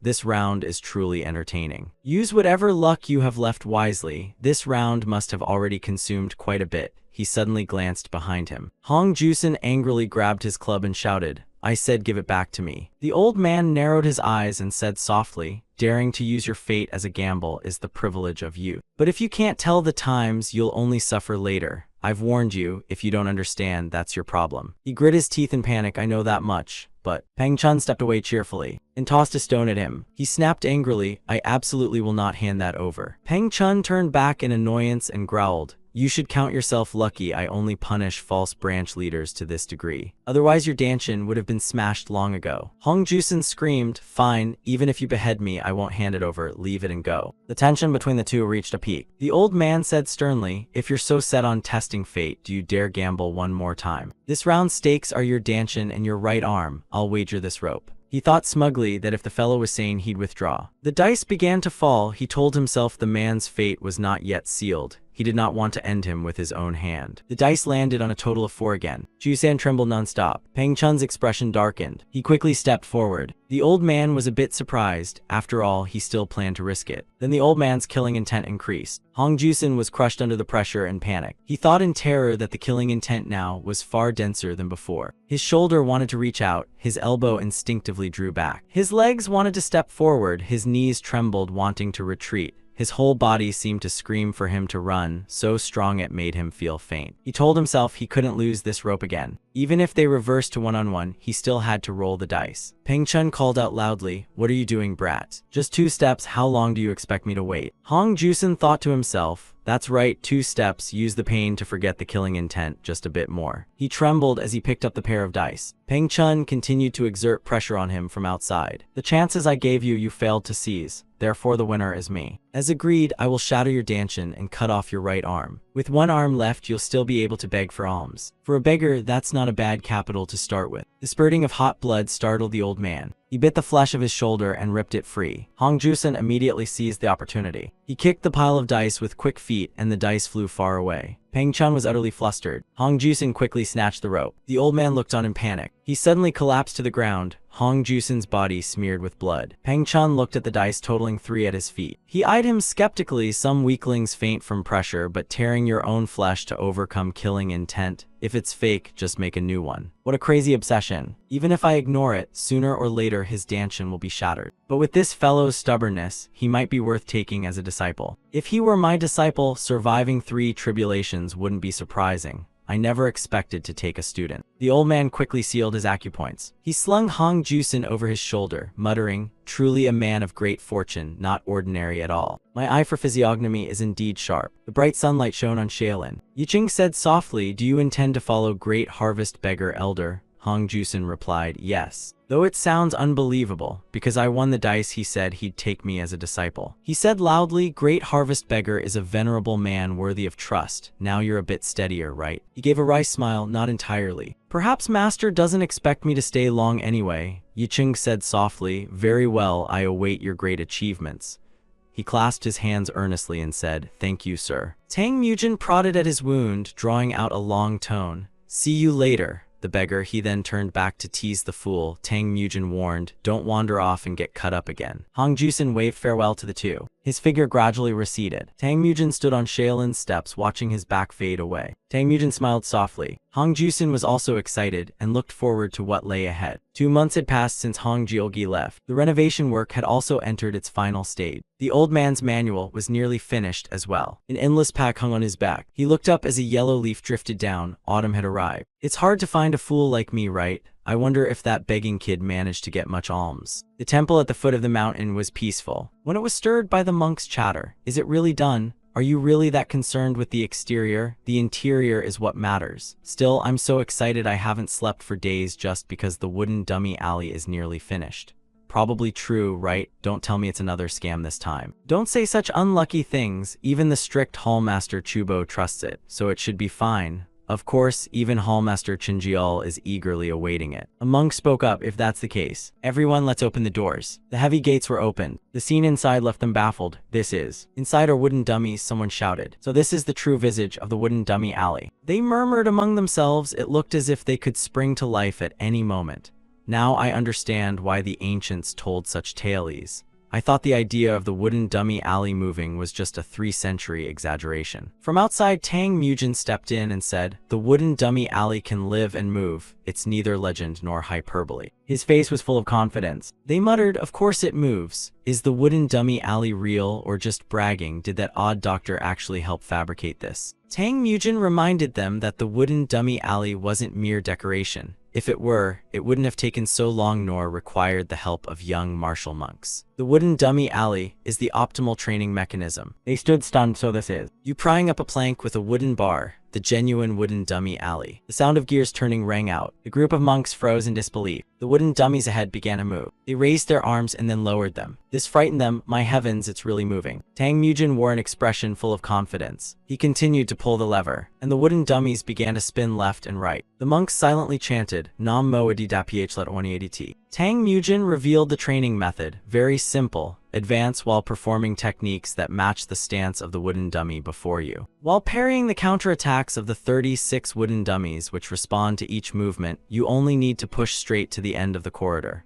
Of course, do not use internal energy. The wooden dummy alley will break. So who wants to try first? They pushed each other. You go first. No way, why would I? A brave hand finally rose. Jingbok stepped forward to take the task. His steps halted before the row of wooden dummies. He thought to himself that he only needed to launch the first move and then advance. Let's see. Ever since becoming one of the 10 realms, my martial skill has stagnated. For years I couldn't break past the bottom of the peak realm. In my already dim eyes, what stood out most was the wooden dummy alley wall casting a shadow over my dwelling. A Taoist once said, the feng shui of my place is blocked by that wall. That comment has lingered in my mind. So what if the wooden dummy alley moves? It should have been torn down long ago. I'll prove the wooden dummy alley is useless. Jingbok began to fight the wooden dummies. The monks behind murmured in admiration. His hand slashed toward it. Jingbok gathered his strength into a palm strike. He slammed it straight into the wooden dummy. I'll smash this wall to pieces. The monks kept exclaiming. Jingbok counted each beat. 1, 2, 3. As the number of wooden dummies felled increased, the monks grew ever more excited. And Jingbok launched a punch. By the 5th one, the monks were debating. Wouldn't it be better to adopt the little red step stance there? How about blocking left with the 7-star fist? No, using the copper bow Buddha salute to deflect would feel more natural, right? 7-star fist is correct. Using the copper bow Buddha salute would limit the next step.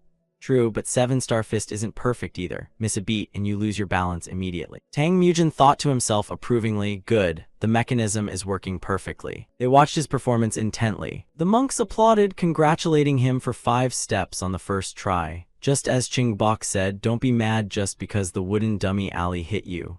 Right, don't forget it was resurrected after 300 years. Is he angry? He's not losing his mind, is he? Jingbok was trembling all over. Jingguk urged, oh no, get up. Stop Jingbok. Tang Mujin froze, stop him how? He warned that with his high pride and hot temper he might smash the wooden dummy alley outright. Not that bad.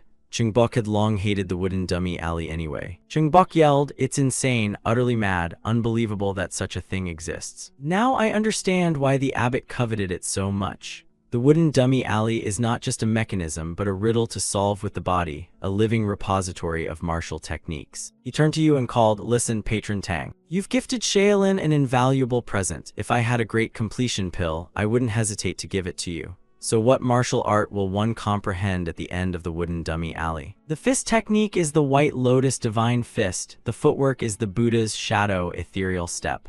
I found them beneath the floor following clues during the restoration. The other monks were surprised. White Lotus Divine Fist, Buddha's Shadow Ethereal Step. I'd never heard of them. They jostled to take a turn. Head of Dharma Hall, Ching Huan stepped forward. The wooden dummies ahead were ready and waiting. Their boldness was exactly the outcome the Infinity Group wanted. Someone hurriedly twisted aside to dodge an attack from a wooden dummy. I was careless. The next participants were defeated in no time. Jinjiel watched the scene coldly. Bruises appeared on the monks' bodies unexpectedly. The wooden dummy alley even used feints. Truly Chingguk. One breath, one step, impressive. No wonder they call it harmonize the ordinary to myriad roots. Tang Mujin thought inwardly that the solemn monks were like children with joy now. Even Ching Bok, who once said he hated it, if only Xiaoyong could see this. Jinjiol turned the matter to you. We're all excited. Shouldn't patron Tang get a chance? The one who repaired it should get to enjoy it too, right? Others chimed in agreement. Maybe patron Tang knows the solutions better than any of us. Hallmaster Chenjiol, please, shall we let the patron take the place then, if everyone agrees? Tang Mujin jumped down. He thought to himself, fine, I'm the only one who knows all the answers.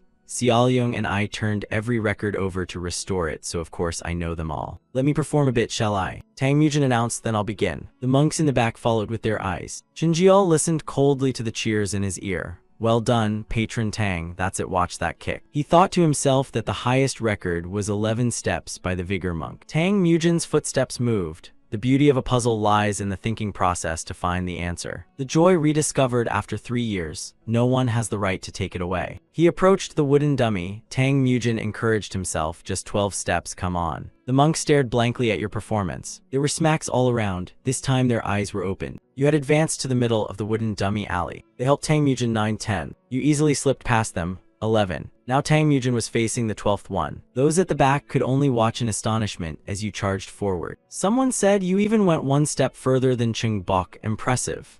Patron Tang, you thought to yourself, as planned, they don't realize I purposely failed earlier, do they? Seeing you return, Chenjiol had to admit you went the farthest, Patron Tang. If you wanted, you could reach the very end. Tang Mujin forced a smile and denied it, no way. He pressed the point, but you felt a sting, have I been found out? Chenjiol suddenly brought up, do you know the 3 major precepts Dharma left behind? First, women are not allowed to enter the monastery grounds. Second, those expelled from Shaolin may not return. Violators will have the tendons of their ankles cut. Third, before formally becoming a disciple, one must never self-learn or steal martial arts. Violators will be executed or have their meridians destroyed. I ask you, Patron Tang, who did you take as master to learn the White Lotus, Divine Fist, and Buddha's Shadow Ethereal Step? Tang Mujin froze at that question. You thought inwardly that he had already set a trap, like a spider hiding a black heart behind a calm face.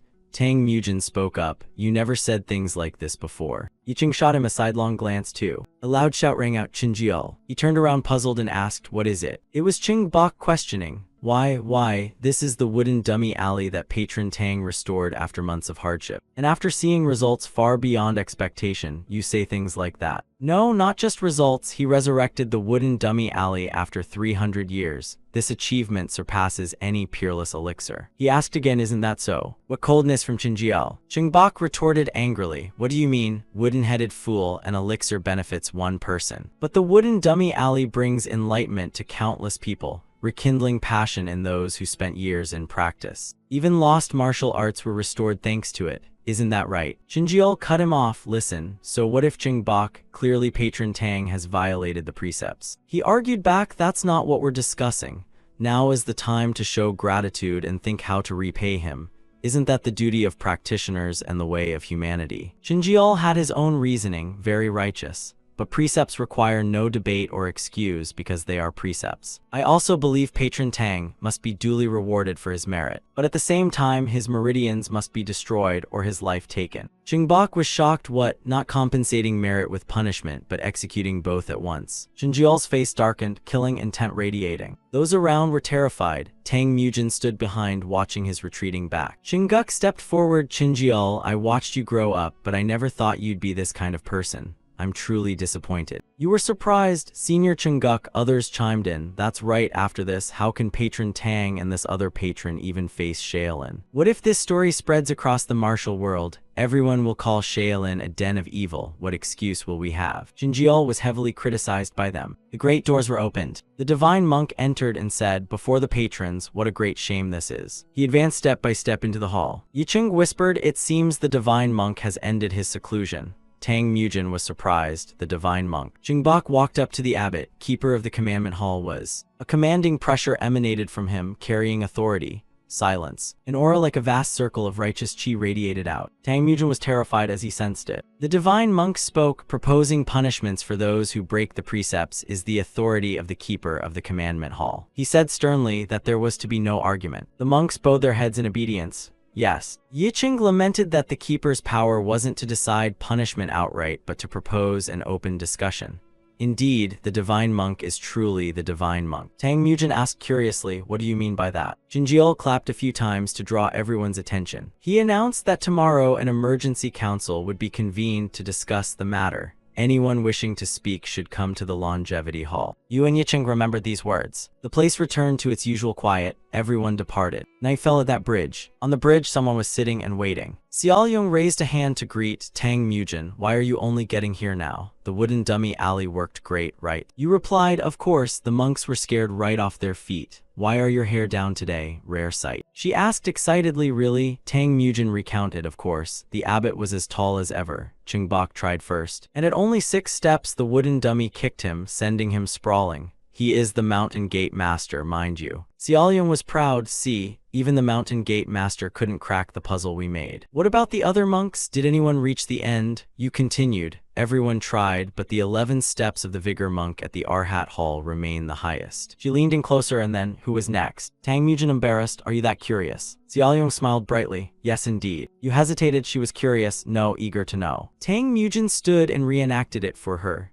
Then I'll tell you. The second challenger was Qin Huan, head of the Dharma Hall. How the Shaolin masters fell one after another. The bright moon shone down. You happily demonstrated it again. Xiaoling sat to the side as audience. Tonight was a full perfect night. On the mound below, 2 plates were placed. That night you asked Xiaoyong, now that the wooden man is fixed, what will you do next? She answered me, I'll stay in town and repair the water mill. Tang Mujin advised, are you planning to stay here your whole life? You'll never see it again. Wouldn't that be a pity? You'll never see the wooden man in person. Now it's time for that negotiation meeting, and you still remember what you said last night. You'll never see the wooden man. Everyone else saw the wooden man for the first time, but I saw it when I was 10. Jinjiel spoke. I believe all those present have arrived. The meeting will now begin. The main issue is the punishment for Patron Tang. You have violated the third of the 3 major precepts. First, we invite Patron Tang to plead his case. Tang Mujin gathered himself to prepare a statement. You spoke up. I don't understand this current situation. Over the past months, while repairing the wooden dummy alley, I experienced many aspects of Shaolin. Was I wrong to think that during that time I had gained Shaolin's trust? Keeper of the Commandment Hall, do you truly believe I repaired the wooden dummy alley to steal Shaolin's martial arts? Saying that, Tang Mujin stood up abruptly. He denied it at once. No. You continued, and yet you still think I must be punished. Jinjiel replied, the precepts are the precepts. Tang Mujin slammed his hands on the table, both hands trembling. You reminded them that one thing you realized while repairing the wooden dummy alley was that anyone who fixes it cannot avoid comprehending the White Lotus Divine Fist and Buddha's Shadow Ethereal Step. Jingbok listened silently as they went back and forth. Tang Mujin continued, but if one considers that even gaining insight into those 2 arts is still a crime, then hasn't Shaolin spent the last 300 years casting a line, waiting for someone to take the bait so they can punish them? At that remark he thought for a moment, then announced that claiming learning those 2 arts is inevitable when repairing the wooden dummy alley was indeed a bit forced. If a carpenter who knows nothing of martial arts repairs it, could he possibly comprehend those techniques? If you could repair the wooden dummy alley without learning those arts, there would be no issue. Tang Mujin replied, so what exactly do you want me to do? Join Shaolin. Jinjiel retorted, it's too late. That cannot change the fact that you acquired Shaolin martial arts without the orthodox transmission from a senior monk. As far as I know, the precepts remain in full effect. Is that the entirety of your defense? Tang Mujin bit his lip, trying to endure. Yicheng intervened, saying that accusing him of stealing martial arts was a strange way to put it. First, shouldn't we consider the meaning of that term? If you are a beggar with not a single coin, what can a thief steal from you? Jinjiel answered, nothing at all. Yicheng continued, if you are so poor you don't even have a grain of rice to eat, can that thief steal your next meal to fill his own stomach? He answered, no, he cannot. Yicheng confirmed, exactly, my point is no one can steal what you do not possess. From my observation, yesterday not a single person knew the names of those 2 martial arts, let alone the specific techniques. Then how did he steal something you didn't possess? In fact, I think the issue should be viewed from another angle. What is the real difference between restoring a martial art no one knows of and creating an entirely new one? Did Tang Mujin really steal a martial art you never learned? Or are you the ones happily accepting the martial art Tang Mujin invented? Moreover, I don't see anyone here performing the 9-bow ceremony to formally take Tang Mujin as a master. Jinjiel scolded angrily, you're going too far, Phantom Doctor. He slammed the table. Yes, I'm going too far, but you're no innocent bystanders either. Buddha bear witness, both lines of argument have gone too far. Just as the endless path never demanded you become its disciples, you have no right to impose your precepts on Tang Mujin. The other disciples looked at each other in confusion. The room fell completely silent. Tang Mujin froze, thinking to himself that this was not merely going too far, but a complete sophistry. Is he trying to use sophistry to counter unreasonable precepts? Or is he just taking a mad gamble for the moment? Or is there another motive? Every time he acts abruptly, I can never guess what he's thinking. Is this really the right way to negotiate? What will happen next? The divine monk spoke. I think everything that needed to be said has been said. Now, who believes Tang Mujin should be held accountable for violating the precepts? He announced and asked for hands to be raised. The first hand went up from Qinjiao. Everyone stared at the stubborn man. The divine monk added, who believes Tang Mujin need not be pursued for responsibility? Raise your hand. So it was clear, hands shot up in succession. Everyone present raised their hands. The divine monk said, I have only one question left to ask Patron Tang. Outside is a patch of peace. Inside the room he asked, now that you've finished repairing the wooden dummy alley, what do you wish as compensation? They awaited his answer. Tang Mujin needed more time to think. You thought about the art of negotiation. Yicheng glanced at the youth beside him. Tang Mujin decided, the greater rejuvenation pill. Yicheng was pleased. Yes, always start by asking for a high price. You proposed, I want the greater rejuvenation pill. The room fell back into a hush. Now it was Tang Mujin's turn to wait for their reply. The divine monk agreed, if so, tonight I will bring it to you. For now rest in the guest room. As promised, that night he brought the whole pill. The great rejuvenation pill radiated a brilliant energy. The divine monk supported Tang Mujin from behind as he cultivated. He helped because he felt Patron Tang's danshan was too small to absorb that amount of energy, so if left alone it would scatter. Guide that energy through the Ren and Du meridians, the 20 pillars of the human body. That way, the potency of the greater rejuvenation pill won't dissipate but will gradually stabilize. The fierce energy from the greater rejuvenation pill had softened. Vo Tiletter when Eadn opened his eyes, sweat pouring down his face. The old man's hand rested on your shoulder. It stabilized. Patron Tang, the power won't scatter anymore, but the best time to absorb it is tonight, so training is better than sleeping. Wishing you outstanding attainment. Cut to another scene. Yicheng sorted the pile of documents, looked at your chi, and said it seemed somewhat under control. Tang Mujin replied, yes, sir. He praised, you truly have talent, but among those who have used the greater rejuvenation pill, you're the only one who hasn't reached the first rank realm. Even that divine monk might not know. You were surprised, might not know, is that the kind of thing he says? You told me to start bargaining for the greater rejuvenation pill, who expected they'd hand it over so easily. Yicheng reminded, all right, clean up and prepare to leave early. Tang Mujin asked curiously, leave right now, have you finished the book? He answered, almost finished. Tang Mujin, take your time, then wait a bit longer so I can finish the book I'm writing now. Yicheng's expression grew serious. You explained you've been holed up at home for months and still haven't finished. How could you write on the road? Besides, more troubles will show up, won't they? His demeanor became overexcited. Since when did this badger start thinking of others? Did taking the greater rejuvenation pill change your temper just overnight, that sudden? Tang Mujin hurried to explain, no, it's just that you're too unfocused. You write a few lines, then vanish for days, idle all day. I thought you were contemplating, but it turned out you were just dozing. I heard you write excellent medical texts, so I had high hopes. What a disappointment. Yicheng replied, there are still many monks who need treatment. His gaze fixed intently on you. Tang Mujin realized, so that's it. He gave a slight curl of his lips.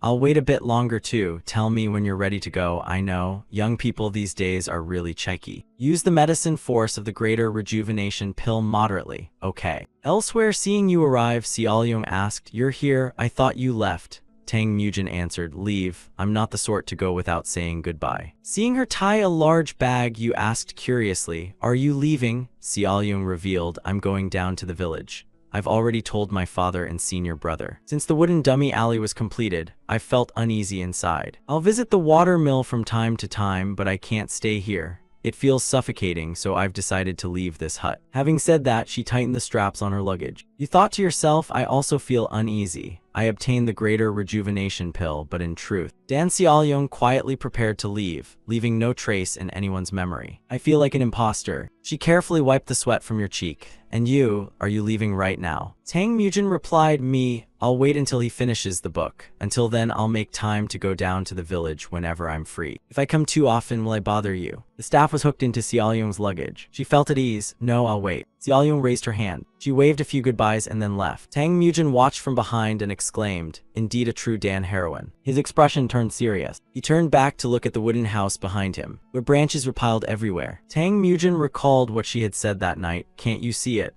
I've been watching it since I was 10. And he ran straight into the house. At this time, the town below was crowded. Xiaoyong was helping carry things for the shop. A group of monks arrived. They picked a table and sat down. She listened to their conversation. "You only took 3 steps. Really, I'm serious, the 3rd wooden post was soft before. If not, I would have taken 5 steps already." A monk blaming the mechanism. "Who is the one who restored the wooden dummy alley after 300 years? The cloth in Xiaoyong's hand was placed on a monk's head. "Sorry. It's indeed more impressive than the rumors said." The whole shop echoed with apologies. Night fell, the sky darkened, and the shop's lights were on. Xiaoyong sighed as a long day came to an end. That's it. Every time wooden dummy alley is mentioned, they react the same way. A familiar voice sounded. She said, "Did you get anything done today? It's been half a month since I last saw you. I thought you'd already left." "I said I'd say goodbye before I leave. I'm leaving tomorrow." She looked dejected when she heard him. "Really?" Tang Mujin stood up and said, "Then, follow me, there's something I want to show you." Xiaoyong was surprised. "What is it?" The moonlight shone gently down. On the road, he carried a lantern to light the way for her. Xiaoyong followed and asked, "Which direction are we going?" He interrupted, "This way, right?" She couldn't help asking, "What exactly do you want to show me?" She thought to herself that they'd stayed up countless nights building the wooden dummy alley together, but Tang Mujin replied, "It's better to see it in person."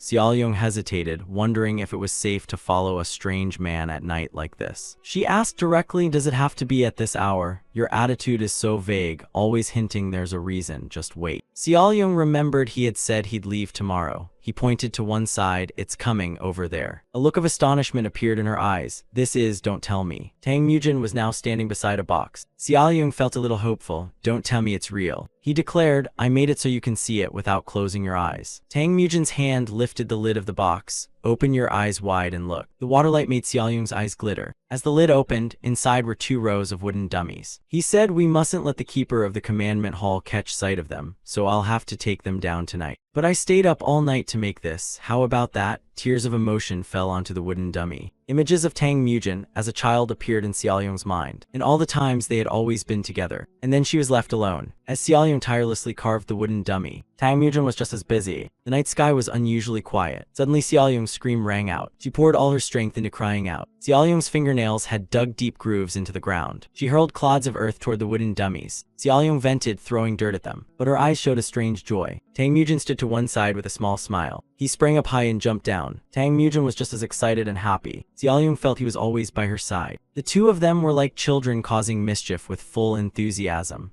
Laughter echoed through the night. The wooden doors fell open to both sides. They played until tired and looked at each other. Behind the thick cloud of dust, a shadowy figure stood watching there. It was Chinjial. A killing intent radiated from him. Opposite him were the 2 who had just been making a racket. Tang Mujin thought to himself, "Keeper of the commandment hall, why is he here? What if he reports this to Shaolin? The monks certainly won't defend me again. I have no reason left to plead. If only I were involved, I could manage. But what about Dan Xiaoyong? Should I run or fight? Even if I risk my life and beat him, would that be okay?" Chinjial called out, "Patron Tang." Silence settled between them. The bead in Chinjial's hand turned slightly. "Do not worry. The thing the patron fears will not happen." Tang Mujin was surprised. "So you won't punish me?" He denied it. "Of course not. I never wished for the patron to be punished. I know I may seem stern and distant, but I'm not stubborn to that degree. It's just that my position forces me to act that way when needed. I understand why you were suspicious. But since Miss Dan left and when the patron began making small wooden figures and moving them around the yard, I have been watching. If I truly intended to harm the patron, it would have happened long ago." Tang Mujin was surprised. "You were watching me." Chinjial corrected him. "To be precise, I was watching the Shaolin monks, because if another monk discovered what the patron was doing, there would be no way to avoid punishment. You were puzzled, you convened a council, nearly cut my tendons, even tried to kill me, and now you say that." He took the initiative to admit his fault. "I apologize for that time, but I had no other choice. The 3 great precepts were established to maintain order in Shaolin. They were never created to harm outsiders, and it is the duty of the keeper of the commandment hall to enforce them. even if that duty means being cursed and humiliated. To speak those harsh words and take the blame is my responsibility." The corner of his mouth twitched, surprising Vo T letter when Adn. I have never seen him smile before. You watch quietly from behind. Chinjiol continued, "In the end, this world is very much like a river. It keeps flowing and keeps changing. Since Shaolin was founded, countless clans, schools, even nations have risen and fallen, broken apart and been reborn. If the world is a river, then Shaolin is the raft drifting upon it, and a raft cannot escape the current." The leaf in Chinjiol's hand was dropped into the nearby stream, and it drifted along with the flow. The water carried the leaf winding between the stones. They stood on the bank watching. The three of them were silent. No one spoke. Only after a while did Chinjiol speak. Thus, the founding patriarchs of Shaolin created an anchor to keep Shaolin from being swept away. Tang Mujin knew he meant the 3 great precepts. He added that it's not just the 3 great precepts, but also 10 rules upheld by all the monks. Under those rules, Shaolin seeks no profit and does not meddle in political power. Thanks to those rules, Shaolin can stand firm against the world's currents. And because of that, it has endured for hundreds of years. We quietly wait here on Song Mountain until true chaos comes. Those rules were granted to us by the Dharma, and the keeper of the commandment hall is the one who ensures that anchor stays in place. Tang Mujin pondered these words. He asked curiously, "But doesn't that mean I would be bound by those rules too?" He replied, "Patron Tang is not part of the raft called Shaolin. You are only a leaf carried along by the current. A leaf no one worries about whether it will sink or eventually reach the sea. And this old anchor has no intention of binding a free leaf." Chinjiol repeated, "As I said, I exist as Shaolin's anchor." Tang Mujin was inwardly astonished. An anchor for Shaolin, really? The two sank back into silence. He couldn't help but ask, "Isn't that burden too great for one person?" Tang Mujin waited for him to open his. Chinjiol's hand gently patted his shoulder. He smiled kindly. "Is that such a big deal?" Dawn gradually broke. The fire that had burned through the night was dying down. The wooden dummies had been reduced to ash. Only 2 round clumps of earth covered in grass remained on the ground, and the leaf had drifted to a calmer stretch of river. Tang Mujin finished packing his belongings and slung them on. The monks came to see the 2 of them off on their journey. He accepted the bundle the monk handed him. Meanwhile, Chunguk was chatting with Yicheng, when suddenly Chinjiol stepped up to Tang Mujin. He had one wish. He hoped the patron would reach the wide sea. He cupped his hands in return. "You take care as well." The monks waited until they had walked out of sight. They had gone as far as the temple gate. The 2 of them stepped out quietly. Tang Mujin walked while observing his surroundings, his gaze fixed intently in one direction. Facing them was Xiaoyong. Tang Mujin stepped forward and asked happily, "You came to see me off?" Xiaoyong replied, "See you off. I'm coming with you. I'm tired of Song Mountain." He was surprised. "Coming with me? Do you even know where I'm going?" "Of course I do. Chengdu, Sichuan, right? I'm eager to see that irrigation system with its hundreds of water wheels in person." Tang Mujin revealed, "Sichuan is much farther than you think. Actually, that irrigation system isn't all that impressive in real life. The road will tire your legs, sleeping outdoors every night, food sometimes scarce, the routes full of bandits and forest brigands." While he rambled on, Xiaoyong grew furious. Tang Mujin added, "Besides, for some reason, whenever you travel with him, you tend to attract all sorts of scum." She replied coldly, "You don't want me to come along?" He smiled brightly. "No, not at all. I only mean to warn you this trip will be arduous and long, and worst of all, you won't be able to bathe regularly." A small stone was launched and hit him accurately. Yicheng warned, "You've stayed off and on at people's houses so much, and this is the end result, getting stabbed in the belly like this. If you're a man, you should take responsibility, miss. If you regret it later, you can still fix it now." His foolish look isn't because he hasn't lived much. Tang Mujin protested, "Responsibility for what? I've done nothing that requires me to be responsible." Xiaoyong sprang into action. "Whenever I help him, he never notices. All the gear and pots were to save up travel money. I'll never regret it. What are you 2 doing right in front of me?" "And who exactly are you?" Yicheng replied, "Do I look like an official? No, perhaps matchmaker would be more accurate." Xiaoyong blushed. "Matchmaker, and you stammer." The old gentleman laughed to reassure them, "Don't be so startled." Dusk fell and they arrived at a riverside eatery. Yicheng had a reason for choosing this place. "I picked it because it seemed the quietest." He pulled out a chair and sat at the table. Seeing the table shake, Xiaoyong wondered aloud, "Why is the table trembling so?" "You're full of experience. Don't bother him when he's hungry. He's sensitive right now." Yicheng grunted, "The place is empty. Why is the food taking so long? I hope it's worth it." The proprietor, flustered, brought a tray of pastries. "Oh heavens, sorry to keep you waiting. My younger brother has been ill lately, so I've been overwhelmed." Tang Mujin realized, "So that's why I was wondering why an inn in a port town was so empty." The owner replied, "It's truly unlucky. Today 7 out of 10 customers came and I had to turn them away. I wish there were a physician in town to see him. But since the town doctor died of old age, we've had to wait for the doctor from the neighboring village to visit occasionally. I don't know how long we'll have to wait this time. Tang Mujin asked about the condition. May I take a look? What are the symptoms? The shopkeeper was surprised. You're a physician. You modestly say it's ordinary, but Yicheng opposite added, ordinary or not, he is indeed a physician. That settles it. A meddlesome physician endorsed by Yicheng, one of the 3 great doctors. He smiled and ordered them to continue speaking. When they were led there, Xiaoyun was astonished. This is. She stepped up to where Tang Mujin was sitting. Below was a long line of people waiting. What's going on here? He turned to ask Xiaoyun, you're awake? Word must have spread that I treated the patient yesterday. I expected a crowd, but this exceeds my expectation. Sorry, but could you ask the symptoms of the people in line first? Xiaoyun agreed. She focused and questioned those around her about their conditions. Everyone listened attentively to her. Tang Mujin watched Xiaoyun with admiring eyes. Suddenly he was slapped hard. Yicheng teased, you'll be busy for days to come, all because you're trying to score points with Miss Dan. Deny it if you can. Not true, you told me to treat them, he replied. Don't you believe me? He said. You didn't even take proper fees, just showing off, aren't you? The tray held only a few small coins. Yicheng sat down beside him and kept teasing. Youth indeed, he replied. I also know you take fees according to the patient's purse.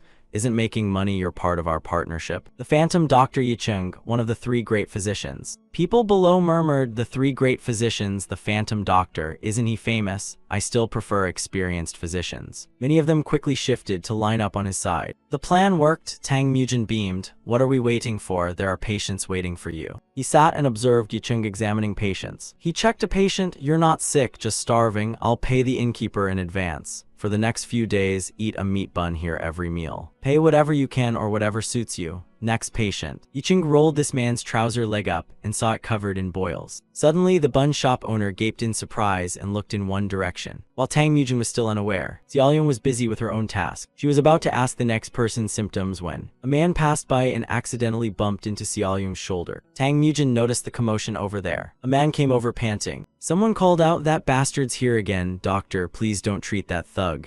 Yicheng was puzzled why. This man held up a bandaged leg. He's the one who broke my leg. He steals, beats people for no reason, does nothing but harm. Treating him will only cause more victims. The newcomer looked awkward upon hearing that. He then pressed tightly on the injured ankle. Yicheng cautioned, don't worry about that. Just take the medicine on schedule. I'll handle the rest. He called next. The line went on continuously until nightfall. At the table, he asked curiously, so you still treated that man in the end? I thought you'd chase him off. He broke that innocent person's leg. He replied, have you ever seen me refuse a patient? Well, not really, but treating him might cause even more people to get hurt. Yicheng raised a cup and drank. He set the empty cup down. Then he opened up. When I was young, before I'd even studied medicine with my master for a full year, I caused a trouble. 10 fighters came to me, accusing that patient I once treated of being a dark path killer who murdered 8 innocents. I escaped by claiming ignorance. But after facing countless similar incidents when people get angry because I treat someone they hate, I spent the next few years treating only patients who wouldn't bring trouble upon me. Then, something happened. Someone came to confront me, Yicheng. Why did you treat the son of a notorious criminal, and you still call yourself a righteous martial artist? Have you forgotten the righteous path? Or do you intend to side with those heretical scoundrels? Countless men with swords came to settle the score. The boy was gravely injured, and murderous intent filled the air around where Yicheng stood. They threw the boy before him. His face was bruised, and when his eyes opened, they were bloodshot. One of those men suddenly screamed in pain. They had been sliced by sword chi. Yicheng continued, I felt no urge to apologize, nor did I guilt myself over treating that boy. Instead, a new question formed in my mind. Why did I act that way? What had changed? What are my standards? The reason I was enraged was obvious. I would not tolerate them nearly killing an innocent youth, nor did I approve of them injuring a patient I had just treated. But honestly, I still couldn't find my true standard. Tang Mujin guessed perhaps the rule was to still treat children, even if they were the offspring of notorious criminals. Yicheng shot back, what counts as a child? 10, 11, 12, do we let them die? Suppose I decide not to treat the children of notorious criminals anymore. What if a criminal brings a seriously ill child begging for treatment and claims it's not his own? But what if the child's face looks just like his? What if the child isn't biological but a beloved foster child? Or what if the criminal has truly repented? So what truly makes someone evil? Just because people call someone a notorious criminal, does that make them evil? Is killing always evil? What if they had no other choice? Between one who kills a person and one who cripples 10, who is worse? Tang Mujin fell silent at that explanation. You want to hear the result, so what did you finally decide? He went on, as you have seen. Unable to devise a perfect standard, I chose to follow an absolute one. Age, good or evil, public opinion, consequences, none of it mattered. If there was illness, I would treat it, no exceptions. From that day, my world finally became clear again. Even so, from then on, a famed righteous physician was seen as outside the sects. I lost my formal titles and became known as the Phantom Doctor. Talking about old times lost its charm, even drinking lost its taste. Tang Mujin interrupted, but what if? What if that standard conflicts with another standard? Yicheng asserted there would be no such conflict, because that is my sole standard. Having said that, he raised his cup and drank. Yicheng called him by name, Tang Mujin. Think about what you've done for me up to now. Compared to what I've done for you, which side is greater? Tang Mujin replied, I'd like to deny it, but I know I've taken more than I've given. Yicheng confirmed, that's right, you owe me. Just remember that. The next day they continued treating patients. The following patient. Someone came to find them. Greetings. The man introduced himself. I am Siop Yang, a physician from Jiyuan town. I came to thank the great physicians for treating the patients in my town. You even treated patients I, with my limited skill, couldn't cure. Therefore, could you visit the Beak clan in Jiyuan? There's a patient I can't identify the illness of. Tang Mujin turned to ask, what should we do? Sir, we've already treated every patient in this town. Yicheng's voice brightened with interest. The Jiyuan Beak clan. That is the family of the Sword King. The famed hero of the Great War between the righteous and the wicked. The Sword King was born into an obscure, humble family and relied on a rather ordinary sword technique, yet rose as a prodigy to reach the supreme realm using those lowly things. Thanks to exceptional talent, farsightedness, and a brilliant reputation, third-rate fighters and minor clans flocked to the Jiyuan Beak clan seeking hope. They pooled funds to build Jiyuan Beak clan's greatest symbol, the 10,000 Men Wall. The 10,000 Men Wall is the greatest proof of the Sword King's influence, but nobody could be sure the descendants of a genius would inherit that genius. Upon arrival, the head of the household came out to greet them, thanking them for coming despite the long journey. He introduced himself. I am Beak Chuseo, head of the Jiyuan Beak clan. Yicheng bowed and used a false name. I am Yi Kaiyan. This one is an inexperienced physician and the young lady is merely accompanying us. No need to concern yourselves about them. I've heard of the young lady's condition. May I take her pulse? Beak Chuseo agreed. Of course, please follow me. He led them inside. Beak Chuseo guided them toward a closed gate. Tang Mujin walked while observing the surroundings. Beak Chuseo stopped on this side. The chamber door was opened. He introduced, this is my only daughter, Beak Hyanga. She weakly sat up and apologetically said, forgive me for having to receive guests from my bed. The young lady is Beak Hyanga. Seeing Beak Hyanga's pale, lifeless face, he quietly wondered. She looks as if she's never seen sunlight. What on earth is this illness? Even by the hearth with warm incense burning, the whole room felt chilly. Why is the diagnosis taking so long? Yicheng called to Tang Mujin, you try taking her pulse too. He stepped forward and placed his hand on Beak Hyanga's wrist. Excuse my rudeness, miss. And you, please ask Beak Chuseo for more details. When did the young lady's body temperature start dropping like this? He replied, since she was about 6 or 7. Yicheng continued, and around 12 she began coughing blood. He confirmed, yes, you must have heard Dr. Siop speak of it. Tang Mujin detected that the qi and blood that should circulate through her kidneys, liver, and spleen were all blocked. No, had they been completely severed? Yicheng denied, no, I've merely seen this symptom before. Beak Chuseo anxious asked, you know this illness. What exactly is it? Please tell me, Dr. Yi. He revealed, it's B-letter-1 EBF Kai, stagnant qi. Those two words stunned him. Stagnant qi. Can Beak Hyanga survive? Yicheng estimated that with the right medicine there was at least an 80% chance of survival, but producing that remedy would require a tremendous sum of money. Beak Chuseo didn't hesitate. Really? If you can cure the girl, I'll sell everything. Please save her. Dr. Yi, I'm begging you, save her. Beak Hyanga is my daughter. Only when dusk fell did smoke begin rising from a small pavilion. Tang Mujin sat by the kitchen, thinking he'd have to bury himself in decocting herbs all day.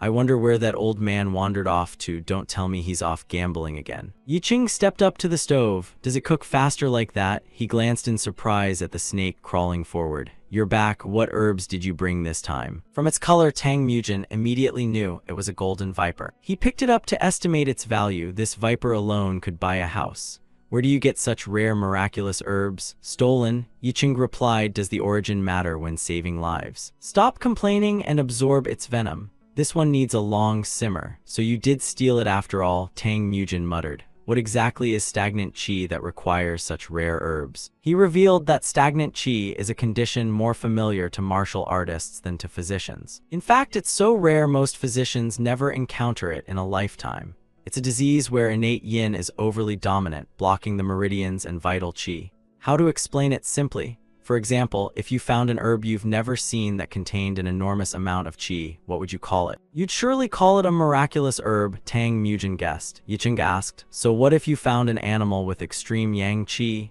Tang Mujin replied skeptically, a spirit beast. He pushed further, what if a creature carried extreme yin qi but could walk on 2 legs, even speak? A thought crossed his mind. Was Tang Mujin implying there are martial artists who feed on people afflicted with stagnant qi? Yicheng answered, haven't you heard of yin-yang supplementation? He added with a smirk, yin-yang supplementation, hinting at bedroom activities. He recounted that long ago there was a martial artist named Weryang who cultivated extreme yang qi. He sought out women suffering from stagnant qi. Because Weryang took their yin and compensated them with some yang, most of the women survived. If it stopped there, treatment would be simple. But the yin of those with stagnant qi is also extremely alluring to practitioners who cultivate extreme yin techniques.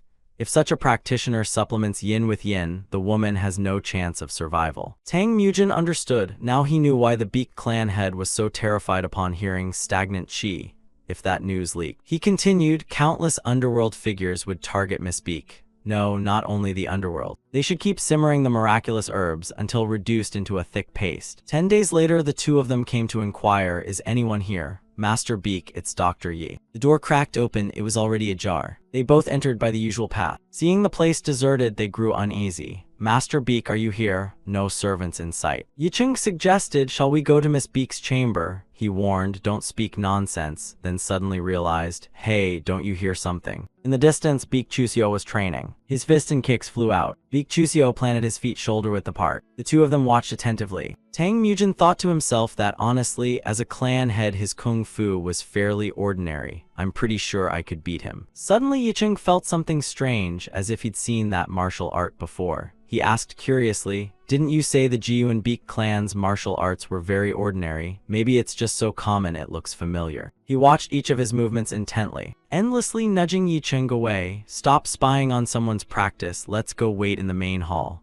Sir, you're annoyed, it's because you said someone was here that I got curious. They arrived at the small clinic where Beek Hyunga was staying, and Beek Chuseo had already come. Dr. Yi, you're here. Sorry I couldn't properly greet you, I was busy training. Is the medicine ready? It's taking longer than I thought. Yicheng replied, the longer it's decocted, the stronger its potency. Hurry and go treat the patient. When the box was opened, a fierce yang energy poured out, and it transformed into streams of energy that spread around. Beek Chuseo marveled, astonishing, just by smelling it he could sense the medicine's yang energy. He snapped the lid shut. But, we may no longer need the medicine, Tang Mujin has a bad feeling. Could it be? Beek Chuseo announced, in the past 10 days I've arranged a marriage with the Sima clan, famed for their divine qi arts. Sorry for not informing you earlier, things moved too quickly. Of course I'll fully compensate the cost of preparing the medicine. Feel free to use these herbs. All thanks to you for discovering Beek Hyunga's stagnant qi. Beek Chuseo clasped his hands and bowed. Much obliged. The 2 of them watched each other in silence. Yicheng spoke up, I hear Miss Beek has good backing now, that's reassuring. Congratulations on the marriage, congratulations. From the high wall a roof tile fell. It fell and shattered right behind the 2 as they were leaving. Tang Mujin hefted the heavy purse in his hand. That works out well for them. Not only will the stagnant qi be treated, but with the Sima clan's help the family can thrive again. We keep these yang medicines and also receive full compensation. What do you plan to do with the medicine? Sell it. He answered, I plan to visit the Sima clan. He was surprised. Now, sell the medicine to them. Yicheng denied it. No, you keep the medicine. I just remembered the martial art the Beek head practiced, the flaming righteous fist. It's a discipline designed to cultivate true qi rather than for combat. It's specifically used to support cultivation of heat-attributed yang techniques and self-generating yang qi, extreme yang martial arts, and to treat stagnant qi. He was piecing things together. Beak Chuseo Beak Hyanga. Tang Mujin couldn't believe it. Right, it's just a coincidence, isn't it? Impossible. He did that to his own daughter. Yicheng replied, you've been ridiculously lucky so far. You don't understand what martial artists are truly like. You left home ignorant of martial arts yet reached top-tier status. There may be geniuses beyond you, but I doubt anyone advanced that fast as you did. It's all thanks to your medical knowledge, rare miraculous herbs, and having the best possible companion. Am I wrong? He recalled silently. Indeed, while other martial artists groped their way forward bit by bit, I could grasp the mechanics of martial arts through my medical knowledge. Besides, I was taught directly by a peak master and once used 2 legendary miraculous herbs. Yicheng continued, countless people spend their lives just to become a top-tier martial artist, but because you advanced too quickly and too easily, you have no idea of the mental pressure a martial artist faces when slammed against an insurmountable wall. Have you forgotten why those scoundrels at Jiang Sanki sold those children to the demonic sects? Tang Mujin felt sorrowful. Even if it was to break through the limit wall, this was too insane, especially since it involved his own biological daughter. He warned not to argue over who was more disgusting. The point is how desperate they were. Right now we're talking about the Beak clan head, the son of the Sword King. He must have lived every moment of his life cursed by his own lack of talent, watching the clan his father built crumble like a sandcastle. The only way to salvage things was to raise his martial strength. But the Beak clan head had long realized that until his dying day, he would never reach the pinnacle realm, though outwardly he seemed calm. Inside he had surely long since gone mad. If an ordinary person wants extraordinary power, the only path is extreme measures. Still, I should verify whether this is just coincidence as you hope. 2 days later at dusk, they returned in night attire. Yicheng asked again, are you sure the Beak clan head is practicing? Tang Mujin confirmed, yes, he'll be on the training ground practicing for a few more hours. He replied, all right, let's go. The 2 of them shot across the courtyard roofs. Yicheng realized, in just 2 days you're already a professional thief.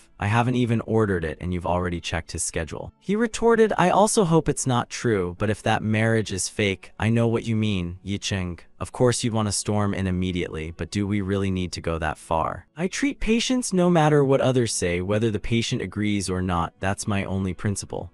I live to practice medicine, to perfect medical arts, and to gather medical knowledge. Everything else is an obstacle on my path. The 2 of them sped toward Beak Hyanga's residence. They approached across the rooftops. Then they dropped down. She was sleeping inside. When Beak Hyanga opened her eyes, a point had already been pressed at the nape of her neck. She panicked and put her hand to it. He warned, I've sealed your Qingjun meridian, Miss Beak, so you won't be able to speak. We're here to treat your blocked vital qi, so don't waste energy struggling. Beak Hyanga thought, treat me, your physicians, are you the 2 doctors from before? But how do they know martial acupuncture techniques? Yicheng began, before we treat you, Miss Beak, did your father ever tell you about the engagement to the Sima clan, skilled in yang arts? Have you heard that practitioners of yang arts can use yin-yang supplementation on someone with blocked vital qi, both treating them and absorbing their vital qi?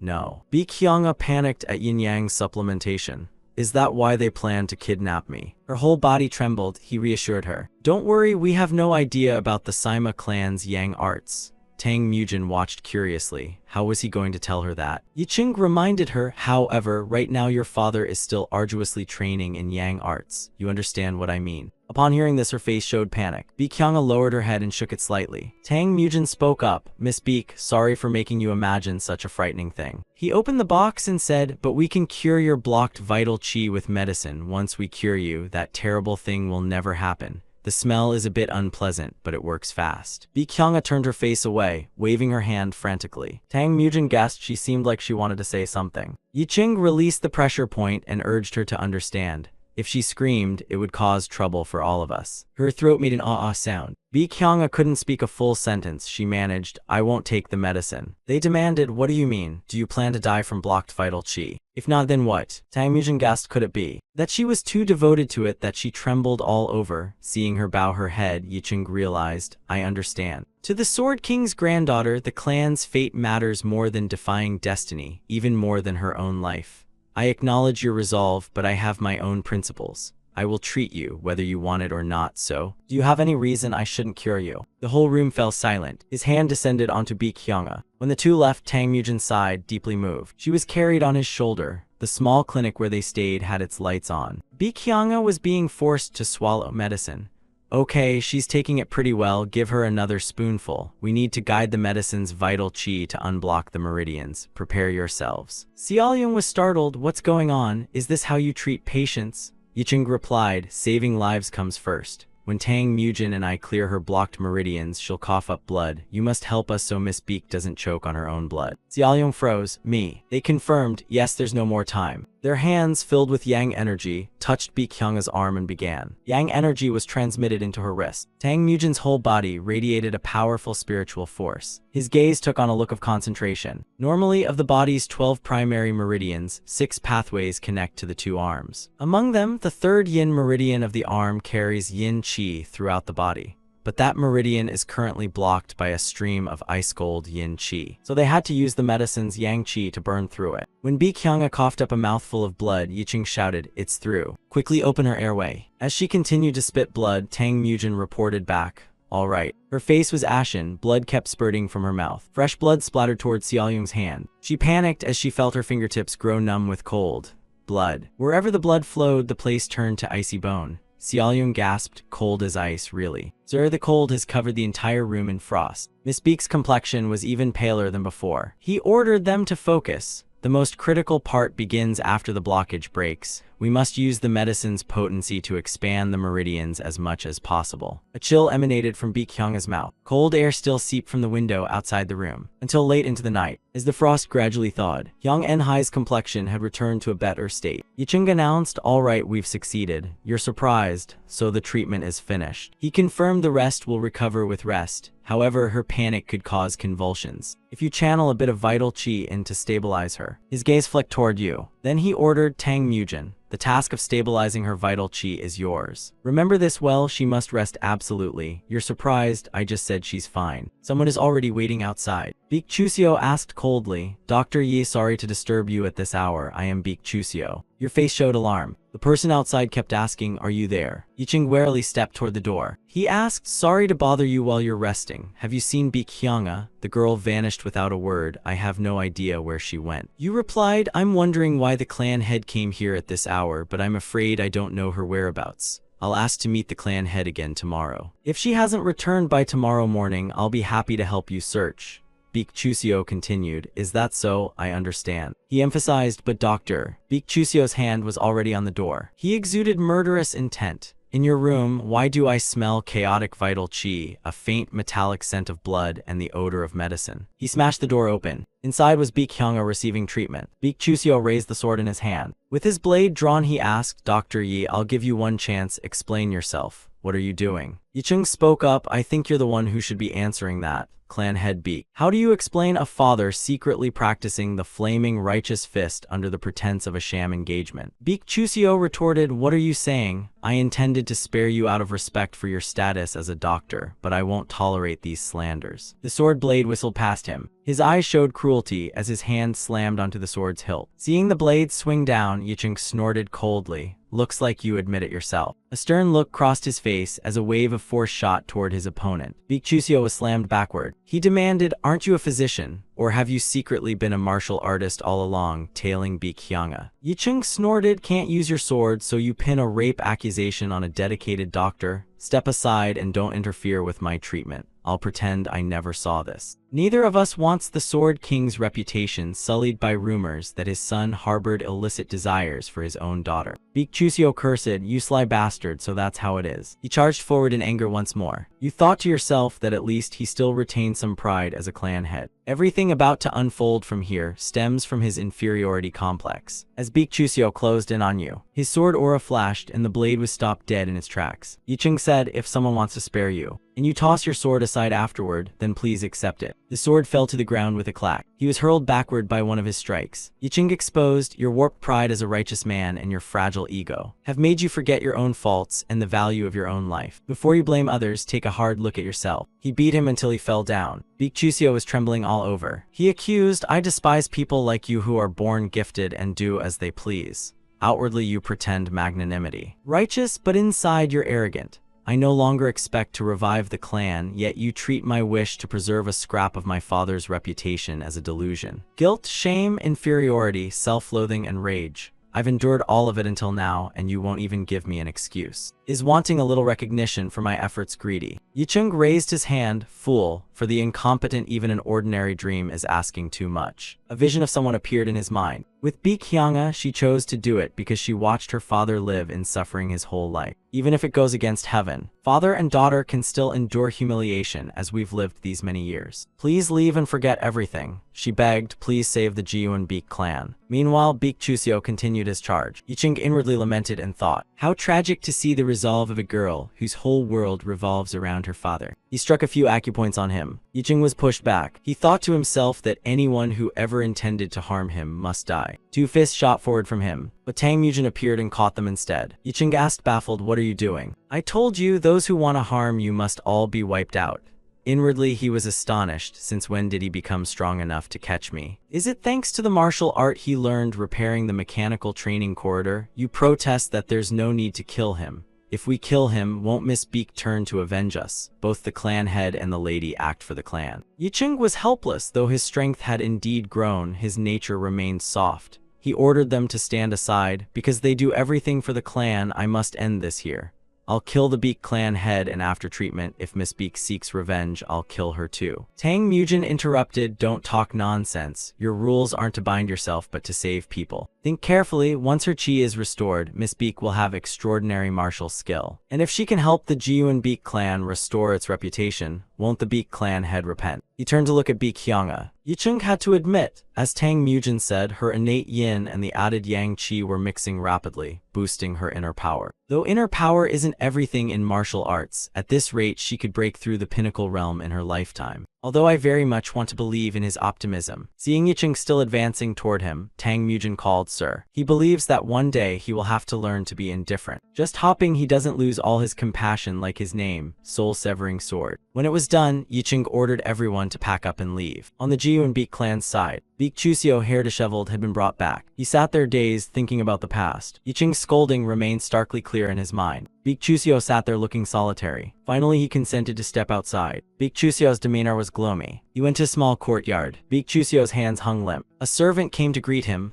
Good morning, master, he replied. Good morning. This person carried items. I'm bringing medicine for the young lady. Physician Siop had just prepared a new prescription. He said Dr. Yi left a prescription. Beek Chuseo replied, ah, right, nearly forgot, please deliver it to the young lady. I have matters to handle and will be out for a bit, he noted. Yes, travel safely, sir. Beek Chuseo headed toward the gate. He walked quietly along the street. Everyone he passed greeted him. Hello, Merchant Yang, soon someone will come to buy your goods. Hello, Beek clan head. Behind him, people whispered about him. Unfortunately, though he inherited his father's goodwill, the most important thing remains a person's own heart. Beek Chuseo had grown up judged by public opinion. He turned into a narrow alley. Now Beek Chuseo stopped before a residence. He continued down a lane. Now Beek Chuseo was descending into a cellar. He entered a room down there. A voice rang out. What wind blew the master of the orthodox Beek clan all the way into the den of Killer Shade? Something was thrown toward Hyukpyo. It turned out to be a lump of gold. Beek Chuseo demanded angrily, I have someone I want killed. The information he gave was Yi Kaian, a man in his 50s with flecked gray hair. He is a martial artist disguised as a physician, his strength comparable to Beek Chuseo's. Whether he has companions makes no difference. On receiving the news, countless assassins moved in to lie in wait. The order was given, wipe them out within 3 days. They were hidden, watching the 3 members of Yicheng's group who were lighting a fire in the forest. Tang Mujin asked, exactly how many more do you want me to make? Xiaoyong replied, there are still thousands to do.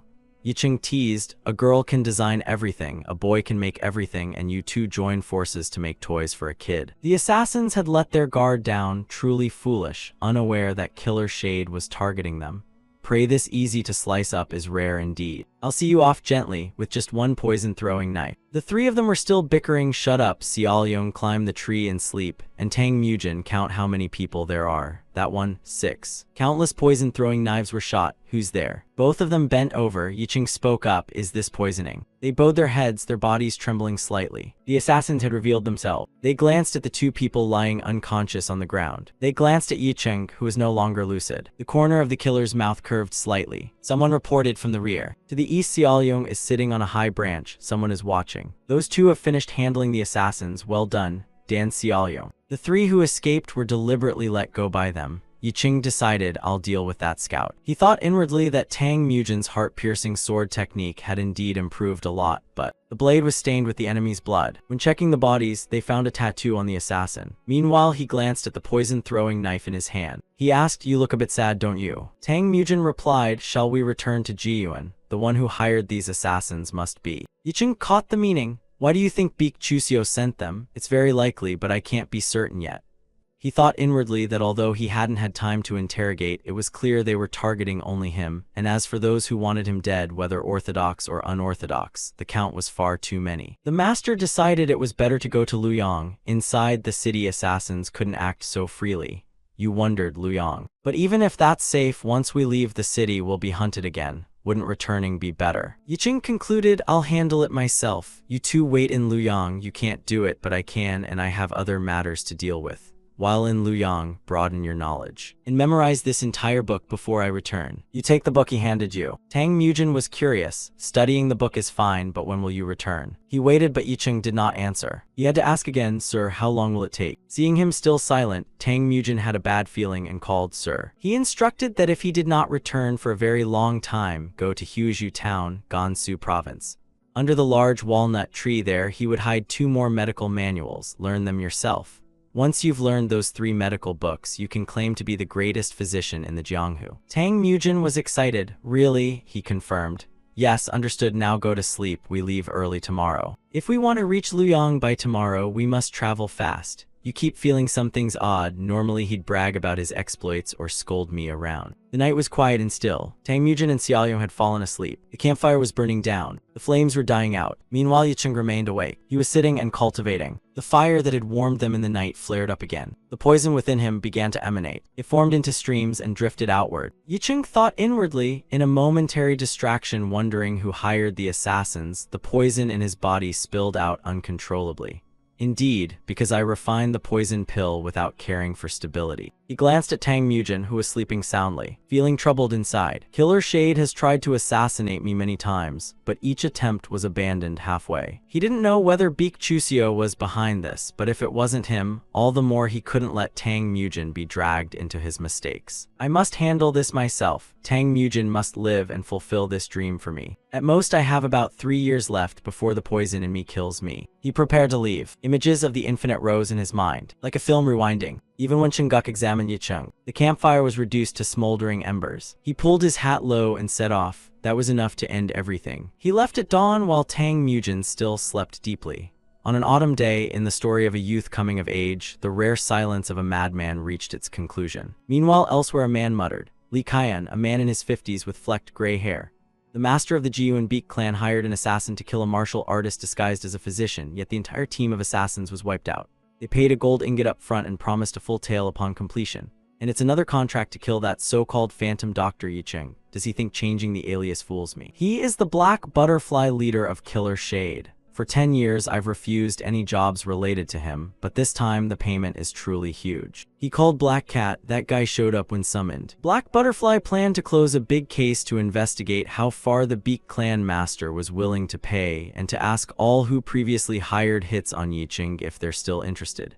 Time to collect the money now. The sky turned dark and overcast. Heavy raindrops began to fall. Yicheng went to Fengxiang in Shanxi province. Alone he stood atop a vast, expansive mountain. Yicheng strolled leisurely along the mountain path. He spoke, "It's been a long time since I paid my respects, master." The master replied, 5,720 days, Cheng. Yicheng exclaimed, "Has it really been 15 years since your son passed away?" The old man answered, 15 years, yet it feels like yesterday. How have you been living lately? Your teacher often hears your name in rumors. He replied, I have a disciple, technically not an official disciple, but I still consider him my student. The old man guessed, then good, the wound in your heart has probably begun to heal. A bird shot across the sky. Yicheng still remembered clearly that the wound in his heart had lasted 11,044 days. But in recent months, he had enjoyed a peace he felt he didn't deserve. The old man knew immediately, surely you found a disciple like yourself. I know you didn't come just to boast about a disciple or to vent at me like 15 years ago, the day you left. Yicheng inquired, "Master, I heard you still refuse to practice medicine. Do you not intend to return to healing?" The old man, troubled, said, "I'm sorry. Your medical path was carried on thanks to your daughter, while my medical path withered with the death of my son." A gleaming blade pressed against the old man's neck. "You haven't changed a bit. The three great medical titles of the realm: Heavenly Physician, Phantom Doctor, Demonic Physician. The names of the three great medical schools shift with the times, but the title Heavenly Physician has never changed.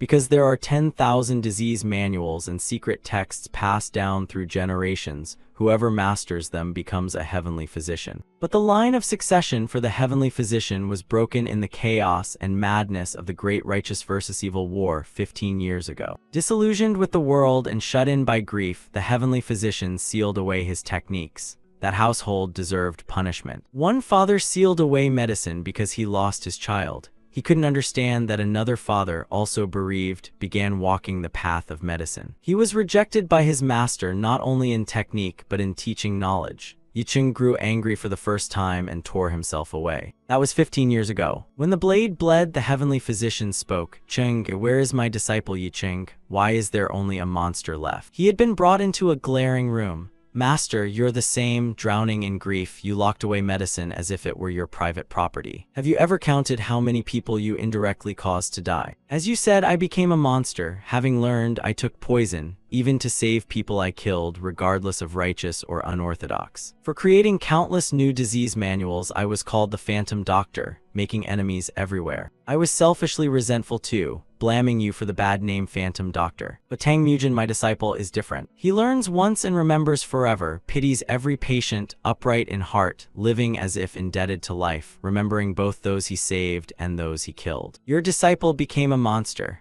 My disciple will become the realm's #1 physician. I ask again, where did you hide the All Diseases book?" He chuckled, "With such a prized disciple, isn't your bad reputation the least of your worries?" Yicheng replied, "The two of us never formally swore master and brother. If that's not enough, I'll wipe them all out and leave no stain." The heavenly physician asked, "Are you using the toxin leaking from this already ruined body to threaten me or to beg me? My son was killed by the Orthodox for saving people of the unorthodox. If he had lived, perhaps the title Phantom Doctor would be his. Bearing the name Heavenly Physician, I only treat those within my safe circle. I blamed that world and blamed you for leaving, but looking at you now. 15 years ago, I should have made you the realm's #1 physician." The blood-stained hand of the medical immortal rose up. He agreed to instruct Yicheng. A butterfly landed on the ancestral tablet. The heavenly physician asked wearily, "Are just the two of us enough?" Yicheng cut off his head. There was still one more person. Under the tablet was a box. The entire building had been burned to cinders. "In Luoyang, Tang Mujin came here, but you were refused. How unlucky. The Sima clan is not accepting disciples now. Please come back another day." The gatekeeper sneered, belittling him. "What small tricks, and you flaunt them everywhere." Tang Mujin stomped off in anger, saying he'll be welcomed anywhere.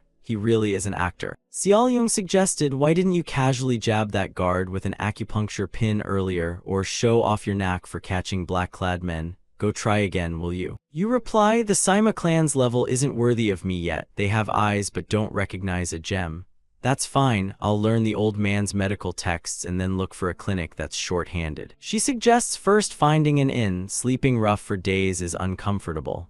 After that you look for work at the clinic. I'll find carpentry work. And when you go to the clinic, don't be as shaky as just now. Exposed, Tang Mujin protests, "When did I ever?" She answers calmly, "When else? Just now, wasn't it? When you went to apply there, they happen to be short-handed, so that's good. You're curious, that's good news for me, but with winter coming, there will be more patients. How could they be short of staff? This clinic is so large." Zhang He says vaguely, "Your background is different, so you wouldn't know. Winter in Luoyang is a bit special. We'll talk about that later. You said you've read the Inner Canon and the Shanghan Lun, so answer Zhang Sim's question. The infinite is ready."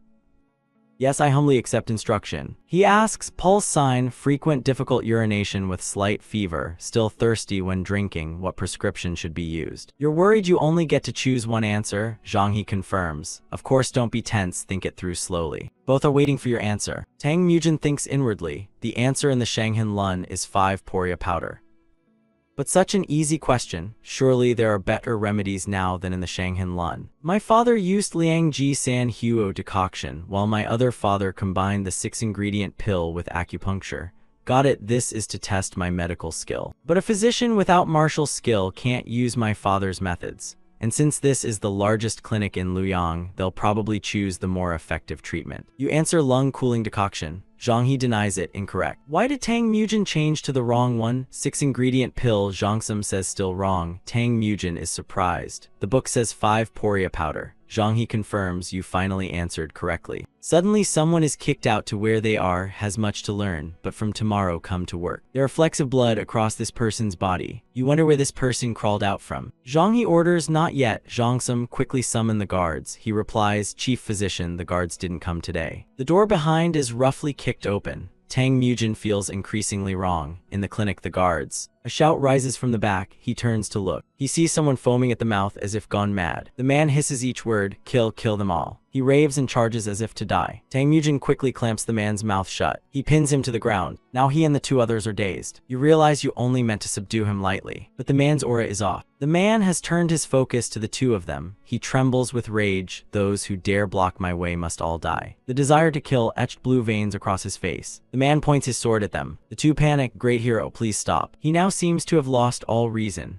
A murderous light flashes in the whites of his eyes. Tang Mujin quickly intercepts. A punch flies from him. The Infinite notices. Great hero, your internal chi is chaotic. Finally, after taking that punch, he returns to normal. His eyes no longer hold murderous intent. Tang Mujin's foot planted firmly on the ground. He continued with a move that knocked the opponent down. The man's body thudded to the floor. The 3 people beside him watched without turning away. And the beat man looked better. Tang Mujin asked bluntly, have you cultivated some kind of mental internal art? I'm not sure what martial art it is, but one of them is a demonic technique. Demoniac chi has soaked to your marrow, so mental chaos and violent behavior are inevitable.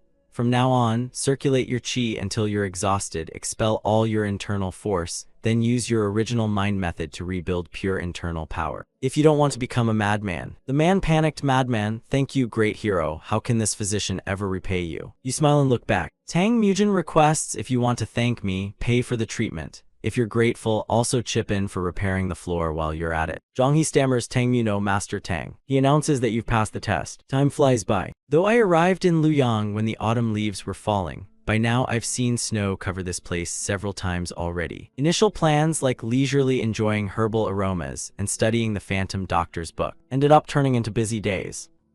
When word of the unveiling spread, countless martial artists came.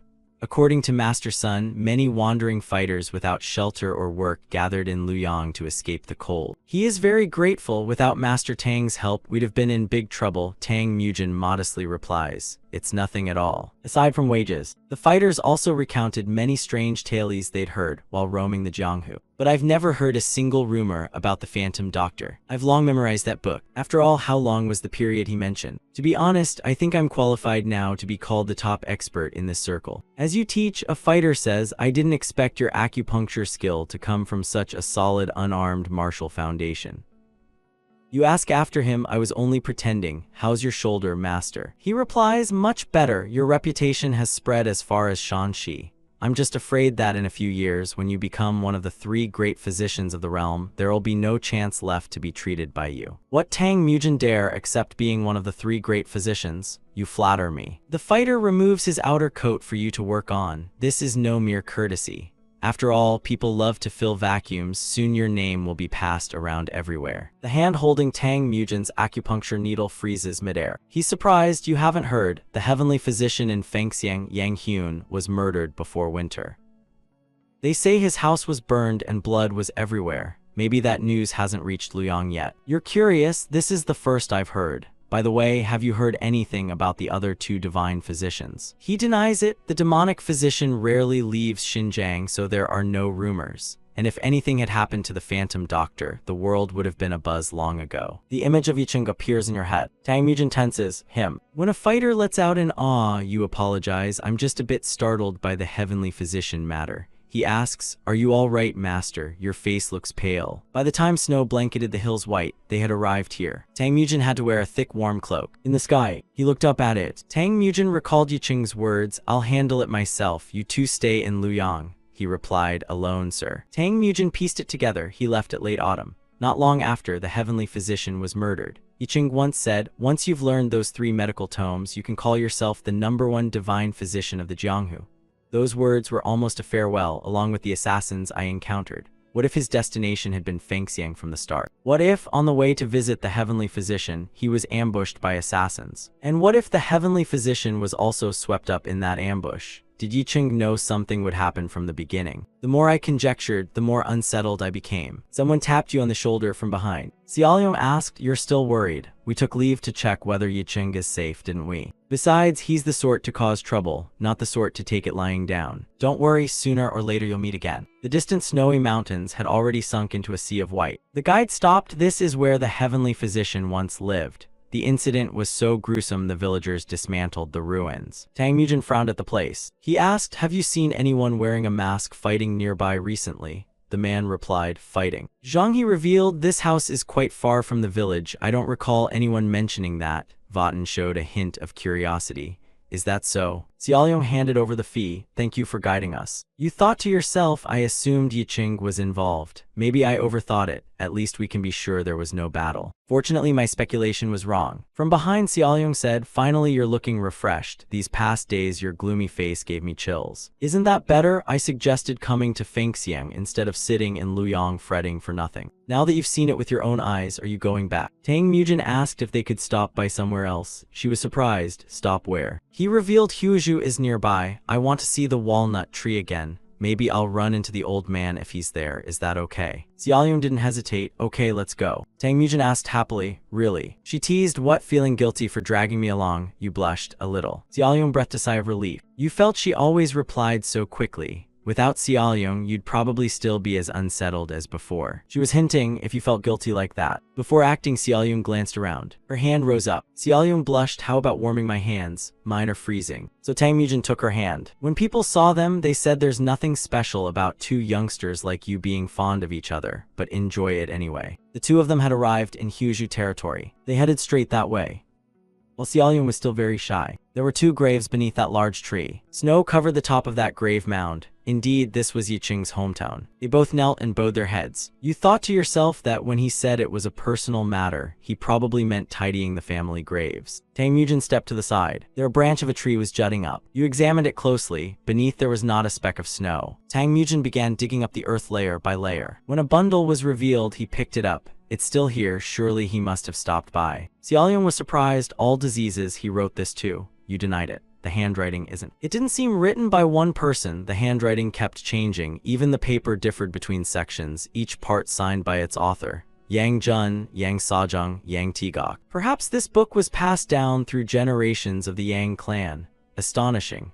This book contains insights so deep that even after studying the Golden Cabinet, Shanghan Lun, or the Yellow Emperor, one might not fully grasp them. Tang Mujin flipped through a few pages. He closed the medical book. Tang Mujin wondered why the pages were stuck together. What is this stain? Could the book have gotten damp and then frozen in the ground? Maybe I should have come earlier. You were trying to pry a page open. A bloodish aura radiated from inside. Tang Mujin frowned as he read the line within. The two words "heavenly physician" appeared. Astonishment showed in his eyes. Earlier, Yicheng had said, "That is why I became a physician, to gather all medical techniques in the world in one place." Indeed, you owe me for that. He had told me to remember that well. And that day, it was Yicheng himself who burned down that manor. In Mujin Tang's memory, the phantom doctor master stood beneath the snow-covered walnut tree, teaching him about the debts one owes in life. He said whoever receives anything, good or bad, must know how to repay it accordingly. The master laughed heartily, explaining why he became a physician. He wanted to gather all the world's medical knowledge into one place, even if the price was his own reputation. Remember that? The master handed him an item and gave his final admonition. His younger self watched the master fade into the white falling snow. During brutal training sessions, Yicheng taught him that martial arts are a tool to protect the medical way. To achieve great aims, people sometimes must choose the most practical path over empty fame. Back in the present, Mujin stood alone on the walnut-covered hill, his silhouette swallowed by the cold winter scene. He stared at the two medical manuals in his hands. Mujin's face hardened. He silently blamed the master for not telling him everything from the start. The first manual was the culmination of the master's life, something he had completed at the cost of his honor and good name. The two medical texts of the three most renowned physicians in the world are now both in my hands. Mujin knew the ultimate target of this plan was the demonic physician.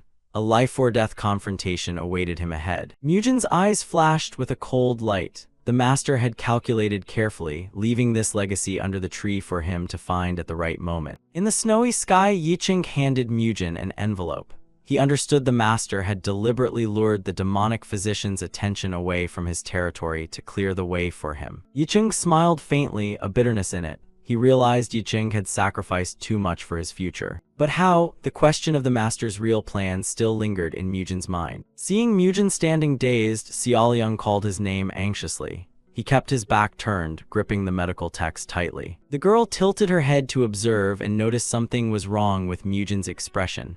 "What's the matter?" she asked softly. Xiaoliang placed her hand on Mujin's shoulder, trying to pull him out of his dark thoughts. When Mujin turned, Xiaoliang jumped. His gaze was full of murderous intent, fierce enough to make her skin crawl. She took a step back, stammering that Mujin's current expression was even scarier than when they first left Luoyang. Xiaoliang looked at him with fear and worry. She had never seen Mujin like this before. Mujin bowed his head and was silent for a long time. He knew he could not drag Xiaoliang into the dangerous mire to come. His hand tightened around the piece of wood he held. A difficult decision had been made. Mujin suddenly asked Xiaoliang, "If you had to choose between Luoyang and Chengdu, where would you want to go?" Xiaoliang stared at him in confusion, not understanding why Mujin would ask such a strange question now. Mujin's eyes remained resolute. He waited for an honest answer from the girl. Xiaoliang grabbed Mujin's hand, feeling warmth and a slight tremor from him. She said she wanted to go to Chengdu with him. The two stood silently beneath the ancient snow-covered tree. Xiaoliang confessed her wish to accompany him to Chengdu. The girl blushed and excitedly promised she would not blame him no matter what happened. She boasted that she'd practiced the footwork diligently to keep up with Mujin. But in response to that expectation, Mujin only quietly apologized. He declared he had to go alone. He handed her a heavy pouch of money, telling her to use it to go to Chengdu and stop by his family's pharmacy. Mujin promised he would soon reunite with her there after completing his work. Xiaoliang was deflated. She protested vehemently, not understanding why she was being left behind now. The snow kept falling, whitening the walnut branches as if witnessing the poignant parting of the two. Mujin insisted it wouldn't take long. Xiaoliang pouted in hurt, unwilling to let him go alone. He looked at her with confident eyes, trying to reassure her so she'd be willing to make the journey alone. After some persuasion, Xiaoliang agreed but demanded 3 days. Mujin said 2 would be enough because he had this gift to give her. It was a small wooden tube, finely crafted. Mujin had planned to finish it slowly, but the urgency forced him to complete it earlier than expected. He held the gift in his hands, explaining it was something he had made in his spare time in case she ran into danger on the road. Mujin patiently instructed Xiaoliang how to use it. He told her to pull the cord taut before pressing the small button on the side. When the button is pressed, an internal mechanism severs the cord and expels a volley of concealed needles from the tube at extreme speed. Xiaoliang examined it curiously, likening it to a mini bow or rubber band gun. Mujin nodded, confirming it was far more powerful than that. He cautioned that she must use it within 1 minute after pulling the cord, otherwise the firing force would be significantly reduced. Xiaoliang asked what the weapon was called. "The Heavenly King's Needle Case," Mujin replied, a name that sounded formidable. Mujin said the name sounded grand and that Xiaoliang would surely remember it when in danger. He smiled with relief seeing her cherish the gift. He repeated that if the name sounded weak, she wouldn't bother using it when in peril. Xiaoliang blushed, eyes fixed on the wooden box. Xiaoliang took Mujin's large hand, bowing her head, her heart heavy at the thought of parting from her trusted companion. Mujin thought to himself that because she had made it, it deserved such a flashy name. He looked at her with rare tenderness. Suddenly, Mujin pulled Xiaoliang into a tight hug. He told her to wait for him in Chengdu. He'd arrive soon.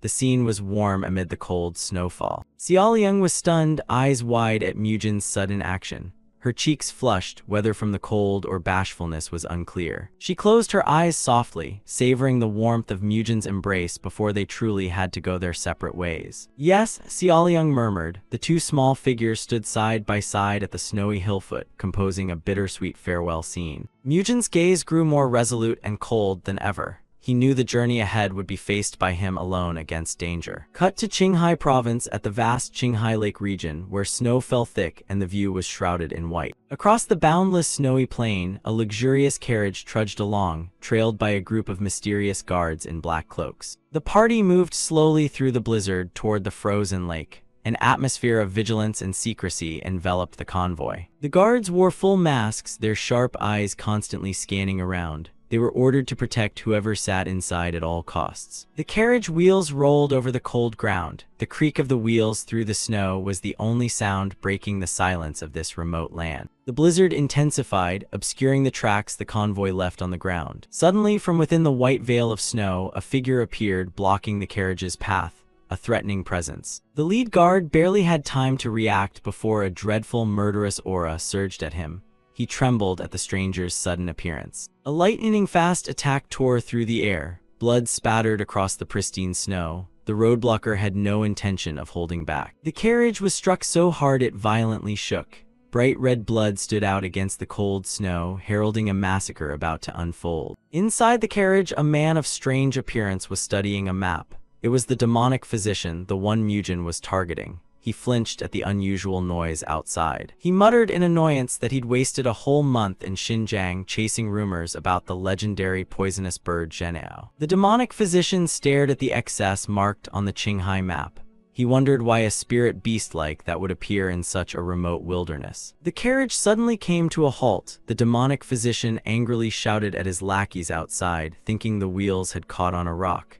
He had no idea disaster was moments away. Just as the demonic physician opened his mouth to curse, a loud explosion boomed. The carriage wall was blasted apart by a terrible force from outside. He roared, demanding the stupid guards explain what they were doing. Dust and snow billowed into the one-swarm cabin. When the dust settled, a figure stood amid the wreckage of the carriage door. A grotesque smile appeared in the white snow. The demonic physician began to sense something was wrong. The stranger reminded the demonic physician to mind his manners. If he'd made an old man wait months, the proper etiquette would be a bow and a warm jug of wine, he said, with a hint of mockery. It was the phantom doctor. He stood proudly in the snowy field, his eyes blazing with a mad glare fixed on his longtime nemesis.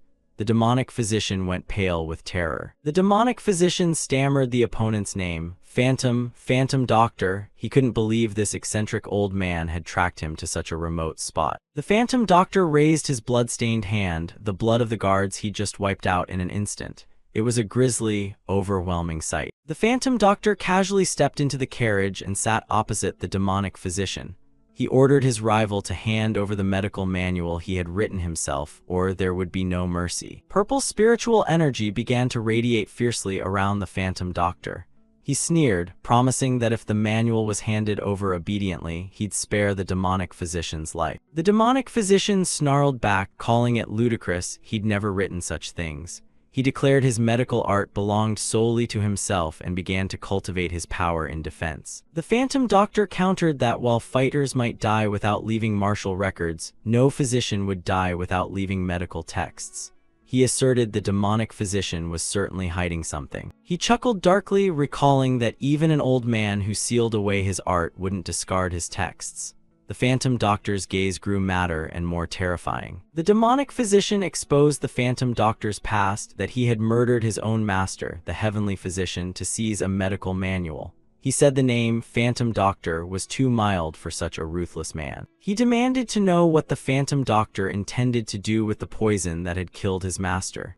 That vile toxin served no benefit to the world, he declared, and he planned to take it himself rather than hunt the Zhenao. Suddenly, a gigantic creature emerged from the shadows, a grotesque red toad, a poisonous spirit beast summoned by the demonic physician to deal with the Phantom Doctor. The demonic physician roared ferociously, vowing the Phantom Doctor would die here before he could leave behind any of his manuals.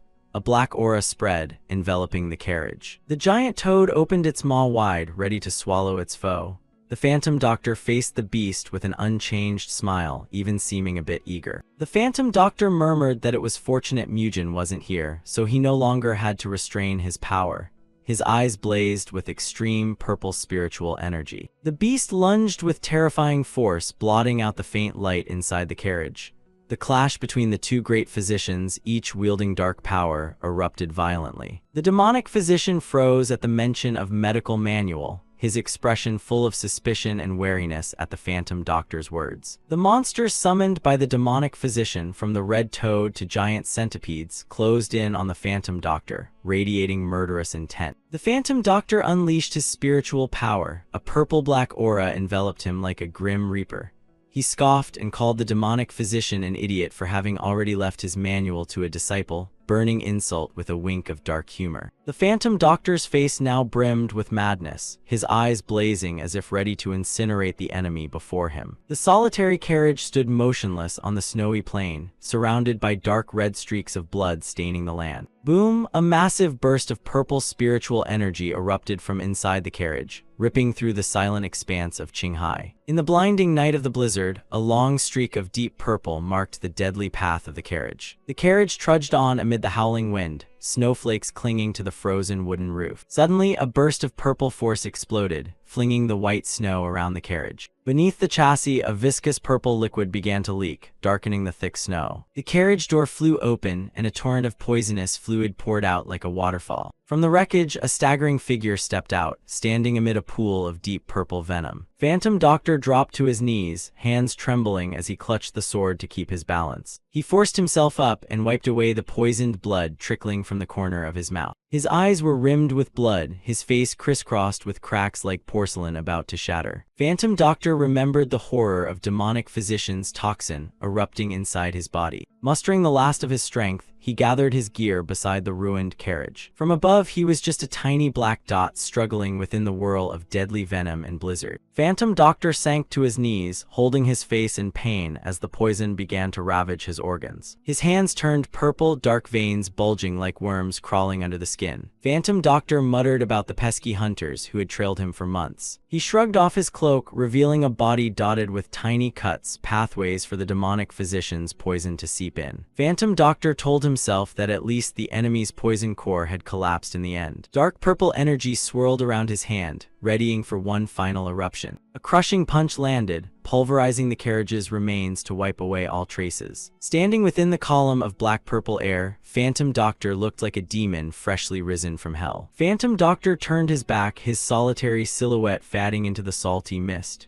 Good thing I was alone, he thought to himself. Leaving the carriage sunk in a pool of venom, he trudged heavily over the snow. The blizzard erased all traces, leaving only cold gusts that howled intermittently. At the foot of the mountain, the light from a small inn appeared like a final glimmer of hope in the winter night. The inn's door opened, revealing snow-covered footprints leading inward. Phantom Doctor sat quietly in a corner of the inn, the warmth from a bowl of hot soup rising to cover his aged face. He held the chopsticks, but his hands shook so badly he couldn't pick up a single piece. His eyes were dull as he stared into the white steam, as if lost in another realm. A familiar child's voice sounded at his ear. Master. Young Tang Mujin appeared with a mischievous grin, threatening to eat the rest of the soup if the old man didn't claim it. The boy teasingly poked a companion, the air filled with cheerful chatter. Xiaoyong and the other disciples were there too, all jostling for food amid the hazy steam. Mujin playfully grabbed his friend's hair, turning the table into a warm kind of chaos. Phantom Doctor watched the scene and gave a sad smile. These children were the reason he still existed. But then the steam collapsed, and cold reality began to encroach on the illusion. The silhouettes of his beloved pupils faded away, leaving only enveloping loneliness. A window burst open, and the blizzard gusted in as if to snuff out the last warmth in the room. Phantom Doctor sat alone at the table, a flickering candle casting his solitary shadow. Phantom Doctor stirred his soup gently, thinking of distant lands he would never visit with his students again. 1 or 2 years left, perhaps that was the most fitting time to end things. Behind him, dark shapes lurked among the trees. The hunters had found the place. Phantom Doctor produced a vial of concentrated toxin, poured it straight into the soup, and drank it down to trigger his final power. He emptied the last of the poison into the bowl, watching it dissolve into deadly black-purple streaks. Phantom Doctor sat motionless, silently wishing he had lived a bit more carefully so the poison core wouldn't have collapsed so soon. He stood and looked out the inn window. Outside, the blizzard still held on. Not wanting to endanger innocent villagers, he decided to dash out into the freezing night. Red veins marked his eyes, yet he stared resolutely ahead despite his body falling apart. Phantom Doctor's figure blurred across the vast snowfield, heading toward the dark forest. Phantom Doctor crossed a frozen river, his heavy steps leaving prints on the thin ice. Using the last of his strength, he slipped forward like a black gust across the snowy sky. Suddenly, dark figures leapt from the forest, surrounding him on all sides. Phantom Doctor let out a dry snort, shoving aside useless thoughts to focus on the life-or-death fight. Hunter assassins appeared thickly, half hidden behind snow-laden trunks. From above, he was completely encircled by a crowd of black-clad killers. Phantom Doctor stood firm on the glacier as the purple toxin began to emanate from his body. Even the water beneath the ice seemed to shudder before his killing intent. The crescent moon hung in the night sky, illuminating the breathtaking scene in the wilderness. Phantom Doctor climbed a high cliff, baiting the killers into the formation he desired. The hunters gave chase, weapons at the ready, waiting for an opening. An assassin lunged from behind, but the old man detected him quickly. Phantom Doctor lowered his center of gravity, standing steady amid the swirling blizzard. His gaze was iron-cold, breath steaming in the bone-deep chill. Phantom Doctor muttered, "These rookie hunters, they don't really wake me up, do they?" The more he fought, the more he realized he had little time left. A close-up of his wrinkled eyes and the terrifying cracks across Phantom Doctor's face. The assassins swarmed like a broken hornet's nest, hemming him in a circle with no escape. Phantom Doctor raised his head with arrogant pride, daring the hunters who surrounded him. The clash of weapons rang harshly, shredding the night's quiet. Phantom Doctor swung his sword, a simple, powerful arc that sent back anyone who dared come close. His aged, sinewy hand gripped the hilt tightly, blood and purple toxin seeping out drop by drop. Phantom Doctor sneered, wondering how much his head might fetch now, a dark joke for a dying man. Amid the enemy ring, he remained unnervingly calm,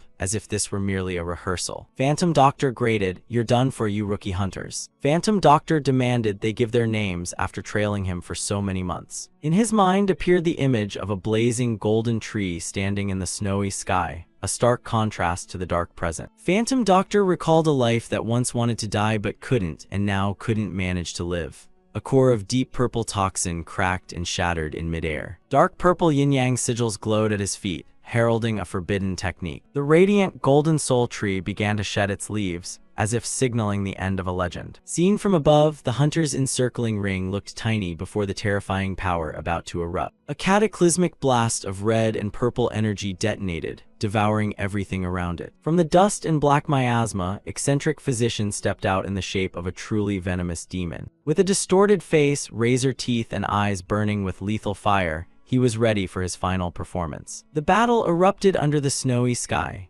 Phantom Doctor unleashed a sickly purple vital energy, overwhelming the surrounding space from the very first strike. The terrifying pressure hurled the dark figures of the killer shade assassins aside, shattering their encirclement. The old man tightened his grip on the broken sword, the purple aura coiling around the blade like a gloomy flame. Phantom Doctor smiled with wicked intent, taunting them whether they hadn't expected him to use his innate vital energy so early. The assassins froze, eyes betraying sheer horror behind their masks as they faced this bizarre power. One member of the guild realized the old man's vital energy was directly scrambling their senses. The killers knew they couldn't win with a quick strike and planned to use attrition to wear him down, but Phantom Doctor didn't care. Amid the purple smoke, a blinding white flash appeared, evoking memories of the late master heavenly physician. Phantom Doctor laughed loudly, his eyes flaring a mad crimson in the night. He swung the sword, carving a slash that tore the air apart, mocking the assassins for overthinking. Phantom Doctor spun and launched an attack, the sword forming a deadly circle that repelled the charging foes. Blinding purple streaks hissed whenever the blade collided with an opponent's weapon. The cold blade plunged into the snow, sending a violent shock that made the ground tremble. He leaped high, escaping the reach of the spears that swarmed below. An assassin lunged from behind, but the man's speed was such that the attacker only struck a afterimage. Phantom Doctor landed and unleashed a flurry of flashing sword strikes that gave his opponents no time to react. His gaze fixed on his prey, burning with a dangerous exhilaration. He released vital energy and charged into the killer's shade like a purple lightning bolt tearing the night. 4 assassins tried to coordinate to stop his advance but were utterly helpless against the overwhelming force. Phantom Doctor scoffed to see they'd sent only peak guard assassins just to collect his head. He sneered that they must have been paid a hefty sum for this job. The assassins seemed to lose their initial confidence, beginning to tremble at his demonic grin. Blood spattered across the pure white snow. Phantom Doctor moved through the enemy ranks as if they weren't there. His face smeared with blood, his smile never fading, radiating utter madness. The killers began to change tactics, aiming only for shallow cuts to drain his stamina. He knew exactly they were waiting for him to tire before delivering the finishing blow. Interlacing sword strikes formed a deadly trap that was slowly closing around the young man. But Phantom Doctor would never sit idly in that trap. He tightened his hold on his weapon, ready to break out. A brilliant explosion of purple vital energy erupted in the middle of the snowfield, tossing everything aside. The immense energy hurled the assassins away, turning the battlefield into a chaotic wreck. In the delirium of poisoning, a gigantic eye appeared in the dying men's hallucinations. The trapped assassin trembled in vain, his body shaking under the pressure of the venomous vital energy. Space suddenly shifted. A bloodshot eye stared into the desolate void with deep sorrow. It was the Sea of Souls, where Phantom Doctor stood alone amid thousands of deep blue phantoms. The souls hovering around the famed physician seemed to be judging the sins he had borne. Phantom Doctor saw familiar faces from the past slowly emerging from the mist. His face was etched with the cracks of time, his eyes revealing fatigue and resignation. A voice rang out, asking whether he intended to let his disciple continue down this blood-soaked path. The spirit of an old man appeared behind him, reminding him of a bitter, half-lived life. The next question pierced his heart. What did he intend to do with the debt he had forced onto his disciples' shoulders? The souls began to assault him, blue blades piercing the famed physician's body as punishment. They asked whether he meant to create a monster more terrifying than himself, or to save the boy. In the Sea of Souls, the ghosts circled and judged Phantom Doctor, screaming to know why he intended to kill his disciple. Phantom Doctor stood motionless before the accusations, his face showing gloom amid the whirl of the soul's judgment. A spirit fell freely into a black abyss, followed by an eerie, devouring wave of sickly purple vital energy. Old memories of peaceful days returned, comrades' smiles and cherished moments he once treasured, now all merely the past. Master, like the one who chose to punish the world himself, a stream of images of meetings flashed through Mugen's mind. He declared he had lived a life entirely by his own will. Mugen's hand clenched the sword hilt, erupting with brilliant power. Phantom Doctor looked back at himself, a man who had gone against what his master once hoped. My master's expectations for me were completely different from what I became. He admitted he had forced Mugen into owing him because he couldn't know what sort of person the boy would become.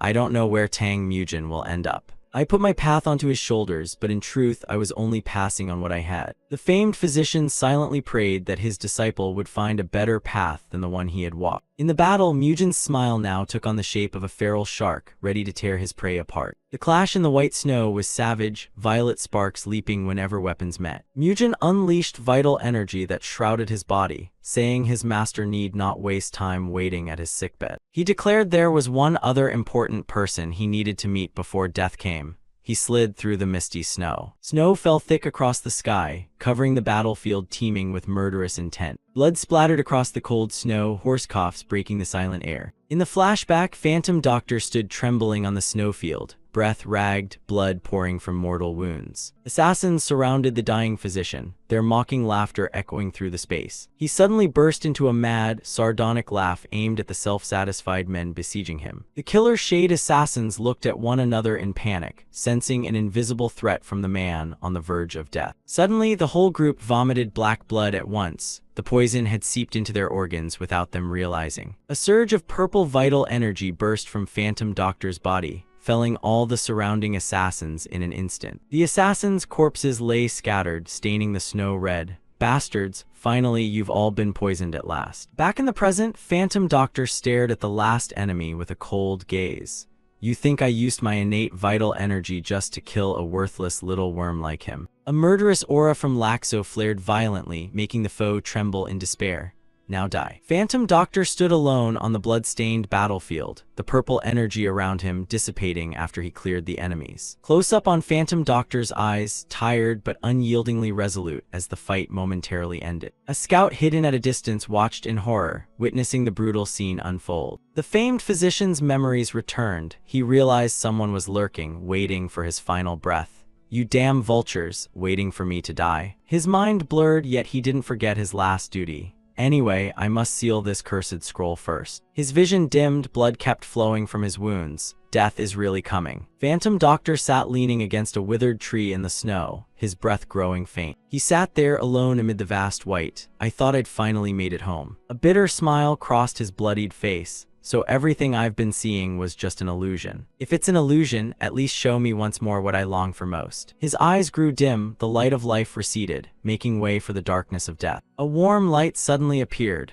Beneath the tree, he saw the faint silhouettes of his wife and daughter waving. Mother and daughter appeared as radiant golden shadows, faces unclear but exuding boundless warmth. Phantom Doctor trembled and reached his blood-stained hands out, trying to embrace the beloved illusion one last time. He clutched the two figures, tears mixing with blood on his scarred face. At last he found peace. His expression was strangely serene now, though death had truly taken hold of him. His hand loosened, purple veins standing out, marking the dying moment of a medical legend. In his final moments, Phantom Doctor bitterly called the family illusion a cruel trick, since he couldn't even see the faces of those he loved. Phantom Doctor sat motionless under the great snow-covered tree, golden motes of light sparkling around as if escorting his soul. A satisfied smile bloomed on Phantom Doctor's lips amid excruciating pain. He mocked himself as a poor father for only seeking his family at the last moment. He vowed to reunite with his family after completing his final bet, an all-in gamble on his disciples' future. That way, those damn vultures will never touch the cursed scroll. His breath became ragged and heavy. A burst of purple vital energy flared, enveloping the tree and Phantom Doctor's treasure, sealing it from the greedy. His only wish was that the scroll would one day find its way into his disciples' hands, so his legacy wouldn't fade. He prayed that his faded dreams wouldn't become a barrier to Mugen's chosen path, but rather a support for him. Phantom Doctor hoped that what he left behind would bolster his disciple to keep moving forward, facing every storm. I wonder if my daughter will be mad that I favored my disciple so much. The great tree glowed with an ethereal purple in the winter sky, marking the departure of a legend and the start of a new fate.